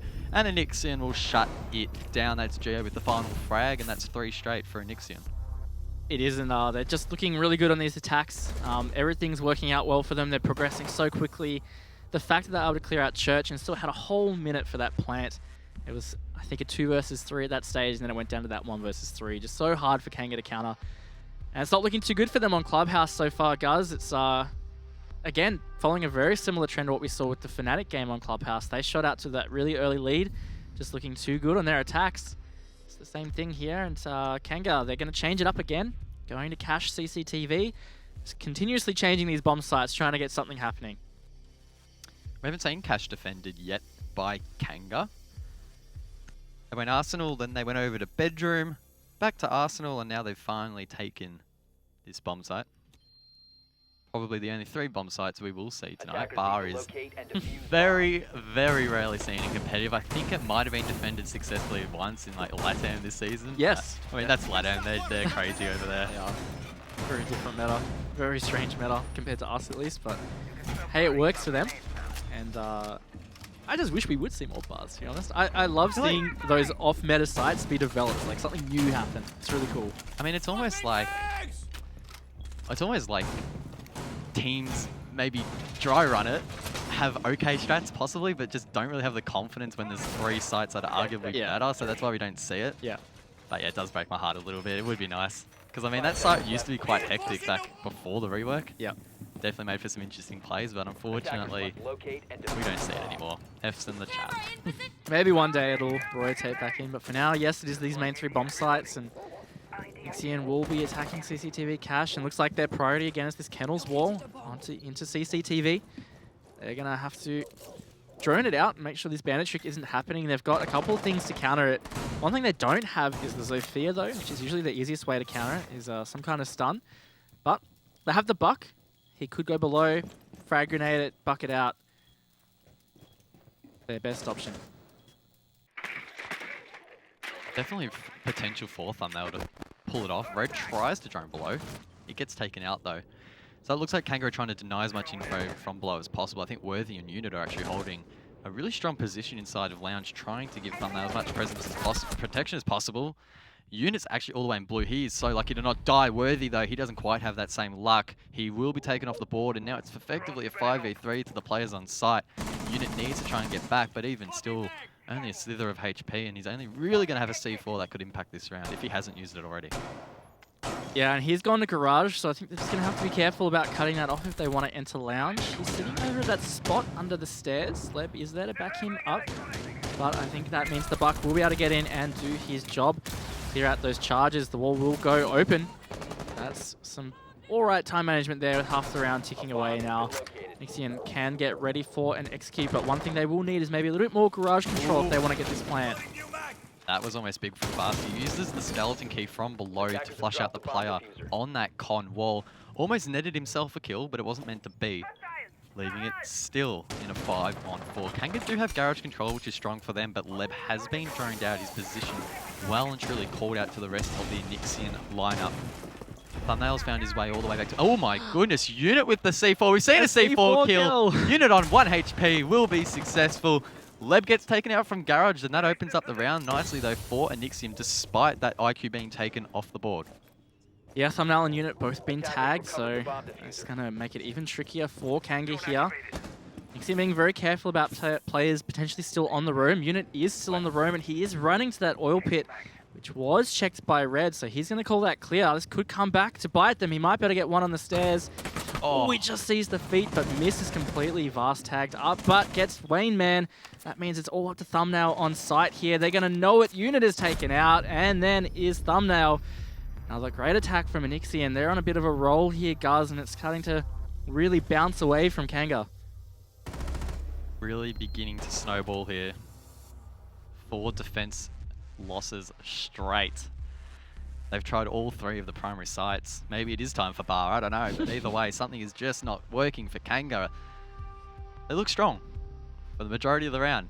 But we've said it time and time again. In the last 30 or so seconds, Enian, bang. They switch on, they flick a switch, fragging heavy, refragging really effectively, even if they don't have all their manpower. I mean, we did see a really nice C4 there from Unit. IQ was off the board, so that's a 3-speed who can frag out nicely in those scenarios off the board, but they still managed to push through. Kanga left on the back foot, and that scoreline is looking pretty dire. It is, and there's also a bit of a story of unfortunate timing there. Unit might have been able to open it up. He just saw the feet of that player running up the garage stairs. If he had just been half a second earlier, maybe he would have been able to get that frag, but on the other hand, maybe he would have been spotted and just fragged out in that situation. We won't know, but either way, Kanga are facing a 4-round deficit here in the 5th round. They've got 2 to go in this half, and if they want any chance of salvaging Clubhouse, they need to win at least one of these defenses. At least one. But even then, it's a big battle for them. If you were the coach of Kanga right now, or at least after this game, what would you be saying to them in terms of their mental game and their mechanical game, I guess, as well, in the late stages of these rounds? Because they're not the only team in ANZ at the moment that you could say is having these issues. Sinister, on this very map last night, also had the same issue of these last-minute plays really falling apart for them. So is there any sort of advice or any sort of thought process that you can get behind that Kanga could try and follow to try and improve in these last-minute situations? What seems to always be the case when this kind of stuff happens with lots of teams, and it's a super common issue, which we're clearly alluding to here or pointing out, people just seem to lose their heads. They get a bit excited, a bit ahead of themselves, and then because they're focusing on that emotion, they're not really staying composed. And that's the difference, I think, between experienced and inexperienced teams. So Fnatic is the best example lately of how to stay composed in those situations. Like the amount of clutches they've had in like 1vx or 2vx situations, it shows the disparity and the difference between how to play it out. So an example with Sinister last night, they were in that clutch situation with Mentalist, and they kept trying to peek him. They keep trying to do the aggressive frags, and that's just not really how it works. Then it just creates this negative mindset moving forward. Speaking of moving forward, Digital has opened the score onto Worthy. So that's the aggressive roamer again taken off. So not looking good for the start here for Kanga. Kanga at the man disadvantage. We've seen them struggle even with the advantage. So this round already not boding well for them. Still plenty of time though. Minute 45 left on the board. Red opening the wall in towards logistics, and that'll make a bigger headache for Kanga, who now need to watch that entry. Joyo's on the balcony, so they have clear cash. He can sit there quite comfortably. Claymore's the run out in case Kanga get aggressive late. Talk about aggression. Unit is in quite an aggressive spot here near the hatch. Could easily be taken out if the peak comes out wide. It's going to be a contest here. The shotgun against the Buck, and he loses the fight. That's Vast taken out. Leb tries to follow it up. He gets one. Can he get the second here with the bearing 9? No, Thumbnail will steal that kill, so it's a 3-on-3. Yeah, nice little refrag coming up from Kanga there. Good display from them. Thumbnail saving his teammate essentially because he was about to be pushed on and refragged himself. It's making it a 3 versus 3 with a minute to go. Still gives the attackers a bit of time. 3 versus 2 now as Digital does finally find Leb. Wayneman trades back, so 2 versus 2. This is really back and forth here, Guz. As time ticks away, it will start to favour these defenders, so Nixian will need to keep that in mind. But they're pretty separated, so they can try and isolate these and take the 1v1s. We've seen Kanga play pretty similar positions in towards bathroom and stairs previously. Thumbnail gets lit up, and now it's looking really dicey for Kanga. If Digital can get a couple frags here, it's going to be well and truly over here for Kanga in this round. Thumbnail's so low, he still has a C4 in hand, which could come up clutch. But if he takes one more bullet, he's going to be taken out. Yeah. 20 seconds left. Digital giving some really nice intel that Geo can play off now as he tries to exit from Con. Digital gets one though, so it's Wayneman and what a Geo shot, with Geo. the flick. The double headshot to round it out, and Nixian are just looking like they're on another level. Yeah, just that combo of Digital and Geo. It's the 2 new players through Nixian, and we've seen them in these situations so many times tonight, and it's just, they keep closing them out, and it's just been the difference. And again, we're just seeing, look at this scoreline. It's up to 5-0 now. It's almost a flawless attack half from Nixian on club, which is definitely not the situation Kanga want to be in. And they're going to go to Church Arsenal now, Guz. Feeling they can maybe make a change there. Have to see whether they can pull it out. Sticking the Goyo, but hasn't seemed to have had a positive effect, at least, on this defense. Talking about shields, I really, really thought we were going to see a clash there, but Thumbnail, he'll jump off it. Mozzie is the 6th pick. Haven't seen any clash tonight. Haven't seen a lot of clash, I don't think, all season. Very specific operator for specific sites, and teams really have to practice with it quite a lot for it to pay off, because it's definitely a high risk, high reward strategy, because it does effectively bring one less gun. But we have seen teams pull it off. Unfortunately, we won't see it tonight, or at least so far. Kanga with a pretty similar lineup. You did mention the Goyo as well, which I guess the question is, has Goyo actually had a big effect on how this map's played out? Because so far, I feel like it hasn't really stopped any rushes. There haven't been many forced faults either, so maybe Goyo not having a great impact for Kanga. Yeah, I really don't think so. Essentially the way they're using him or the way they're placing their shields, or potentially just how Nixian's countering it. But either way, yeah, not a massive effect, but see whether it works this time. Leb sticking onto that Echo as well as he did last time. No big changes besides Worthy onto the Vigil. So again, Worthy looking to probably play aggressive. Looks like he's likely the silhouette upstairs, and it looks like he's got a buddy with him, so maybe they're going to do a 2-man roam. See how this works out for them against Nixian this time. I'm not sure if my eyes are deceiving me, but I could have sworn that they had a pretty strong setup on the 3rd floor. Keep in mind, they're defending the bottom floor, so they're trying to bait Enixium into taking them out on the top floor, waste utility, maybe even get a pick or 2 on them. We also see Digital inside of bar, no barricades holding him from getting rushed either, so a super risky play here from Kanga, who are trying to get around back on this defense. Thumbnail opens it up. Gold Legion off the board. That's a really strong fragger who has been performing well in map number 2. If Kanga can keep it rolling and keep baiting Enixium into these picks, maybe Kanga will be able to get around. Importantly as well, taking Gold Legion off the board, that's the Zofia. Not able to take out those shields is easy. It's basically all going to be down to Vast with his frag grenades. So the Goyo might prove very strong now, but Nixian look like they're just going to bail out. There's no point pushing into this. 2 of them are into bar. They're going to push deep. Red in a fight with Leb. Doesn't get the pick. Wayneman to back up Leb. Oh, it's all falling for Nixian here. Kanga with a strong round now. It's all up to Geo. But Guz, have we seen this man clutch 1v5 before? A 1v5, and it was a post-plan. Even more crazy. But look, not probably looking as great in this scenario. He is playing Thatcher, who is an okay fragger. There you go. He gets the first onto Worthy. If he gets maybe one more kill, I'll start to get a little bit more excited. But for now, that defense from Kanga, that was pretty good. Yeah. They didn't allow Enixium to gain that control, which has given them the comfort in these attacks. GM, meanwhile, he's going to push down blue, try and get another. Oh, okay. Thumbnail's off the board. He has been stunned. The intel definitely there for Kanga, and his position will be revealed. Trying to use those EMPs to deny the Echo drones. Tries to peek over towards AK. Pre-fires a dead body. That's not ideal. There actually is a player behind the shield to his right. Surely he doesn't get the pick onto him. He won't. The crossfire finally comes out from Kanga. And Raven, woo, they're going to take a round. Let's go. Yeah, and look, it was a great round. It was a great room setup. I'd say the error there was just really Enixian's judgment, trying to push into it. I think it was pretty clear that Kanga were playing desperation there, really. They wanted a round. Like, it was so desperate to have such a aggressive roam. It was a 3-man roam, basically. And Enixian really tried to play into it, maybe thinking they could, clear it out, but didn't work out for them. They still will have a 5-1 advantage coming into their second half, and they're going to be on defense now. Maybe it might play out like Villa, where it's a real attacker affair again, but I have to say I'm not too sure about that. We'll see what Kanga can pull out on these attacks. Kanga managed to take 6 straight here. I don't even know. I don't think I can say it on broadcast what I'm thinking. Surely not. I mean, not only is the scoreline 5-1, but I think it's actually quite reflective of how each team has been playing, or at least how strong Enixian have been playing. We have sort of made the argument that earlier tonight, all these 7 threes have actually really been a lot closer than the scoreline would suggest.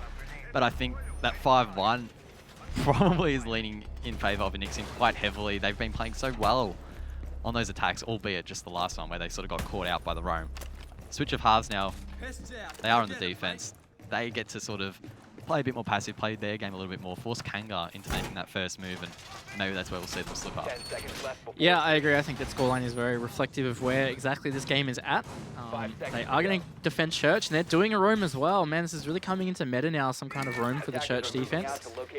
And we'll see how they handle it. Not using the castle as we've seen other teams do, but not necessarily the big factor. Kanga didn't use the castle, for example, and it worked out well, but see what Enixian do. Digital onto the Echo for that intel and anchor play. Hopefully he can use those to great effect, and we'll see what Kanga does with this roam, whether they decide to push in or whether they decide to ignore it. Does look like Kanga will head above. We see Unit and Leb. Thatcher Thermite combo respectively heading towards this server wall. God Legion is there to greet them. He's playing over towards the catwalk. The wall gets open, the drone comes out. His position has been revealed. Will he be taken out from the rappel? No! God Legion gets away with his life fast, also taken down low. I guess importantly for Kanga, none of them lost HP in that gunfight. So later in the round, that will help them. Absolutely, and it also means that Vast and God Legion are both one shot. So was Red, and actually now he is taken out. So this is a good, strong entry from Kanga. Thumbnail taken down as well, or taken low, I should say. But either way, they've got this man advantage. Enixian just going to have to try and burn time. Geo takes him out with the frag grenade. Pokeballed him into the pocket. It's Thumbnail not taking an effect now. Some Zofia utility taken off.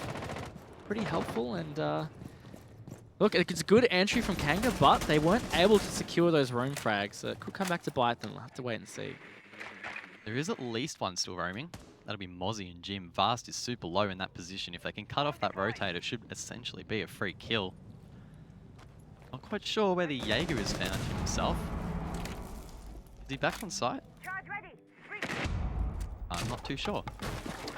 Yeah, it might just be, but either way, they're going to have to deal with the Mozzie, because otherwise he can just simply drop the Gym Hatch, re-roam and contest in the bar area. They seem pretty aware he's around that area. He's quite surrounded, one at Gym Window, one at Master Window, one at the Logi Hatch. And if he's able to get out of there, that's going to be a bit of an L for Kanga, because he is isolated, he is low HP, and actually he is back on site, guys. So slipping away, only leaving 50 seconds, that actually has really swung the favour of how that roam turned out. Definitely wasted a lot of time. Kanga now will need to try and capitalise on the fact that they are still low on HP. Nixim, they didn't bring a dog, so they're going to be stuck on that amount of HP for the remainder of this round. 30 seconds left in this round, and Unit's trying to get aggressive in the hallway. He still has 2 EMPs left. Geo from below, though, gets Wayne Man, I believe, inside of Kitchen. Kanga well and truly on the back foot as worthy. He's still generating angles, and I mean, sooner or later, Kanga are either going to be forced into the hatch drop or forced down the stairs. Vast gets a C4. Leb gets a nice shot, though, onto Geo, and he's now going to drop the hatch. This is dangerous. Can he get a couple kills? Can he get the plant? He's going to attempt it. Worthy needs to cover, but the coverage isn't there. Leb will stick it, but no, he won't. Yeah, the 8K drone. Oh, my goodness. I almost thought he got the 2K there. Leb. Oh, my goodness. Wow. Enixian, though, they take the round. Man, if Leb hit that play, that would have been pretty nuts. I don't think he'd be as angry at me for no, probably not. All the other rounds. Sorry, Leb. Speaking of angry, maybe Kanga a little angry that they're now at a 6-1 deficit. Enixian on match point. 5 perfect rounds required from Kanga to salvage this map, and that's going to be a big task because Enian looked pretty good on that defense. Even though they were tagged low on that roam, they just kept evading those roam hunters, and in the end, Vast burned so much time in the end getting back to site, giving themselves only 50 seconds to really work site. Just not enough for Kanga. And now it's going to be a gym bedroom hold, which we've seen very popular as we we're talking about in the previous matchup with Fnatic and Homeless. I'll have to see what Kanga can do to deal with this because they need to be perfect. We saw Gym and Bedroom play twice in the first half. Unfortunately, none of those were successful for Kanga, as they only won the last round, which was downstairs. Maybe we'll see something different here on the attack. Unfortunately, the last round just didn't quite work out. The flank watch just wasn't there, and it's a similar trend to what we saw Homeless, the other team that came through Challenger League. Maybe they just didn't quite have the comms in position. They had the time because Mozzie was inside of Gym for so long. It wasn't like he rotated out really quickly, and I feel like if it was a Nixium in that situation or another high tier team, they probably would have had a player go really quickly maybe to Jacuzzi Wall or even the mainstairs window, a position where they could have easily denied that flank, even if it sacrificed that player from being somewhere else potentially. Yeah, I think hesitation spelled the death of Kanga in that round. They had a player at Gym Bedroom window. They had a player on the logistics hatch. I'm sure they would have had a player around Lounge Bar. Like, that is everything you need to cut off somebody roaming in Gym. Watch the hatch drop, watch Gym directly from the window, drop the Logi and watch that hallway. He is stuck, he's not getting out of there, but nobody really did anything at that stage. Maybe they were worried about the intel and that's what created the hesitation. But either way, they just let Vast drop out of there and even get all the way back down main stairs to site. So, yeah, unfortunate for Kanga, and now they're going to have to dig deep here. 40 seconds into this first round, they've started to make some work towards CC Cash. Looks like that's what they're going to clear out, and it is Vast again on that roam. Can he be as slippery as last time, or will Kanga be able to shut him down? Thumbnail just saves himself at the last second. That C4 almost spelling the end. Changing mags! Another failed C4 for the defenders, unfortunately. Not really a misplay by Vast, more so a really great flick by Thumbnail. But Vast now will find himself under a lot of pressure. He's basically going to die here, but how many kills can he get on the exit? Almost gets one. Will he get the second? There he will. Unit gets down, and Thumbnail as well! Vast, that is insane. That's the double, and he could well get the triple onto the wall. He does! Leb's dropped. That's the triple for him. The diffuser is down, and Wayneman is left in a 1-on-5. He needs to try and salvage this round for his team to give them any chance at drawing out the map. But it's going to be a tall order. And Nixium have such a strong position. They know exactly where Wayman is playing, and they're just going to sit and wait. Wow, the Vast just tore them apart. 2 rounds in a row that Vast's roam has really been the end of Kanga. And that's the end of Vast, at least. 4 more to find for Wayman, but it is going to be very difficult. He's got a minute to play with. He's still got some utility behind him, and he's got some good weaponry. He's definitely got a chance, but it is looking slim at this stage, guys. Wayman holding the angle over towards logistics. He's actually going to try and bait it out with the drone. Shoots his own drone in the end. He knows that this round is basically a lost cause, and Nixium are holding so many crossfires on both these entry points. They know exactly where he will be coming from, and this should spell his death. And it will! And Nixium will take the 8th round, winning this map 7-1. Such a strong performance from them, and Kanga just not showing the same flair that they had on map number 1. Yep, they never really looked in Clubhouse at all. Nixium stringing together so many attacks in a row, and then those defenses looking so good. Just Kanga unable to shut down the roam effectively enough. And yeah, Nixium, they're making a statement. They finally bucked the 7-3 trend of tonight and even last night. Fnatic getting 2 7-3s last night. So yeah, 7-1. And here we are, Nixium another 6 points this week, guys. That's going to put them on 12 points, 4 map wins, no losses, no draws. And that should place them first in the standings, or keep them in first place? I believe Fnatic will be first just because they've played extra matches. Well, there you go. I'm interested to ask Kanga once we get the interview, hopefully, a simple question.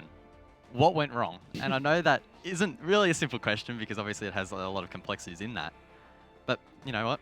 I have you here to answer that question. What do you think really went wrong for Kanga, particularly on map number 2? Because I think we both agree that map number 1 wasn't the worst. It was quite a strong performance from both teams. And Nixium just edged out. But map number 2, that was a whole nother story. Yeah, and it wasn't as close as you were saying in terms of like their performance. I think they were pretty outplayed. Most of those defenses they lost, it didn't really come down to like a nail biter or even one simple thing. I think there was some broader things that they need to look at for Clubhouse.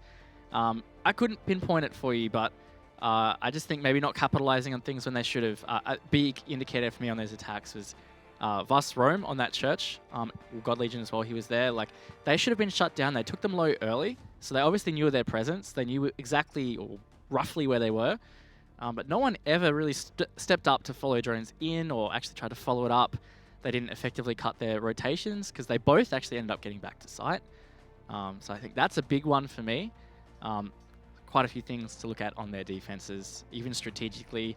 Putting a Goyo shield that you're going to play behind is always a super big risk, and Wayne Man stuck it deep even though there was a hole right in front of it, so stuff like that will always come back to bite you. And I guess for Enixium, their attacks tonight looked really, really good. Is there maybe anything that you can sort of nitpick that maybe didn't quite go their way? I know that they only lost the one round on map number 2, and that was really on the back of Kanga throwing out just some desperate strike with the roam. Yeah. Other than that, other than the fact that they sort of struggled with that roam clear, is there anything else maybe that Enixium need to try and refine? Because we know that when they verse these higher teams, you know, Wildcard, Fnatic, those weaknesses will only be exploited further. For sure, and what's actually scary about that is you say that they excelled in their attacks, and they did 2 rounds the entire night they lost an attack. They won every other attack round, so that's a pretty damning stat. On top of that, we talked about the 2 different styles that we saw. Clubhouse, very methodical, sophisticated attack, good use of utility. Villa was just pure teamwork and coordination, refragging out when they take site late. That's 2 very different ways to play an attack, and both ways they executed quite well. In terms of what they need to work on, definitely like that room clear. Maybe just not being thorough. Maybe they were being a bit complacent, seeing as they were 5 rounds up. That can happen a lot. But that's probably something they need to work on because, for example, Fnatic, we saw them execute some pretty strong Clubhouse roams. Virtue is not an easy snake to tame, so they're probably going to have to tighten that up to contend with those bigger teams. Well, we do have Enixium ready and waiting on the line. It is Vast. Let's bring him up and have a word. G'day, Vast. Hope you're doing all right, mate. I guess first impressions after that matchup, how are you guys feeling? How did that stack up? Oh yeah, we're really happy with our performance. The boys were just going crazy. Like, yeah, it was just nuts. I really want to ask you about Villa and especially the attacks. You guys ended up getting 5 of those attacks, which is not common for Villa. And on top of that, you weren't really focused as much on your utility use for those attacks. Was that a conscious effort, or did you actually struggle in the early stages of those attacks? It was like we kind of knew that we needed to go for pick. They were bringing a lot of like denial utility, smoke, yokai, stuff like that. So we knew we needed to play a little bit more loose, try to find picks and try to trade each other. Yep. And again, I want to ask about the veto. Did that really turn out the way you guys were expecting? Were both those maps that ones that you prepared for and ones that you wanted to play? So Villa was like probably the 3rd map we expected to play, but we did not expect to be playing club tonight. Yeah, the veto kind of went a little bit weird for us. But yeah, we played a bit loose on club, so it turned out for the best. Now, we were sort of talking about this a little bit during the rehost in map number 2. You guys obviously are Orgless at the moment. So before we wrap it up, is there anything you'd like to say to maybe some Orgs out there that are looking to pick a team up and anything that you think you can bring to the table? Yeah, just someone pick us up. We don't want to be Orgless for long. But yeah, like, I don't know, we try our hardest to, you know, try to have a good work ethic and try to our best to have a good reputation. So I guess that's what we can kind of promise to an org. Awesome. Well, Vast, we appreciate your time and we'll see you next time. Yep. Cheers, guys. Wholesome. We haven't said that yet tonight, so I had to throw it in there. That's Dev's line. Everybody's wholesome in Dev's eyes. Yeah. He seemed pretty content. I mean, why wouldn't you be? 7-3, 7-1. Just another 6 points in the bag. Yep. I'll tell you what surprised me, though, is that Clubhouse was an unexpected arrival for them in the map veto because that was what they were stronger on. I mean, yeah, I don't know if I believe him. Is Vast like playing some mind games or something? Like, they look pretty good on that map. I don't think they're running anything maybe too crazy. I feel like for the most part it was pretty default. Yep. But the way that they executed it was pretty flawless, and the scoreline shows. Yeah, I think that's a definitely good thing to point out as well. There's nothing like overly special that they did strategically. It was just executed really well, and Kanga just not able to pull out any stops to counter it. So, yeah, he seemed quite confident, and yeah, they're putting in a good showing so far, and a good message to orgs about picking them up. And I know we talked about this during the rehost about the fact that maybe they are a real sort of chance for the top 2. Does that still stand after that second map? I'm tipping you're probably going to say yes. Yeah. But, like, let's be real. Is it actually really, really a chance? Because we know ANZ, top heavy, blah, blah, blah. But that gap is closing down. Yeah, I think it's actually hard to say that ANZ is top heavy these days. I think especially showing or seeing the vulnerabilities that Wildcard have now shown us in this first couple of weeks. Enian have definitely made a great play for the top 2 position now. They're at 12 points. They haven't dropped anything so far.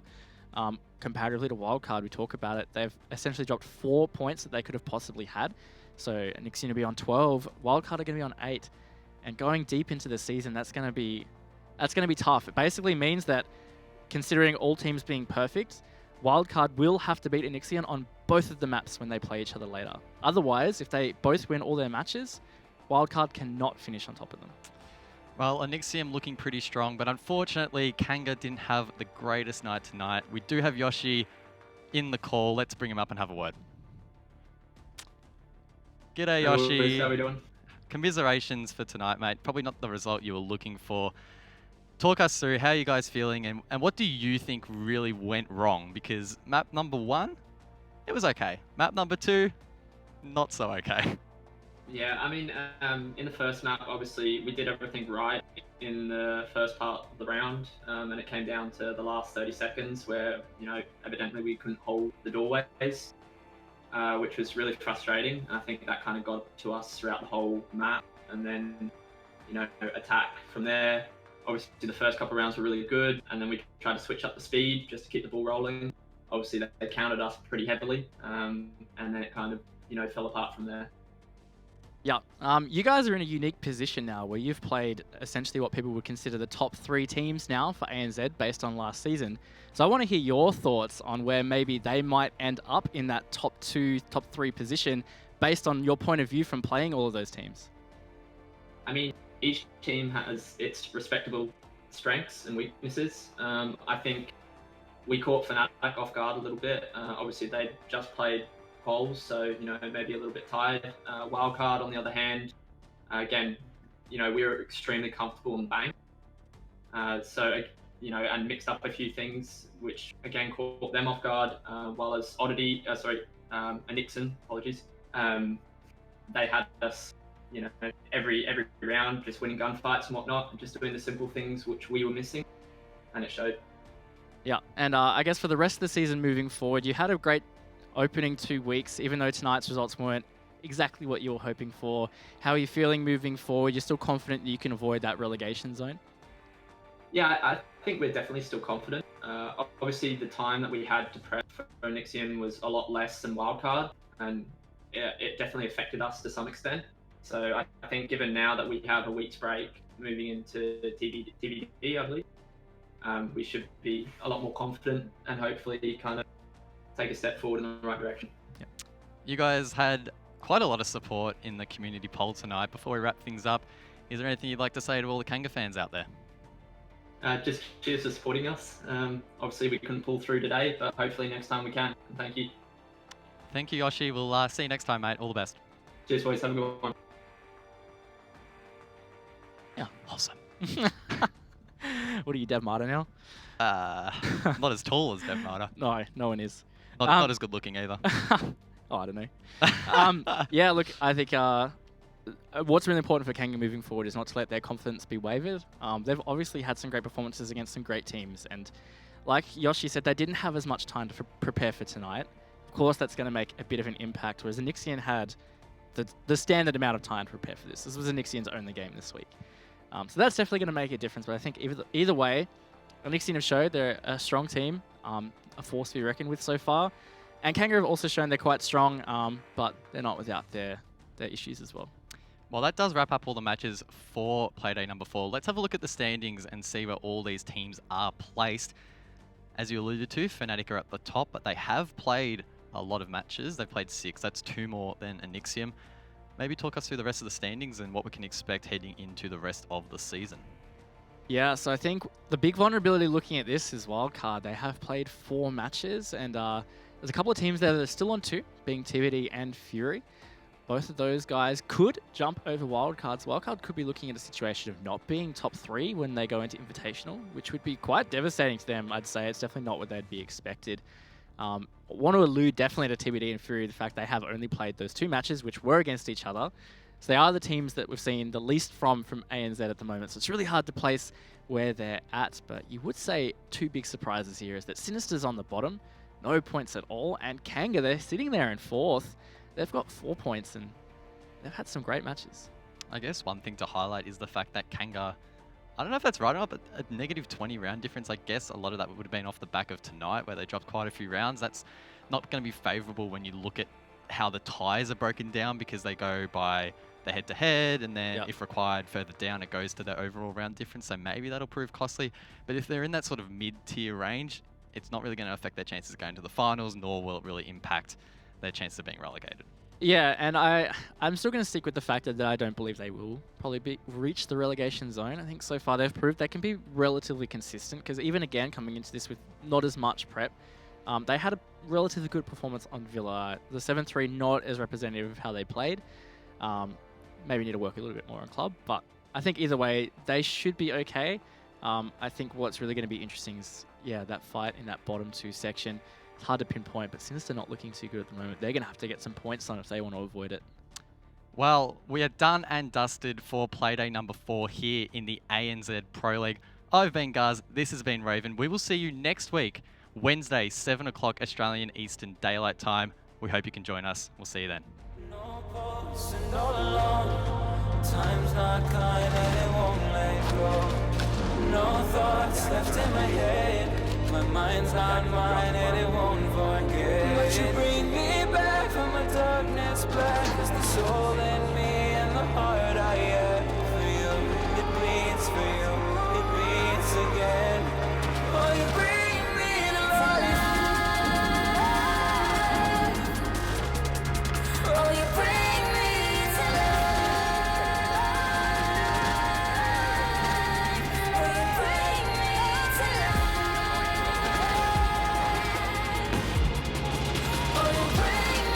to life.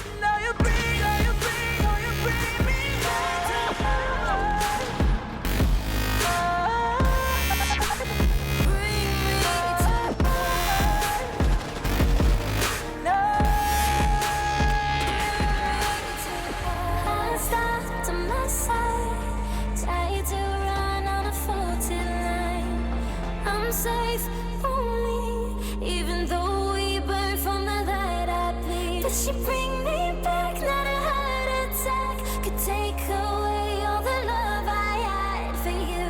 It bleeds for you, it beats again. Oh, you bring